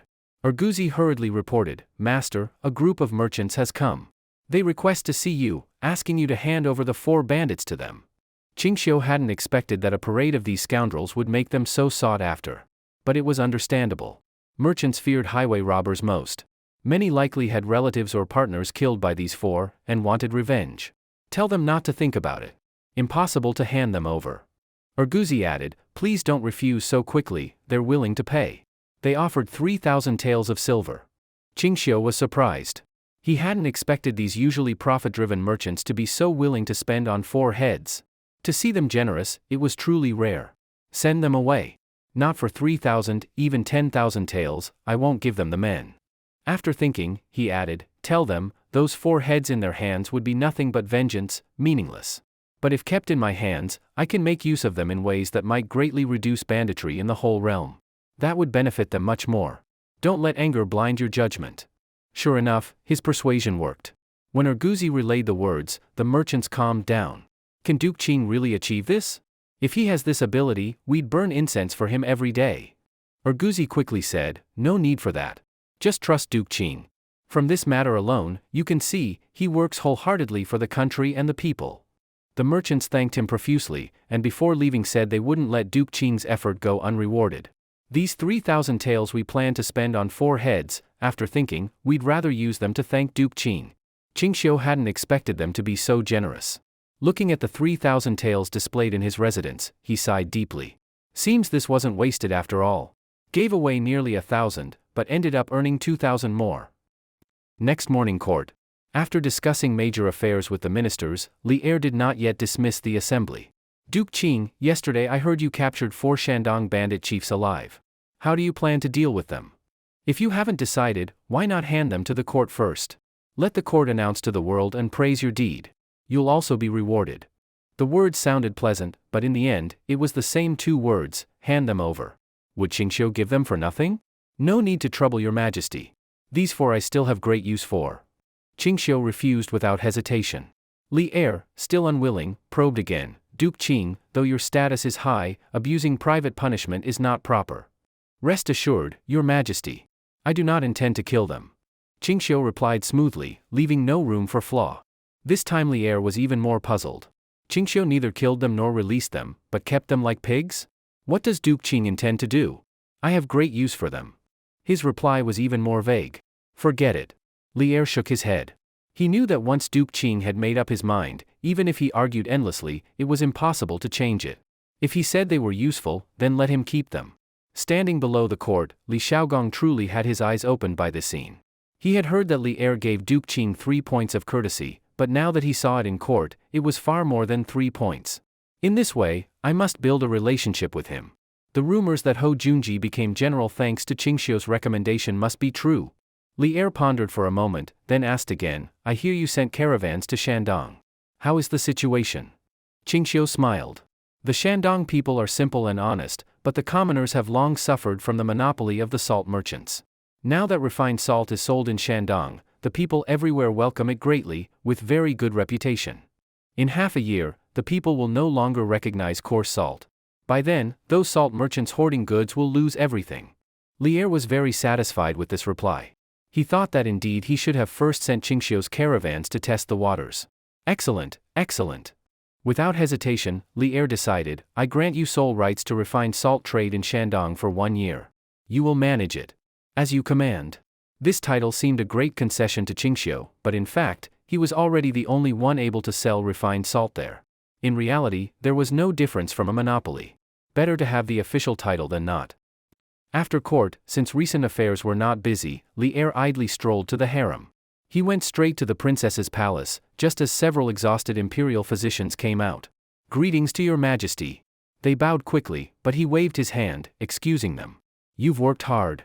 No need for formality after such effort. How is the little princess? Reporting to your majesty, the little princess is still stable. The illness has not worsened. We are still seeking a cure. Li Er's hopeful look faded. He sighed with disappointment and waved for them to leave. Entering Changlu Palace, he saw Empress Changsun gently coaxing a jade-like little girl to sleep, moving cautiously. This little girl was Li Er and Empress Changsuan's most beloved eldest daughter, Princess Changel, Li Liji. The couple doted on her deeply, even more than on their eldest son, Li Chengqian. But sadly, this beloved daughter had been frail since birth. At 7 years old, she had never even left the palace. Despite endless treatments, her condition worsened with age. Your Majesty, do not blame the physicians. They truly have done their best. Empress Changsuan's eyes were red from crying. I know, I do not blame them. Li Er's face was helpless. At this moment, he was not the ruler of an empire, but a father powerless before his daughter's sickness. Your Majesty, what about seeking medicine among the people before? Mostly charlatans and tricksters, useless. It was mercy I did not behead them. As he spoke, a guard outside reported, Your Majesty, Duke Qing wishes to see you. He is waiting outside Taiji Hall. Shall I admit him? I understand. I will go. Li Er rubbed his eyes, trying to hide his emotions. Qingxiu noticed several palace pillars of Taiji Hall were leaking with water, clearly long in disrepair. Your Majesty, you do not maintain this palace well. If winter comes, won't your rheumatism grow worse? At this, Li Er grew angry. Because of Wei Zhang, that old old minister. I wanted to add 1 brick or tile, and he scolded me, comparing me to Emperor Yang of Sui. Qingxiu chuckled quietly. He wondered if Li Er's worsening illnesses in later years had something to do with Wei Zhang's constant scolding. No wonder Li Er dug up his grave after his death. Your Majesty, I came today on an important matter. You must do as I say. He stressed again, it concerns all the interest groups in Shandong and the stability of the realm. Li Er rarely saw Qingxiu so solemn. Startled, he still nodded. Speak freely, Duke Qing. I will value it. Not value, it must be done. Exactly as I say, without deviation. Li Er was even more surprised. What could be so serious? Your Majesty knows, the shadow of war with Goguryeo hangs heavy, and battle may break out at any time. To campaign against Goguryeo, the army must pass through Shandong, or recruit soldiers there. When that time comes, Your Majesty can use the march as cover to strike down all the local clans and powers in one sweep. With the army present, it can be done easily. Li Er shook his head in disbelief. To attack the local powers without reason, that has always been the way of chaos. You should know this. Even Emperor Wu of Han, domineering as he was, had to use the order of dividing fiefs to weaken nobles slowly. How can you act so rashly? Qingxiu replied meaningfully, Your Majesty is mistaken. Who says there is no reason? If you strike without cause, it will indeed bring trouble. It is not without reason. Qingxiu added, Do you know why I kept the 4 bandit chiefs alive? With them, I can uproot those local powers, making them unable to exploit the people again. Hearing this, Lier was shocked. How so? It is not the time to say in detail. But trust me. Do exactly as I say, and I will ensure it is resolved without consequences for you. Lier was surprised by Qingxiu's gamble, but then thought, this was indeed his style. If Qingxiu did not take bold risks, Lier would hardly recognize him. But what secret did he hold over the clans, to destroy them in one night? Good. I promise you. If you have the means, I will give full support. Provided that you truly have a way. Qingxiu nodded firmly. As long as your majesty promises me, then I naturally have a way. You need not worry at all. At this point, further words were useless. The two had gone through so much together, their trust and understanding needed no more to be said.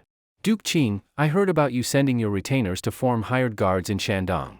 But since it was for protecting caravans, I will not pursue the matter. I trust you know how to control the limits. But I also heard that these hired guards have gunpowder weapons. This. Qingxiu knew what Lier was worried about. Your Majesty, rest assured, not a trace of gunpowder will enter the people's hands. Then I am at ease. Lier trusted Qingxiu's word.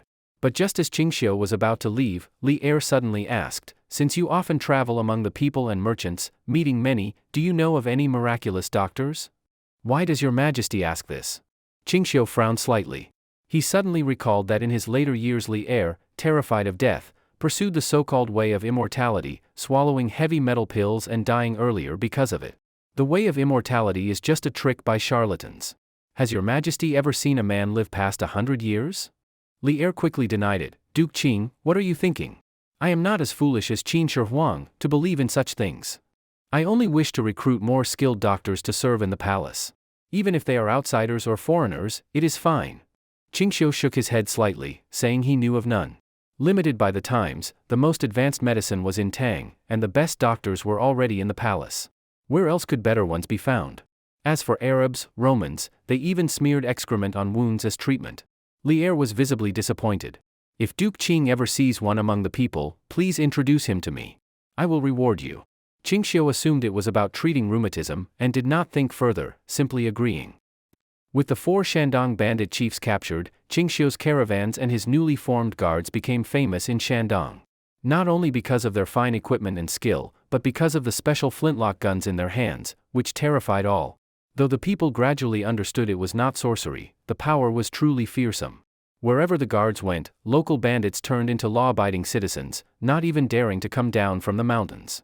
Even caravans without escorts faced no disturbance, allowing refined salt to be sold smoothly. Thus, Shandong salt merchants suffered greatly.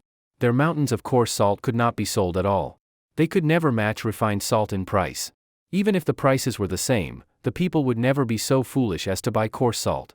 Soon, coarse salt in Shandong was useless, and the salt merchants became a laughingstock. This development far exceeded Wang Jin's expectations.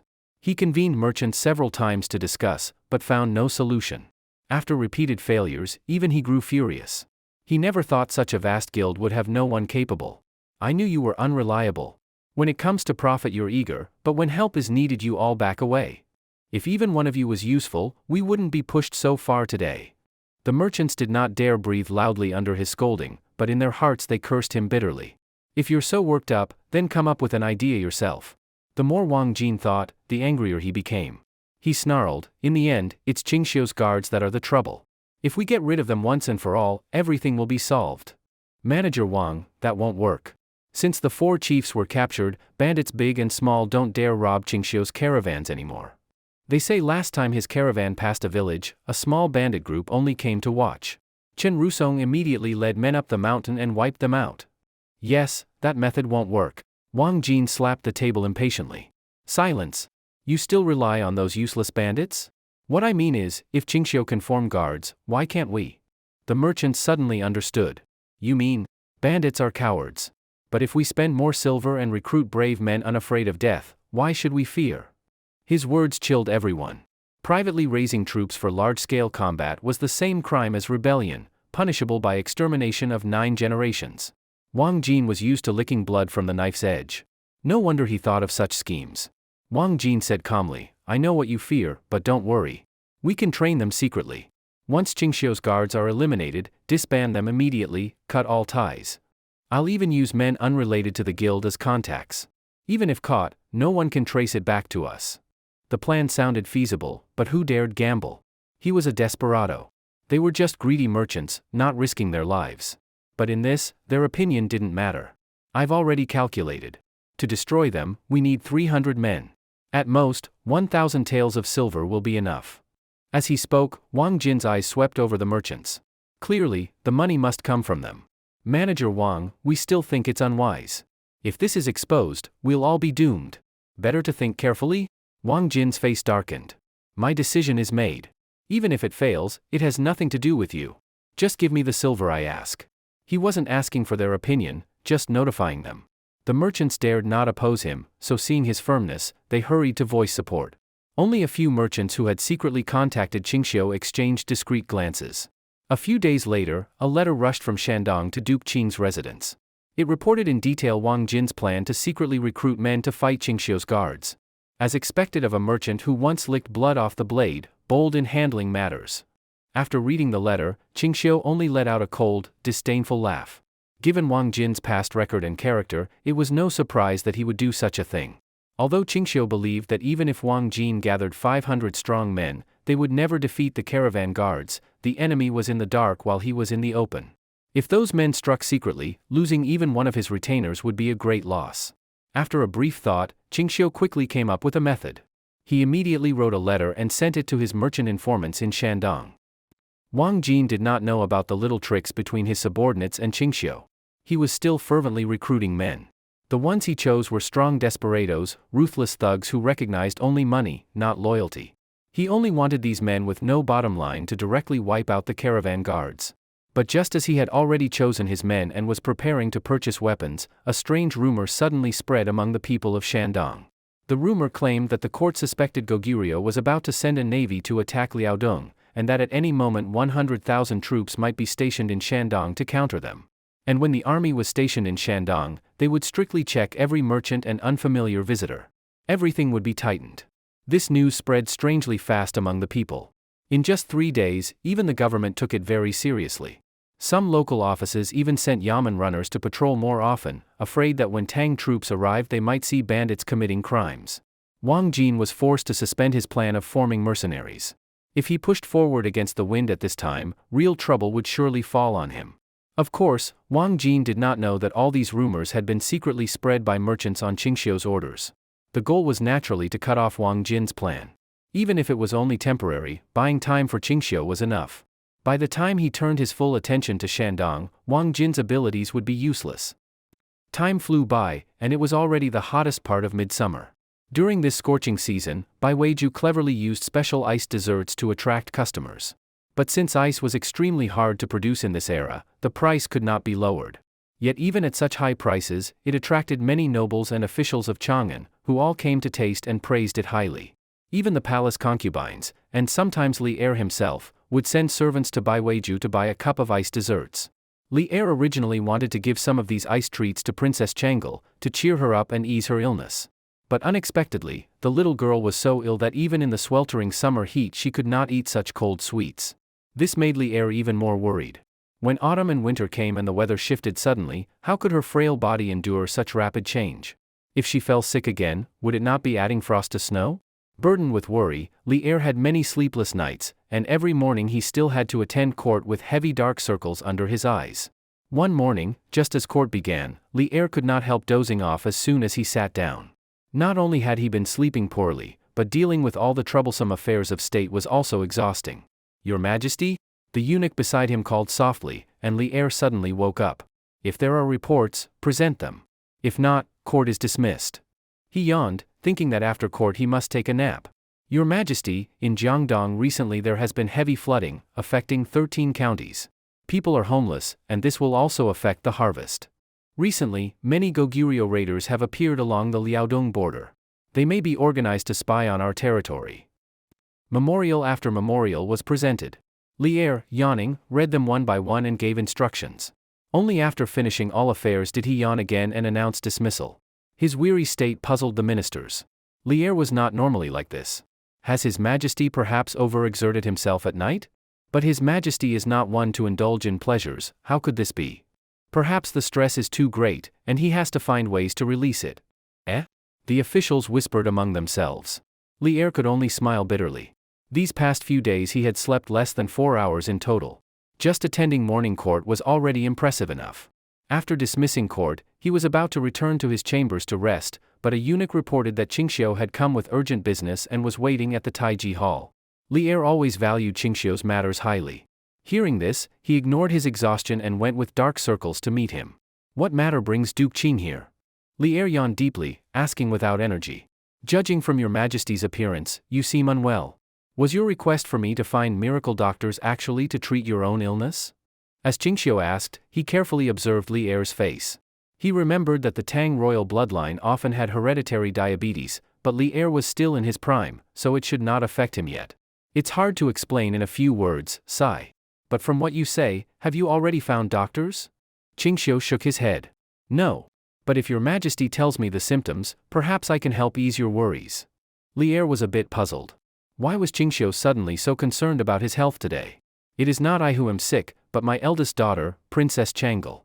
She has been frail and ill since childhood. Li Er briefly told Qingxiu about Princess Changle's condition, his face growing heavier with sorrow. If, when autumn turns to winter, her little body worsens from the cold again, then wouldn't it be? Li Er could not bear to finish. Princess Changle, Qingxiu knew of her. This eldest daughter received all of Li Er's love, even more than his sons. But sadly, this girl lived only to 14 before dying of illness.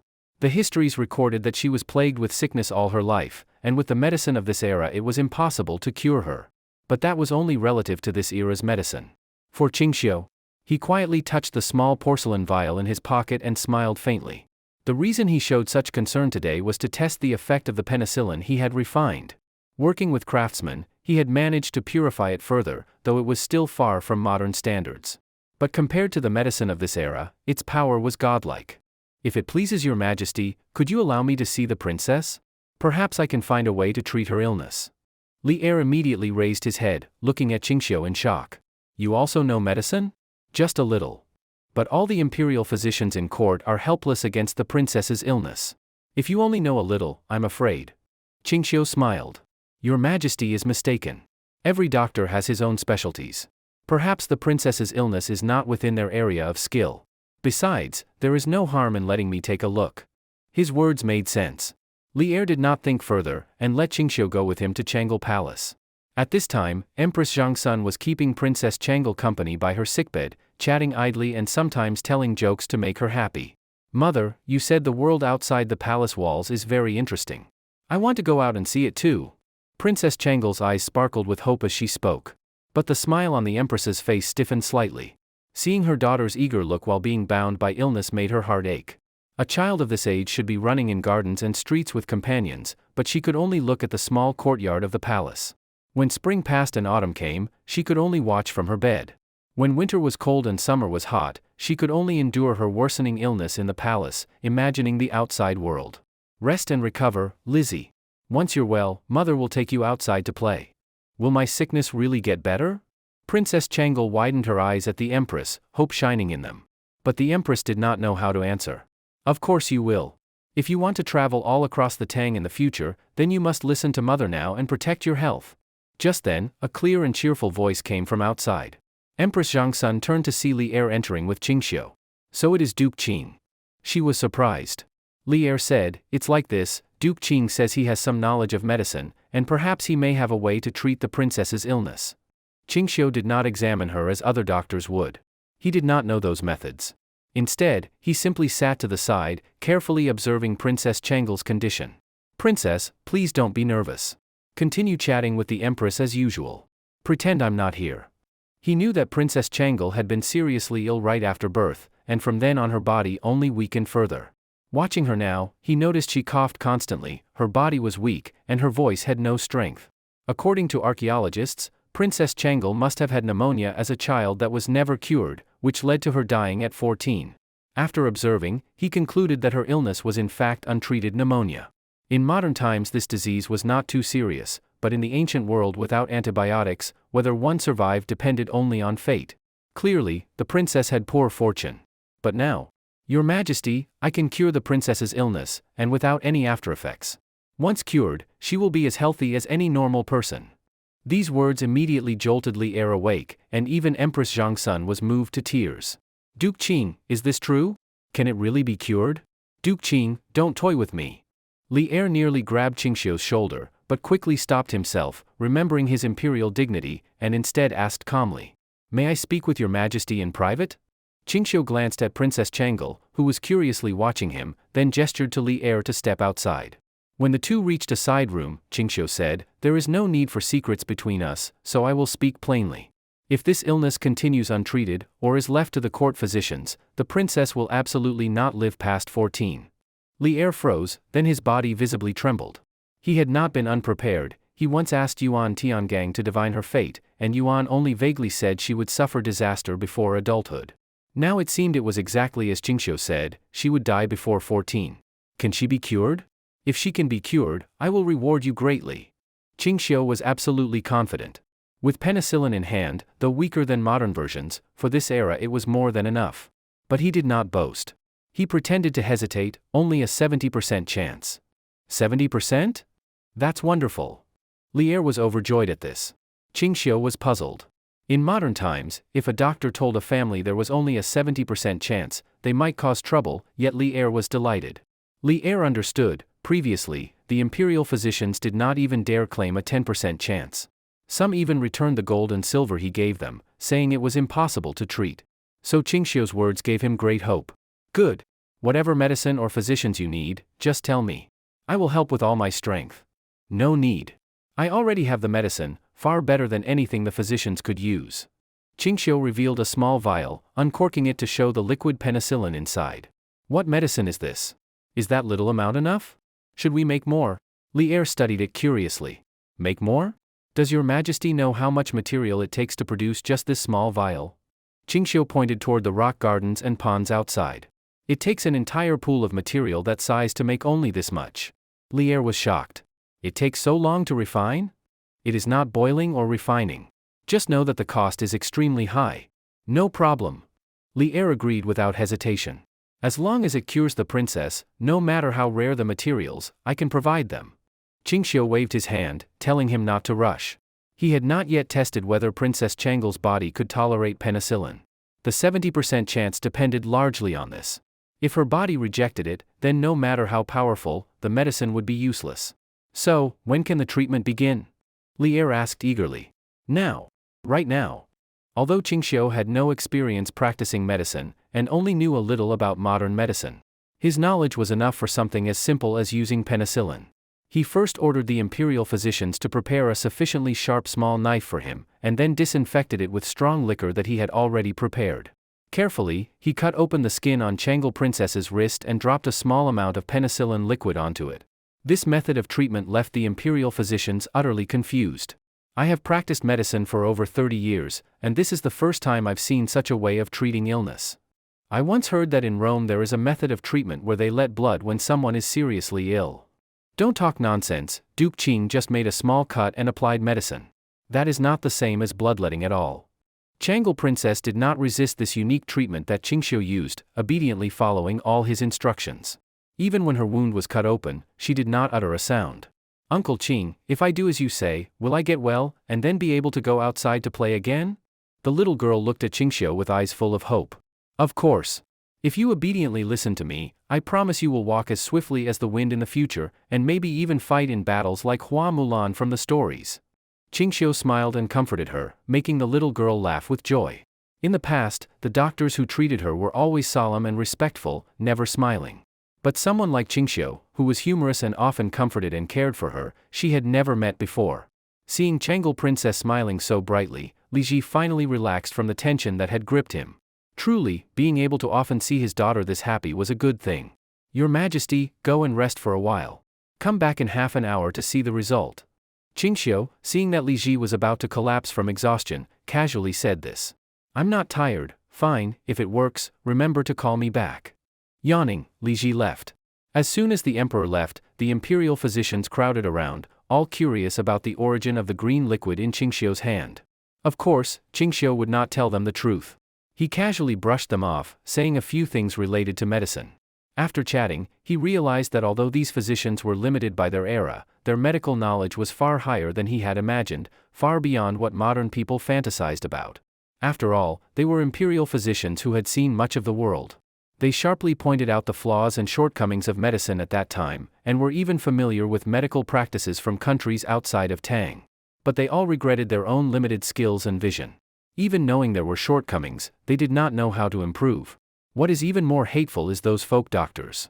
They cling tightly to ancestral methods, refusing to change, claiming that whatever was handed down by the ancestors must be good. One physician sighed helplessly. Right now, the only doctor I know who is willing to constantly improve ancestral methods is my master. Qingxiu casually said, "Oh? Then your master has vision." The physician smiled. "Of course. My master is known as the Medicine King. Even His Majesty values him greatly and tried to invite him to the palace, but my master is indifferent to fame and wealth, so he did not come." The old man believes that if one always stays in the palace, even the greatest medical skills cannot benefit all the people of the Tang dynasty, nor can one see enough difficult cases. One should still walk among the common people and treat them. Qingxiu suddenly looked up. "What did you say? Your master is called the Medicine King?" "Yes. And this title is not just from the common folk. Even we imperial physicians all recognize it." As he spoke excitedly, he pulled out a notebook from his medicine box. "Look, this is what my master personally taught me when I was learning medicine from him. Priceless wisdom." Qingxiu interrupted him again. "What is your master's name?" "Sun Simiao, the Medicine King Sun Simiao." How could Qingxiu not know this name? This man was a divine doctor, ranked alongside Hua Tuo and Zhang Zhongjing. Even his disciple could serve as an imperial physician. "Where is your master now?" The physician frowned, thinking for a moment. "The last time I met my master was in Xingyang. He was returning to Guangzhou. He should be in Guangzhou now. If you wish to find him, you only need to look in the villages among the people. He often gives medicine to poor villagers." Qingxiu thought to himself, truly worthy of being remembered through the ages, such a broad heart. Just then, a young eunuch came to remind Qingxiu that the time for the competition had come. As expected, Changle Princess's skin test showed no problems, which meant her body could use penicillin.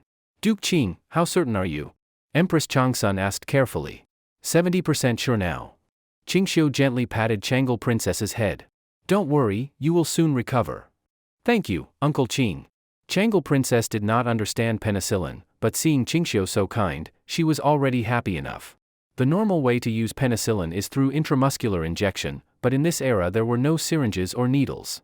So Qingxiu had no choice but to use a simple and rough method, dipping a fine needle in the penicillin liquid and pricking Changle Princess's arm many times.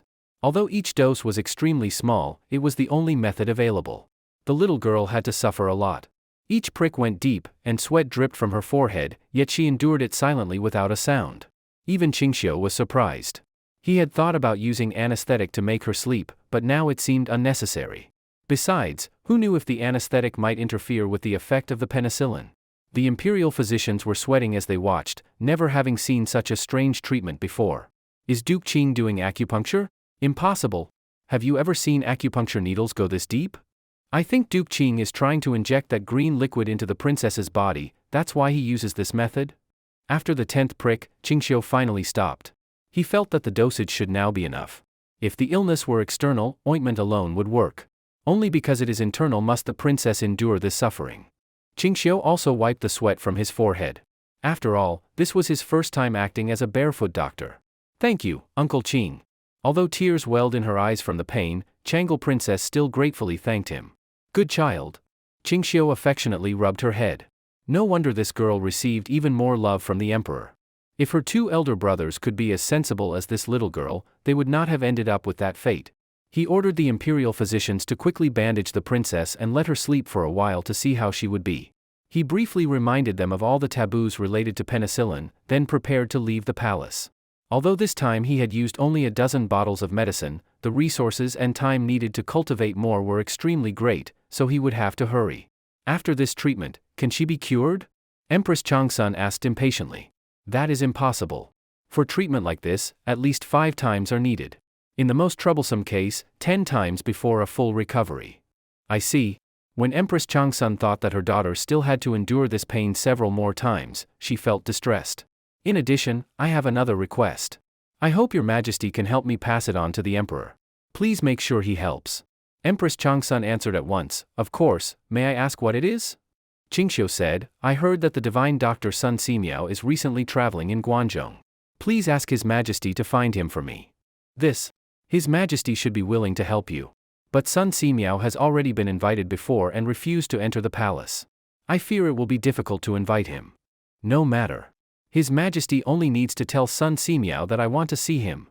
After Qingxiu left the palace, the imperial physicians all followed behind him. Duke Qing, may we know what method you just used? We would like to learn it. Yes, we have never seen such a medical method. Did it come from Rome? We want to learn not just for ourselves. If this method really can treat incurable diseases, we will surely write it down and pass it on for thousands of generations, to treat more patients. Qingxiu had not wanted to pay attention to them, but hearing them speak this way, he thought they had some vision after all. Telling you is no problem. The method itself is not important. The purpose is simply to deliver the medicine into the patient's body. He showed them the penicillin in his hand. The key is this thing. The physicians restrained themselves from reaching out, looked carefully, but could not make sense of it. We understand this must be Duke Qing's secret. But could you tell us its name? If this thing really can cure the princess, we want to record it in a medical text. Looking at their sincere eyes, Qingxiu thought for a moment, then said, "It is called penicillin." After Qingxiu left, Princess Changle quickly fell asleep. But unlike before, this time she slept for a full 5 hours. This nearly frightened Empress Changsun. If not for the fact that during sleep the princess's complexion was rosy and her breathing even, she would really have thought some medical accident had happened. Only when the princess awoke did the empress completely relax. Before Empress Changsun could carefully observe her daughter's condition, the little girl was already crying out that she was hungry and wanted to eat. Unexpectedly, this time Princess Changle's appetite greatly increased. She no longer looked weak and sickly. Empress Changsun was overjoyed, and quickly called Li Er to come see the princess's condition. Her appetite really has improved a lot? Seeing the princess eat in one meal more than she could normally finish in 3, Li Er was ecstatic. The princess not only had a big appetite, her complexion was much better than before, and for the first time she put on shoes by herself and ran outside to the garden to play. Father, mother. Surely the air outside is better than inside. But at this season, it is a little hot. Li Er had been worried the little princess might have trouble, but seeing her jumping about lively, she was no different from a healthy child. She no longer coughed as before, and hopping around she showed no sign of any burden on her body. She really has improved. Duke Qing is amazing, Your Majesty. His medicine really works. Empress Changsun cried with joy. Duke Qing truly has great skill, Li Er sighed repeatedly. Then Li Er quickly came to his senses and immediately sent someone to tell Qingxiu the news, and ask when the next treatment would begin. The next morning, just as Qingxiu was instructing his servants to prepare for large-scale penicillin production, he received the message sent by Li Er. As expected, his penicillin had taken effect. It seems this method really works. The heavy worry in Qingxiu's heart was finally lifted. He had never before tested his injection method, so he had not known whether the medicine would take effect. And for the very first use to bring such a result made him even more confident that with at most 5 treatments, Princess Changle's lung disease could be completely cured. Go and tell His Majesty, if he wants the next treatment to begin soon, he must help me produce more medicine.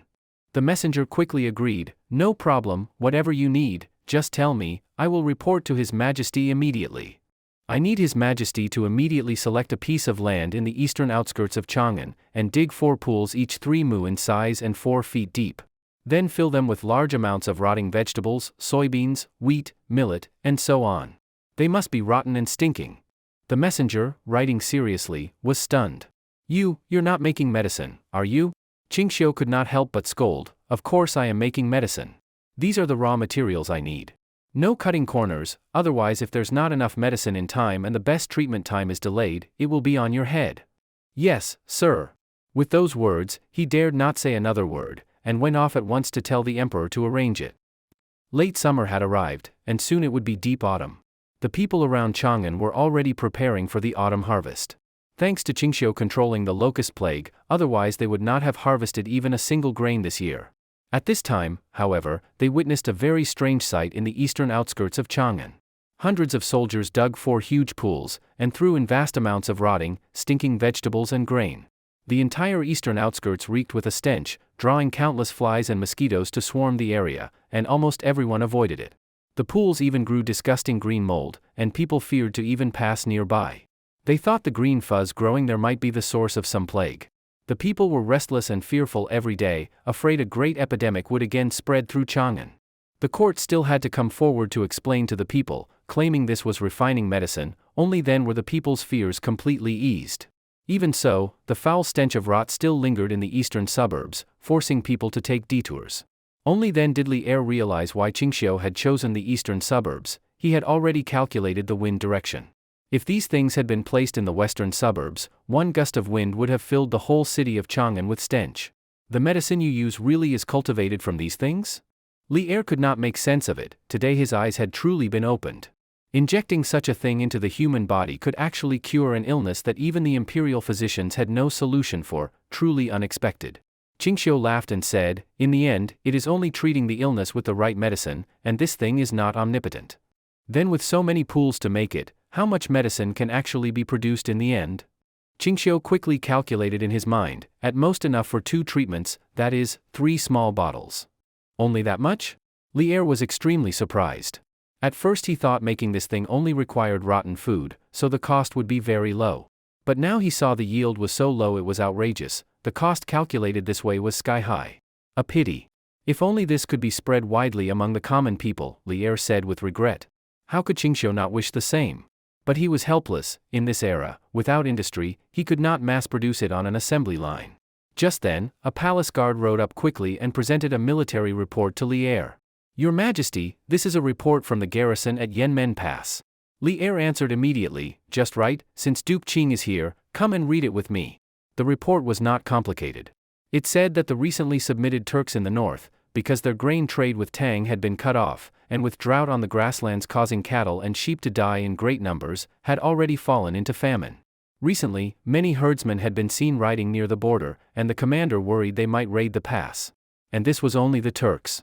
In the northwest the Tangut tribes, and in the northeast the Khitan, had already begun raiding the borders for food. Li Er frowned deeply, though in fact the situation did not surprise him. This year Guangzhou had suffered disaster, grain was scarce, so trade with the northern tribes was cut off. With food short, they had been forced to ignore their fear of Tang. All wanted to take the risk and plunder before they starved to death. The Tangut and Khitan newly submitted to Tang do not yet understand the rules. They must indeed be taught a lesson. Li Er closed the report and gave a cold snort. "I plan to find their largest tribe, and order the border troops to launch one sweep and destroy campaign, to set an example. What do you think?" Qingxiu of course had no objection. "Indeed, just as your Majesty said, the barbarians fear power but do not admire virtue. To teach with weapons is unavoidable. But this alone is not enough." Li Er seemed to faintly guess what Qingxiu wanted to say, and looked troubled. "I know, keeping trade with them is the best way to prevent raids. But this year food is too short. It is already hard to meet our own needs, there is no surplus to sell to them." Qingxiu shook his head. "Your Majesty misunderstands. That is not what I mean. What I mean is, change their hearts. Make them lay down weapons, so that even if hungry they will never ride south to plunder." Li Er's first reaction was, impossible. If these words had not come from Qingxiu, he would have cursed on the spot. If those tribes could be moved by feelings, how could they have fought with the Central Plains from the Han Dynasty for nearly 1,000 years? Who can move them? I cannot. I only know barbarians recognize swords, not preaching. Of course, it is not I who will move them. Qingxiu asked mysteriously, "Does your Majesty know, the thing those tribes fear most is not swords, but the totem gods of their grassland tribes?" No matter which group had ruled the northern steppe, they all had a fanatical, almost obsessive faith in their tribal gods. To them, their own lives were less important than the majesty of their gods. Li Er thought for a moment. "This much I know. Something called eternal heaven, I think. But what has this to do with the change of heart you speak of?" Qingxiu suddenly changed the subject. "Your Majesty, I hear in 2 days there will be a water and land assembly in Chang'an. Would it be convenient to go with me to take a look?" He had not expected Qingxiu to suddenly speak in riddles, but he still agreed at once. "The water and land assembly you speak of, is it related to moving the hearts of those tribes? When your Majesty sees it, you will understand. Then I will not need to say more." Qingxiu answered vaguely. He spoke no more with Li Er, but went forward to observe the growth of the penicillin mold. "Your Majesty, this is still far from the efficiency I want. Better to dig more pools and produce enough medicine as soon as possible." The Water and Land Assembly was a grand ritual held by Buddhist monks of Chang'an to release the souls of wandering ghosts. In Chang'an there was one almost every year, and to attract crowds, the temples also prepared much food for the spectators to eat freely. Therefore, there were always people eagerly waiting for the yearly Water and Land Assembly. Whether they believed in Buddhism or not, Who did not love free food and drink? As soon as the assembly was set up, many idlers who had been waiting gathered, one more impatient than the other. The monks and nuns began arranging the site, all busy yet orderly. Did you hear? Today the master presiding is called something Xian? It is Master Xuanzang, I heard. He is the chief disciple of the elder of Jinshan Temple, said to have great Buddha nature and very high understanding. Master Xuanzang once passed by my home on alms. As the crowd talked, Li Er and Qingxiu also arrived. Today Li Er did not want to attract attention, so he specially wore plain clothes and a tall hat to cover his face. Qingxiu, however, did not mind the bustle. Wherever he went, people warmly greeted him. Has your Majesty learned about the water and land assembly? I have heard a little, but never studied it deeply, and never took part in anything related. At this, Li Er's face showed slight disdain. He had always disliked religion, believing that those who shaved their heads to become monks were wasted labor. And the temples occupied much land and wealth, yet paid no taxes to the court, truly a thorn in the flesh. As for the Buddhist teachings, your Majesty has at least heard some, right? Li Er frowned slightly. Yes, I think they advocate enduring suffering, and say that by accumulating merit one can enjoy blessings in the next life. At this time, Buddhism in the Tang dynasty was not some great power, only a little stronger than those small religions struggling to survive. Right now Taoism was growing wildly, and whether among the people or the court, Taoism was more widely accepted. Buddhism, just to attract believers and survive in the cracks left by Taoism, even claimed that their Buddha had once been enlightened by Laozi, saying that Laozi transformed the Hu people into Buddhists. They forcefully tied together two religions that had nothing to do with each other, only to gain a foothold in the Tang dynasty. Just then, with the sound of drums and gongs, the water and land assembly began under the direction of the Great Master. The monks and nuns, following the Great Master, started chanting scriptures, their voices devout and in unison. Although no one could understand the meaning of those scriptures, the common people treated it only as lively entertainment. After all, there were not many true believers among them. So, what does this water and land assembly have to do with the Khitan and the Turks? Li Er soon grew impatient with the scene and asked Qingxiu in confusion. The teachings of the Buddhist scriptures are to make people kind, to stop fighting, stop killing, eat vegetarian food, endure everything. What does your Majesty think of such teachings? Li Er shook his head slightly. For an individual, this teaching is indeed good, it makes people let go of anger, be calm, and also benefits those around them. But for a nation, this is like rotting it from the roots. Having fought his way through battle and conquest, Li Er understood best the importance and irreplaceability of military spirit and martial strength for a country. For oneself to eat vegetarian food and chant Buddha's name was fine. But if an entire nation fell into such an atmosphere, the country would surely perish. But speaking of it, Yang Guang must have liked Buddhist teachings a lot. If he were still alive, he would definitely have tried all ways to spread Buddhism throughout the whole country. He would probably wish that everyone became extremely devout Buddhist believers. Li Er and Qingxiu looked at each other and laughed. These Buddhist scriptures taught people to endure and accept everything, even to take suffering as accumulating merit. In troubled times, was this not just persuading the starving and desperate commoners who might rise up to endure hunger and not rebel? But my central plains no longer has Emperor Yang of sway. Among the tribes, there is no one with your Majesty's vision and wisdom. Li Er thought for a moment and at once understood Qingxiu's meaning. To make the tribes all believe in Buddhism, and corrupt their wildness and beastly nature as much as possible, is that what you mean? Of course. As expected, your Majesty understood at once. Li Er still doubted. How could the tribes obediently believe such teachings? I think this would not be easy. Not necessarily. Qingxiu laughed and said, the tribes are the most ignorant. Anything they cannot understand, they see as supernatural power. If your Majesty sends some skilled tricksters to the northern grasslands, to perform little tricks even Central Plains people cannot easily see through, those tribes would surely believe them. Then tell them this is the divine power of the Buddhist gods, they would absolutely believe it. Li Er suddenly understood. As expected, Qingxiu had the best ideas. This also broadened Li Er's horizons. He had always thought wars between nations were only about military force and economic pressure. Now he saw that if one could seize the high ground in propaganda and religion, one could also undermine the enemy. This is like planting a knife in the enemy's heart, waiting for it to take effect one day. Though he knew that spreading religion would not have much effect in the short term, it was a long-acting medicine. Even if he could not see it in his lifetime, perhaps when his son or grandson was emperor. Looking over the steppe, it might already have become peaceful Buddhist land, with no more raids to the south. Even if a devastating blizzard wiped out all their cattle and sheep overnight, leaving them in poverty, They would still endure hunger, hoping all their suffering would become blessings in the next life when they were reborn. Just thinking of this scene made him feel endlessly delighted. Let me entrust this matter to you, what do you say? Li Er immediately pushed the responsibility toward Qingxiu. You know those tricks best, and you also have some understanding of Buddhism. If you handle it, it will be most proper. Of course I can do it. But, Your Majesty knows, gathering men and preparing materials requires quite a lot of silver. No problem, I'll give you 400 taels of silver to start, no, 700 taels. That should be enough, right? Seeing Qingxiu look troubled, Li Er quickly added, and when the matter is done, no matter how much silver is left, you need not return it to me. Qingxiu put on a troubled face. I will try. 700 taels is a bit tight. But since my heart is devoted to the country, I will do it.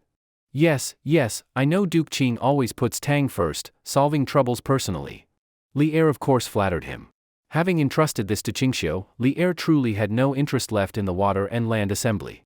He took his leave at once, but Qingxiu was in no hurry to leave, and found a good spot to sit and watch the whole assembly. Of course, it was not because he believed in religion, but because there was someone in the assembly he knew, though only one-sidedly. Busy until afternoon, the water and land assembly ended, and the spectators dispersed one by one, until finally only Qingxiu remained there. The monks, seeing such a nobleman quietly listening to their scripture, were overjoyed. They longed to build good relations with high officials of Chang'an. Duke Qing, are you also interested in our Buddhism? Why not come to Jinshan Temple later, we will personally teach you the scriptures. Qingxiu said calmly, no need, I am only waiting for someone here. Who are you waiting for? He casually pointed toward the grounds. Master Xuanzang. Just then, Master Xuanzang, having finished tidying the site, saw the monks gathered around Qingxiu, and looked displeased. Why do you not treat the commoners who come for fortune-telling like this, but fawn on the powerful? Have I not often taught you, whether commoners or nobles, you must treat them the same, not despise or favor because of their status? Xuanzang walked over and scolded the monks. They immediately lowered their heads in silence. It was clear he held very high status among them. Qingxiu clapped his hands and laughed. Master Xuanzang is right. You should treat me the same as those commoners, show me a sour face and sell me a scripture I can't understand for a few taels of silver at a high price. The monks all broke into a sweat, every word hit their sore spot. As punishment, recite the Heart Sutra silently until sunset. Do not stop before then. Xuanzang's expression also turned stern. He usually only focused on studying scriptures and did not know much about temple management. Now, hearing this from Qingxiu, he was naturally very displeased. As a monk, to still be tied down by worldly concerns like ordinary people, what sort of conduct was that? After the other monks withdrew, Xuanzang, looking ashamed, bowed slightly to Qingxiu. Please forgive the shame.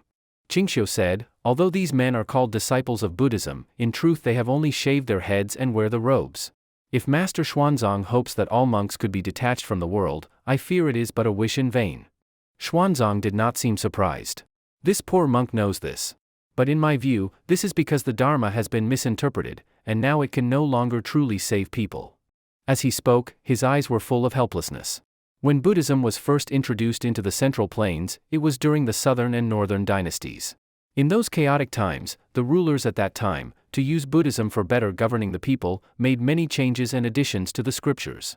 And after nearly 200 years of change, by the Tang dynasty the scriptures of Buddhism had already become very different from the original. It was precisely for this reason that in the future he would be so devout as to risk his life traveling west to seek the true scriptures. Then I wish you success. Although Qingxiu did not care for this religion, Master Xuanzang was indeed a man worthy of respect. Regardless of his dangerous journey to India, clinging to his faith even at the risk of death, his great Tang records on the western regions after his return would also greatly help future generations study this history. Today I saw many people coming and going, but only Duke Qing watched the entire water and land assembly from start to finish. Could it be you are interested in our Buddhist teachings? If so, please do not be misled by those monks with shallow practice. This poor monk can personally answer your doubts. As he spoke, Xuanzang also invited Qingxiu to come with him to Jinshan Temple for a proper talk. Very well, I'll accept your invitation. Qingxiu agreed at once, and then went together with Tang Xuanzang to Jinshan Temple. Before this, Qingxiu had not paid much attention to the largest temple in Chang'an. Seeing it with his own eyes, he found it was built like a palace, magnificent and splendid. Even many Taoist temples and monasteries could not compare with Jinshan Temple. If not for the restrictions within Chang'an, He might even have suspected that the monks would make Jinshan Temple as grand as the imperial palace itself. When the monks of Chang'an spoke of Jinshan Temple, almost all of them showed smiles of pride. Only Master Xuanzang, when looking at this grand temple, showed faint shame. Please excuse it. Monks should stay away from worldly noise and not be trapped by wealth, but the monks of Jinshan Temple are shallow in practice. Xuanzang ordered his disciples to prepare a quiet room and light calming incense, and personally received Qingxiu. As soon as they sat down, Qingxiu spoke directly, Master, do not misunderstand. Today I did not come to hear you explain scriptures. Then for what reason did you come? Qingxiu said calmly, Does Master Xuanzang wish Buddhism to be spread more widely, so more people may be influenced by it? Xuanzang looked troubled. Of course I do, but my cultivation is still shallow, I fear I cannot yet.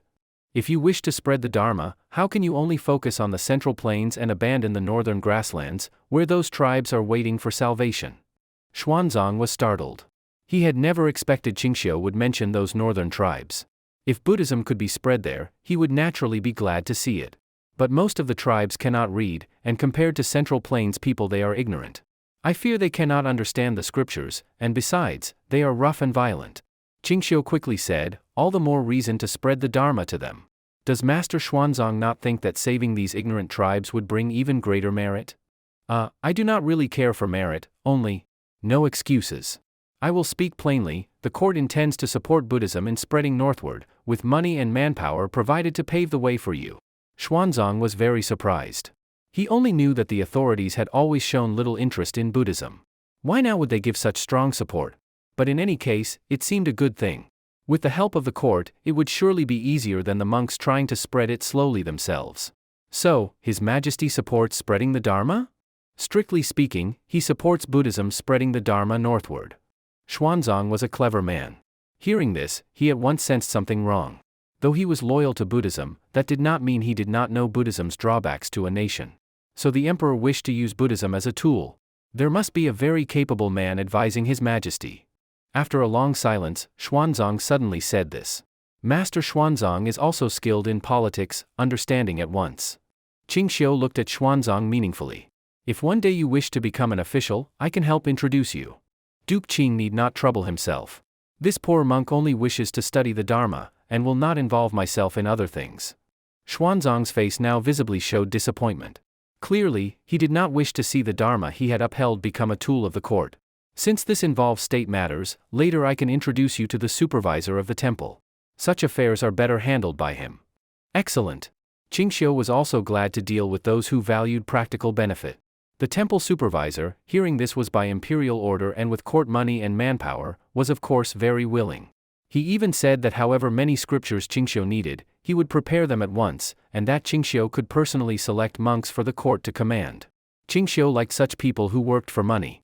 On the spot, he promised to donate 100 taels of silver as incense money to the temple. You are too kind, oh my. The supervisor was overjoyed. We monks do not look at money, only at fate. And with you, Duke Qing, our Jinshan temple surely shares fate. Moreover, this is to spread the Dharma. No matter how troublesome, we must see it done well, and make His Majesty satisfied. Qingxiu laughed.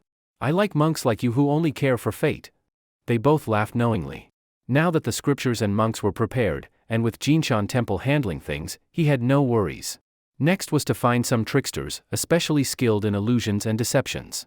With these scriptures, it would be even easier to convince the northern tribes. Thinking it over, Qingxiu personally wrote a letter and had it quickly sent to Li'er. In his view, this man was the most suitable choice. That day, the prison in Chang'an released a young criminal. This man was the so-called Zhang Celestial Master, who, when malaria had been rampant in Chang'an, deliberately made fake talismans to cheat money from the people. Because this old swindler had profited from the nation's disaster, even the prefect could not stand him after he was arrested. Since his crimes were serious, they had originally planned to keep him in prison until death. But the prefect had not expected that the court would personally order his release, and even commanded that he be sent to Duke Qing's residence. Although he did not understand, he had no choice but to do as the authorities required. Old man, you're lucky. Duke Qing himself requested that you be released. This time you had better behave. If you cause trouble again and come back to me, don't blame me for being merciless. When the old swindler walked out of the government office, remembering the prefect's words, his whole body trembled. I don't know what Duke Qing wants with me. I'm just an old man, I don't seem of any use to him. What nonsense, if Duke Qing summons you, you go. Anyway, your old bones won't last long. The constable's words scared him so much he shivered all over. He even thought Qingxiu wanted his life. Bitter fate. Will I ever live to die peacefully? The old man, with sorrow on his face, was brought into Duke Qing's mansion. As soon as he entered, he saw Qingxiu had long been waiting for him in the pavilion. Isn't this Master Zhang? Please, sit. Qingxiu smiled without warmth. I remember before you were arrested you were a fat old man. How is it you've gotten so thin these past days? Looks like you've suffered. The old swindler trembled in fear, shaking his head again and again, saying he dared not. Just call me old swindler Zhang. Back in my village, that's what they called me. Enough. Sit, don't be afraid. I summoned you not to harm you. If I really wanted to harm you, I wouldn't have needed to release you. The old swindler was about to sit, but on hearing this, he jumped up in fright. I'd better stand and talk. Fine, but that's your choice. Qingxiu couldn't be bothered with more nonsense and went straight to the point. That trickery you used to fool people in Chang'an, have you lost it or not? I've long forgotten it all. I swear I'll never cheat again, really. I've reformed. The old swindler was so frightened he almost knelt, but Qingxiu's servant quickly grabbed him to stop him. You remember none of it? Truly, I remember nothing. After leaving prison I only want to live a quiet life. Qingxiu lost interest, waving his hand. Send him back then. No. Duke Qing, if you have orders, just say them. Don't let this old man tremble in fear, not daring to speak. Seeing him nearly in tears, Qingxiu laughed loudly. Sit down first. The man dared not disobey, quickly sitting as told. Now I'll give you a chance to atone. Do it well, and you won't have to rot in prison. If you fail, you'll go back to prison. Understand? The swindler nodded again and again. I understand.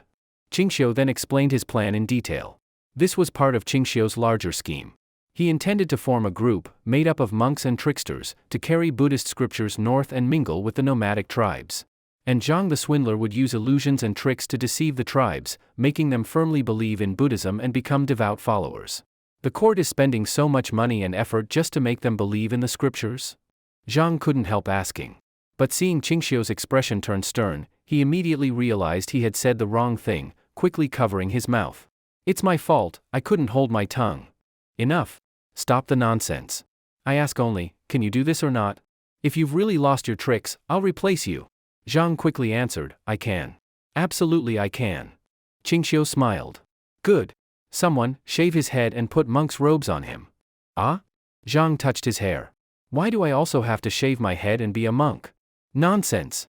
You're going to them as a Buddhist, of course you must disguise yourself as a monk. What, you don't want to? Yes, I do. He forced a smile uglier than crying. By now, he cared about nothing else. To get out of prison alive, even pretending to be a monk or a beggar, he would accept. Also, your tricks are not very refined, some are clumsy. Later I'll teach you a few more, enough to make them truly believe. Qingxiu watched as the old swindler's head was shaved, his scalp marked, and he was dressed in an elaborate kasaya. He really did look the part. Qingxiu was thinking of giving him a proper Dharma name, when suddenly a servant reported that the caravan returning from the western regions had arrived. So soon? They said in the western regions, when they heard the goods came from your estate in Chang'an, everyone rushed to buy. The goods were sold out before even leaving the western regions. This surprised Qingxiu, it was much faster than he had expected. Good. Arrange the silver to be put in the treasury, then prepare. He gave the order, but the servant did not leave. Instead he looked troubled. This time, there is a problem with the caravan's accounts.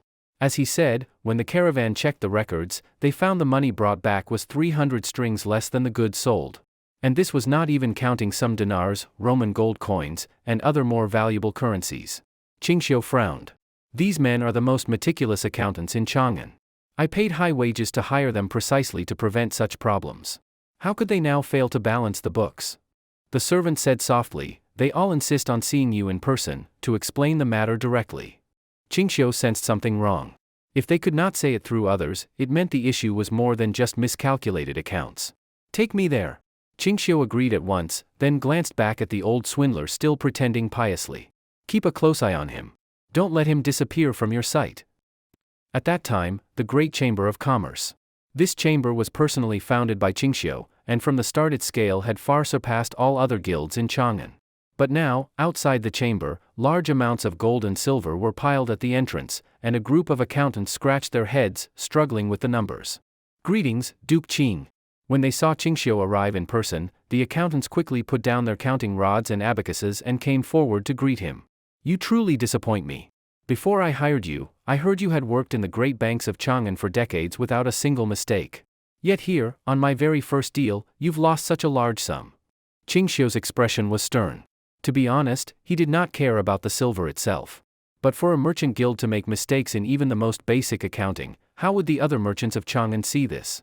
Those who knew the truth would understand it was a problem with the accountants. But those who didn't might think Qingxiu himself had bungled the deal and lost several thousand strings of cash. The dozen accountants, facing his questioning, dared not speak much. They only lowered their voices and asked if Qingxiu could come inside to discuss in detail.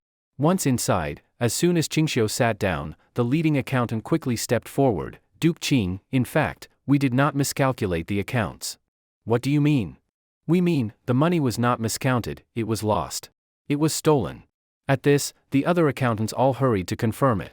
"The reason we publicly claimed it was a miscalculation was so no one would know that thieves dared to steal even from you, and bring shame to you and the guild." In truth, it was more than just shame.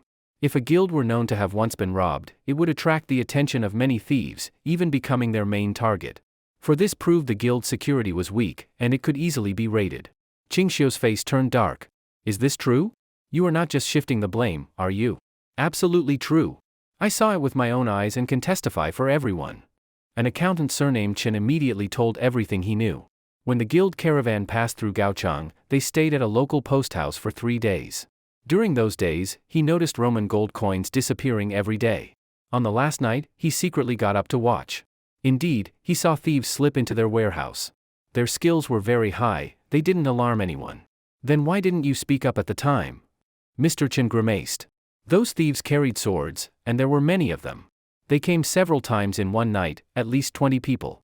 I suspect they were organized by the king of Gaochang. Otherwise, how could there be such a large scale?" Qingxiu pondered. He had long heard that some petty kingdoms of the western regions were greedy for money, often robbing passing merchants. If so, he was not surprised. "Can you guarantee this is true? If you are trying to shirk responsibility, I need not tell you the consequences." Mr. Chen was no longer timid. He raised his voice. "If I speak even half a false word, may I be struck dead by lightning." "Very well." Of course Qingxiu would not let his money be stolen without response, especially now that he knew the culprit. In the original history, Gaochang had indeed angered the Tang court with its arrogance, and Tang had sent troops to wipe it off the map. Now it seemed, their self-destruction was truly a habit. "This matter I will handle. For now, keep it secret. Do not announce it outside, just say it was a miscalculation." Qingxiu made his plan silently. Since King Zhu Wenqing of Gaochang dared touch his wealth, he had better prepare to lose his life. 2 days later, Cheng Yaojin suddenly received an order: select 500 strong cavalrymen to escort Qingxiu to Gaochang. The official claim was that the purpose was a routine diplomatic visit to the states of the western regions. Although puzzled, Cheng Yaojin prepared briefly and departed with Qingxiu. Gaochang, though one of the 36 states of the western regions, was the closest to Tang. As soon as they left the Heshi corridor, they could reach it, and most of its people were migrants from the central plains. So with several hundred men marching quickly, they could arrive in only a few days. Cheng Yaojin, however, was suspicious. In past visits to the western regions, it was always special envoys with a few dozen attendants. Why now was a noble as high as Qingxiu going personally, and why did Cheng himself have to escort him? "Qing boy, tell me honestly, what are we really going for? It's definitely not just a simple visit. What else is there?" Qingxiu did not answer directly. "When we reach Gaochang, you will know. Just follow my arrangements. Beyond that, do not concern yourself." "Heh, you think I can't keep my mouth shut, eh?" "Exactly. If Uncle Cheng knew, by the next day the whole Tang would know, and in a few more days even the dogs of the western regions would know." "You brat." The two laughed and joked all the way, until they reached the capital of Gaochang. The king, Zhu Wenqing, already knowing envoys were coming, had led his ministers to wait outside the city gates. "Greetings, envoy." Zhu Wenqing was about to kneel in respect, but when he saw who was on horseback, his body froze. Duke Qing. Why is it you? Why can't I come?" No. It's just that your status is so high, to visit our poor country is too great an honor. Besides, past envoys were never so noble as you. Though his words were polite, his heart was panicking. After all, he had stolen much from Qingxiu before. And looking at the hundreds of fierce cavalrymen behind him and the dark-faced, intimidating general, his fear grew stronger. Before, he had thought the worst that could happen was being caught, forced to return the stolen goods, and scolded by Tang. At most, he'd suffer a rebuke from the emperor. For a petty king, face was the least of his concerns. But now, it did not look like something that could be solved by losing face. King, what are you waiting for? The envoy has arrived, prepare a grand feast.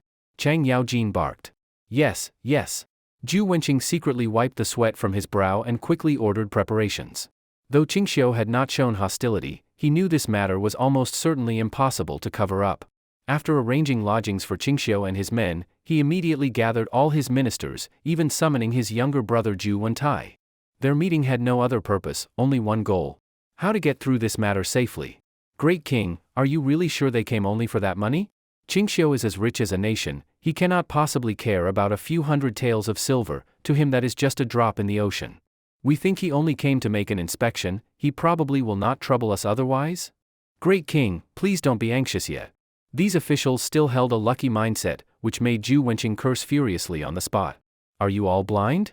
Didn't you see that general beside him, and the soldiers in full armor? If this matter is not handled well today, my life is finished. Zhu Wentai quickly tried to persuade him, Great King, surely they would not kill you here in our capital? Why not? Didn't you see their blades have not been sheathed this whole time? They might even carry poison wine in their packs, ready to kill me at any moment. No one had ever seen the king lose control like this. Zhu Wentai felt it was nonsense. If they dare such a thing, the palace guards could rush in and cut down their few hundred men easily. Zhu Wenqing sighed heavily. Only today did he realize his brother was a complete fool. He stood up, at a loss, gritting his teeth. Even if our palace guards were tripled, they could never defeat those battle-hardened elites. Not to mention, do not forget Qingxiu himself is a warrior who can fight 1 against 100. But Zhu Wentai actually said something laughable: we still have 20,000 elite soldiers. Can we not kill them? I will summon them now.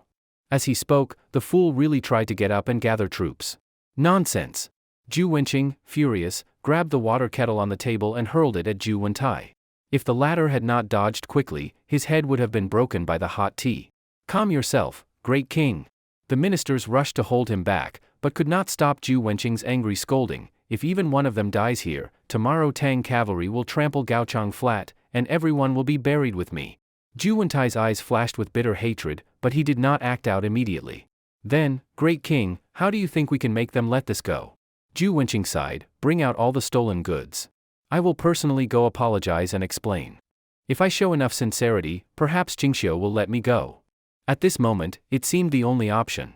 So Zhu Wenqing even ordered white clothes to be prepared, to show sincerity.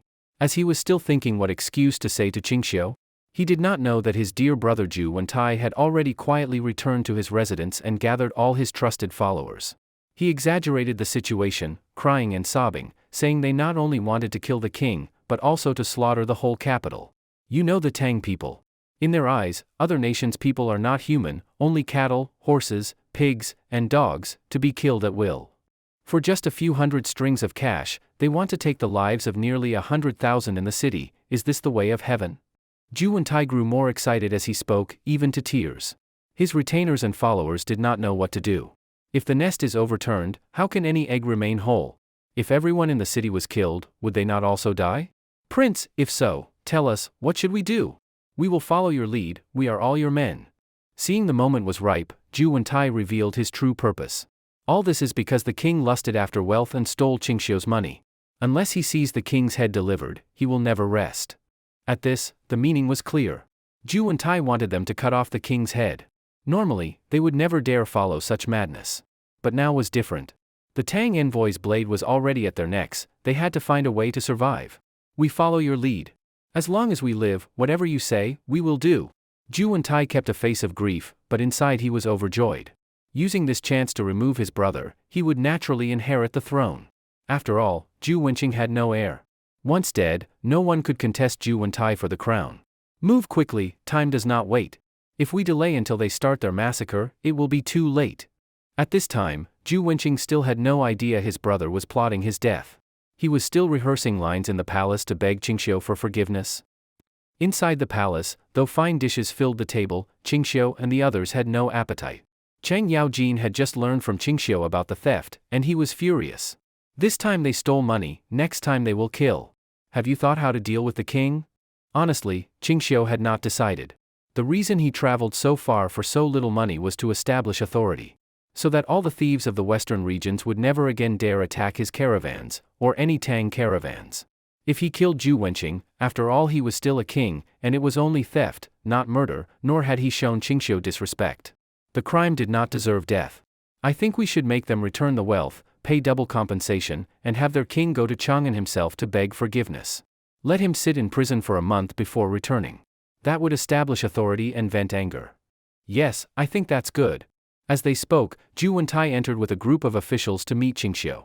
But Qingxiu noticed most of the officials were timid and restless. Where is your king? Shouldn't he come himself to see me? Facing the question, Zhu Wentai respectfully said, Duke Qing, please look.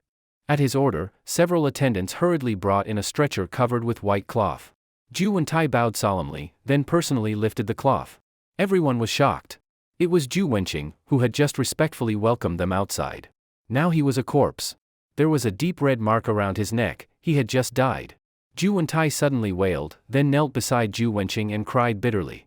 The king, knowing why you came, Duke Qing, was filled with fear, and so took his own life first. Qingxiu watched coldly. What is going on? Tell me clearly. Zhu Wentai wiped his tears, crying in grief. The king knew you came today to investigate the case of the caravan being robbed. Just now he gathered us all and said the responsibility was his alone, that it was all planned by him. After saying this, he hanged himself. No matter what, even if the great king really committed such a crime, it was not a crime deserving death. Oh, how muddle-headed you were, great king. This fellow cried as if he would faint, even drawing his sword as if to kill himself to follow his brother in death. Of course, several ministers rushed forward in panic to stop him, urging Zhu Wentai to put the state above his grief. Qingxiu almost laughed out loud, such a petty little play, and they thought they could fool him? Even a blunt man like Chang Yaojin could see this was a ridiculous performance. Scenes like this had been acted out countless times in Central Plains dynasties. To Qingxiu, it was nothing but a cheap stage show. So, you say Zhu Wenqing was so determined to die that none of you could stop him from hanging himself? Zhu Wentai prostrated on the ground, sobbing. When we arrived, the king was already dead by hanging. Everything he said was left in a letter. Qingxiu pressed, but you said first he gathered you, and only then hanged himself. I may have remembered wrong just now. Anyway, when we arrived, the king was already dead. The cold sweat on Zhu Wentai's face far outweighed the fake tears he squeezed out. Duke Qing, we know you came to seek justice. We will return every coin that was stolen. But I beg you, since the king already took all the blame and hanged himself, can you forgive the tens of thousands of people in the city? At these words, the ministers also began to weep bitterly, begging Qingxiu not to punish them, to spare the common people. Qingxiu said calmly, when did I ever say I would kill anyone? Even for your king, I only intended to rebuke and punish him a little, not to take his life. Was it he who wanted to die, or was it you, who urged him to die? He emphasized the word urged. Everyone instantly heard the hidden meaning. Zhu Wentai felt a pang of guilt, not daring to meet Qingxiu's eyes, only pretending to cry even harder. Boy, this is clearly a farce. Likely that prince is behind it, so that once the king is dead, he can take the throne. What do we do? Chang Yaojin leaned in and whispered. Qingxiu nodded. Yes, I can see it too. But since they want to act, let's play along to the end. Enough, the man is dead, the debt is cleared. Matters concerning the king end here. I will not trouble anyone else. Qingxiu waved his hand broadly. Bury the king. Let's eat. He spoke as lightly as if the dead were not a king, but an insignificant worm. The others never expected him to dismiss the matter so easily, even inviting everyone to dine together. What are you waiting for?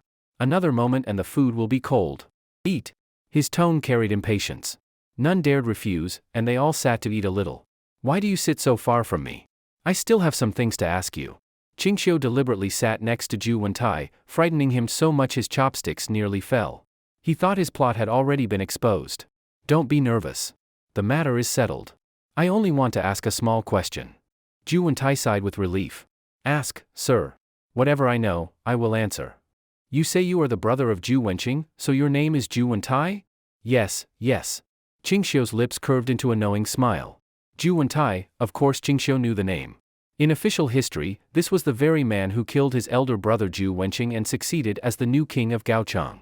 The Tang court had not pursued the matter at first, but he, hot-headed, sought to compete with Tang over western region trade. This enraged the court, which then sent troops to destroy Gaochang. He had not been afraid, nor repentant. Instead, he foolishly believed that with geographic advantage, he could defeat the Tang army. The result was his death in battle. Qingxiu hadn't expected he would hasten history by his own hand. There was no doubt, as soon as Qingxiu left, Zhu Wentai would take the throne. Don't be nervous. Eat. Qingxiu ordered him almost like a death sentence. Zhu Wentai trembled and quickly lowered his head to pick up food. Bang! Suddenly, the banquet hall doors were kicked open. Tang soldiers in heavy armor stormed in, surrounding the hall with killing intent. What is the meaning of this? Didn't you say you would not pursue it further? Our king already killed himself. Spare us. It was the king's order to steal from the caravan, it had nothing to do with us. The ministers dropped their chopsticks and begged in panic. But Qingxiu ignored them, instead standing and patting Zhu Wentai's shoulder. Don't misunderstand. The emperor said this matter must have an explanation. I think Prince Zhu Wentai should come with us to Chang'an and explain it to His Majesty himself. What do you think? Chang Yaojin stepped forward, hand on his sword, glaring at the sweating Zhu Wentai. Prince, will you come now, or after finishing your meal? What is the meaning of this? My brother has already killed himself. Present his body, and the matter ends. What has it to do with me? Zhu Wentai still tried to argue. But Qingxiu and Chang Yaojin only laughed at him like a fool. You think I don't know you killed Zhu Wenqing? You only wanted to seize the throne after killing your brother. Such a childish act might fool ghosts, but not me. Zhu Wentai cried his innocence, signaling the ministers to speak for him. But none did. They only looked at him with hatred. Though Zhu Wenqing was flawed, he had raised them all up. And they had just seen Zhu Wentai strangle him. Even if they could not stop it, how could they not hate him? No more nonsense. Go! Chang Yaojin reached to grab him, but Zhu Wentai quickly dodged. So, you want to resist? Chang Yaojin had been waiting for this. He drew his sword at once, the soldiers ready to fight. No! I did not mean that. Tang is the parent state, if the Son of Heaven demands to question me, how could I resist? Zhu Wentai hurried to defend himself. Qingxiu motioned for Chang Yaojin not to rush. He truly wanted to see what Zhu Wentai could still come up with now. Since you want to take me to Chang'an for punishment, how would I dare disobey? Only I beg you allow me to make a few preparations. Once everything is ready, I will go with you immediately. How about it? Bullshit. Chang Yaojin cursed on the spot, ready to lash out, but Qingxiu stopped him again. Qingxiu asked calmly, how long do you need? Zhu Wentai, flustered, said, at most 1 hour, within 1 hour everything will be ready. Let me go now, and after I finish, I will return at once to go with you to Chang'an. Chang Yaojin shouted, Qing boy, don't waste words on him. We can just take him now all the same. But surprisingly, after a short thought, Qingxiu directly agreed to Zhu Wentai's request. I will give you 1 hour. I will wait here. Once you are ready, we leave immediately. So then, you have no other requests, right? Zhu Wentai was overjoyed, kowtowed to Qingxiu gratefully. Thank you, Duke Qing. I will return at once. Then he scrambled up and rushed away with his close followers and retainers. Chang Yaojin was dumbfounded. Qing boy, since when were you so easy to fool? What do you mean? You didn't see he only wants to leave to summon the palace guards back to surround and kill us? Qingxiu nodded slightly. Of course he will. Otherwise why insist on leaving? Old Chang was still puzzled. Then why let him go? Uncle Chang, don't tell me you fear those 1,000 palace guards? For you, dealing with them is no trouble at all. Even so, Chang Yaojin couldn't understand. Why make things complicated when they could just end it quickly? He sat down in confusion, while Qingxiu poured him a cup of wine to calm him. Uncle Chang, think, by Zhu Wentai's crime now, in Chang'an he'd at most be executed by beheading. But if we add another crime, attacking Tang envoys, then what? Chang Yaojin froze, then realized, this was Qingxiu's trap. You brat, giving Zhu Wentai, no, giving Gaochang, such a charge, what are you aiming for? Qingxiu said nothing, only patted Chang's shoulder. They should be coming soon. Best prepare for battle? Then he turned to look at the Gaochang ministers, all sitting obediently with lowered heads, terrified to even meet his eyes. Today, whether they lived or died, it was out of their hands. Gentlemen, you will stay here as witnesses. Later, when you meet His Majesty, tell exactly what happened today. I trust none of you are the type to lie. None dared oppose him. They all agreed quickly. Not even an hour later, but barely 15 minutes, noise erupted outside the palace gates. It was certain, Zhu Wentai had summoned all the palace guards he could to surround and kill them. Uncle Chang, we have only 30 soldiers here. They have nearly 1,000. Can you handle it? Ridiculous. Even if they were 10 times as many, I would still kill them all. Chang Yaojin laughed boldly, lifted his great axe, and signaled his men to block the gates. Listen. I will lead in front. Not a single thief may get inside behind you. If even one slips past, I will punish you myself. Yes, sir. The 30 soldiers answered in unison and formed ranks at the gate. Kill! Outside, shouts shook the sky. The palace guards rushed, not even knowing they were ordered to fight Tang troops. Confused, they obeyed Zhu Wentai's command and charged, only to meet Tang's steel at the gates. A few who tried to break in had their heads chopped off instantly. Seeing no one dared advance, Zhu Wentai cursed furiously. Why are you all standing still? Don't you know they killed our king? This is blood-deep vengeance. Kill a Tang soldier, and I reward 50 taels of silver. Tempted by the heavy reward, the hesitant guards charged bravely, spears and halberds thrusting forward. But the 30 Tang soldiers fought like gods, blocking the gate, cutting them down in heaps. Not a single man broke through. Chang Yaojin was unstoppable. In his frenzy he even abandoned the gate, stormed into the enemy, hacked several down, then returned to guard the gate, still eager for more blood. Dozens of palace guards lost their heads. Only then did the rest realize, 50 taels of silver was not worth this death. The Tang wore heavy armor that arrows could not pierce, and each one fought like 10 men. They couldn't even get close. After some fighting, the guards retreated, no longer moving no matter how Zhu Wentai promised rewards. He shouted that the Tang killed the king, but for them, it was not worth dying. The dead king was not their kin. Why throw away their lives? What to do? Zhu Wentai was panicked. He never expected 30 men could hold the whole palace, leaving him helpless. He had to get rid of them, silence the matter, and deceive the emperor in Chang'an. Otherwise, he too would soon join Zhu Wenqing underground. Duke Qing, let's talk. As long as you promise to spare me when you face His Majesty, I will let you leave freely. Qingxiu almost laughed aloud. Even now, he thought he could bargain? Enough nonsense. Qingxiu frowned. Chang Yaojin understood at once, drew his bow, and aimed straight at Zhu Wentai. Zhu Wentai, seeing the arrow, was terrified, jumped down, and hid among his guards. Just then, more shouts and heavy hoofbeats came from all directions. Prince! Bad news! The 400 Tang soldiers resting at the guest house outside the palace have charged here on horseback. Zhu Wentai's mind buzzed, he knew it was over. He had planned to kill Qingxiu inside quickly, then contain the 400 outside. Then, at night, burn their guest house and finish them off easily. Did you enjoy the story, guys? I hope you did. Support this video with a like and a comment. I'd really appreciate it. Thanks for watching and see you next time.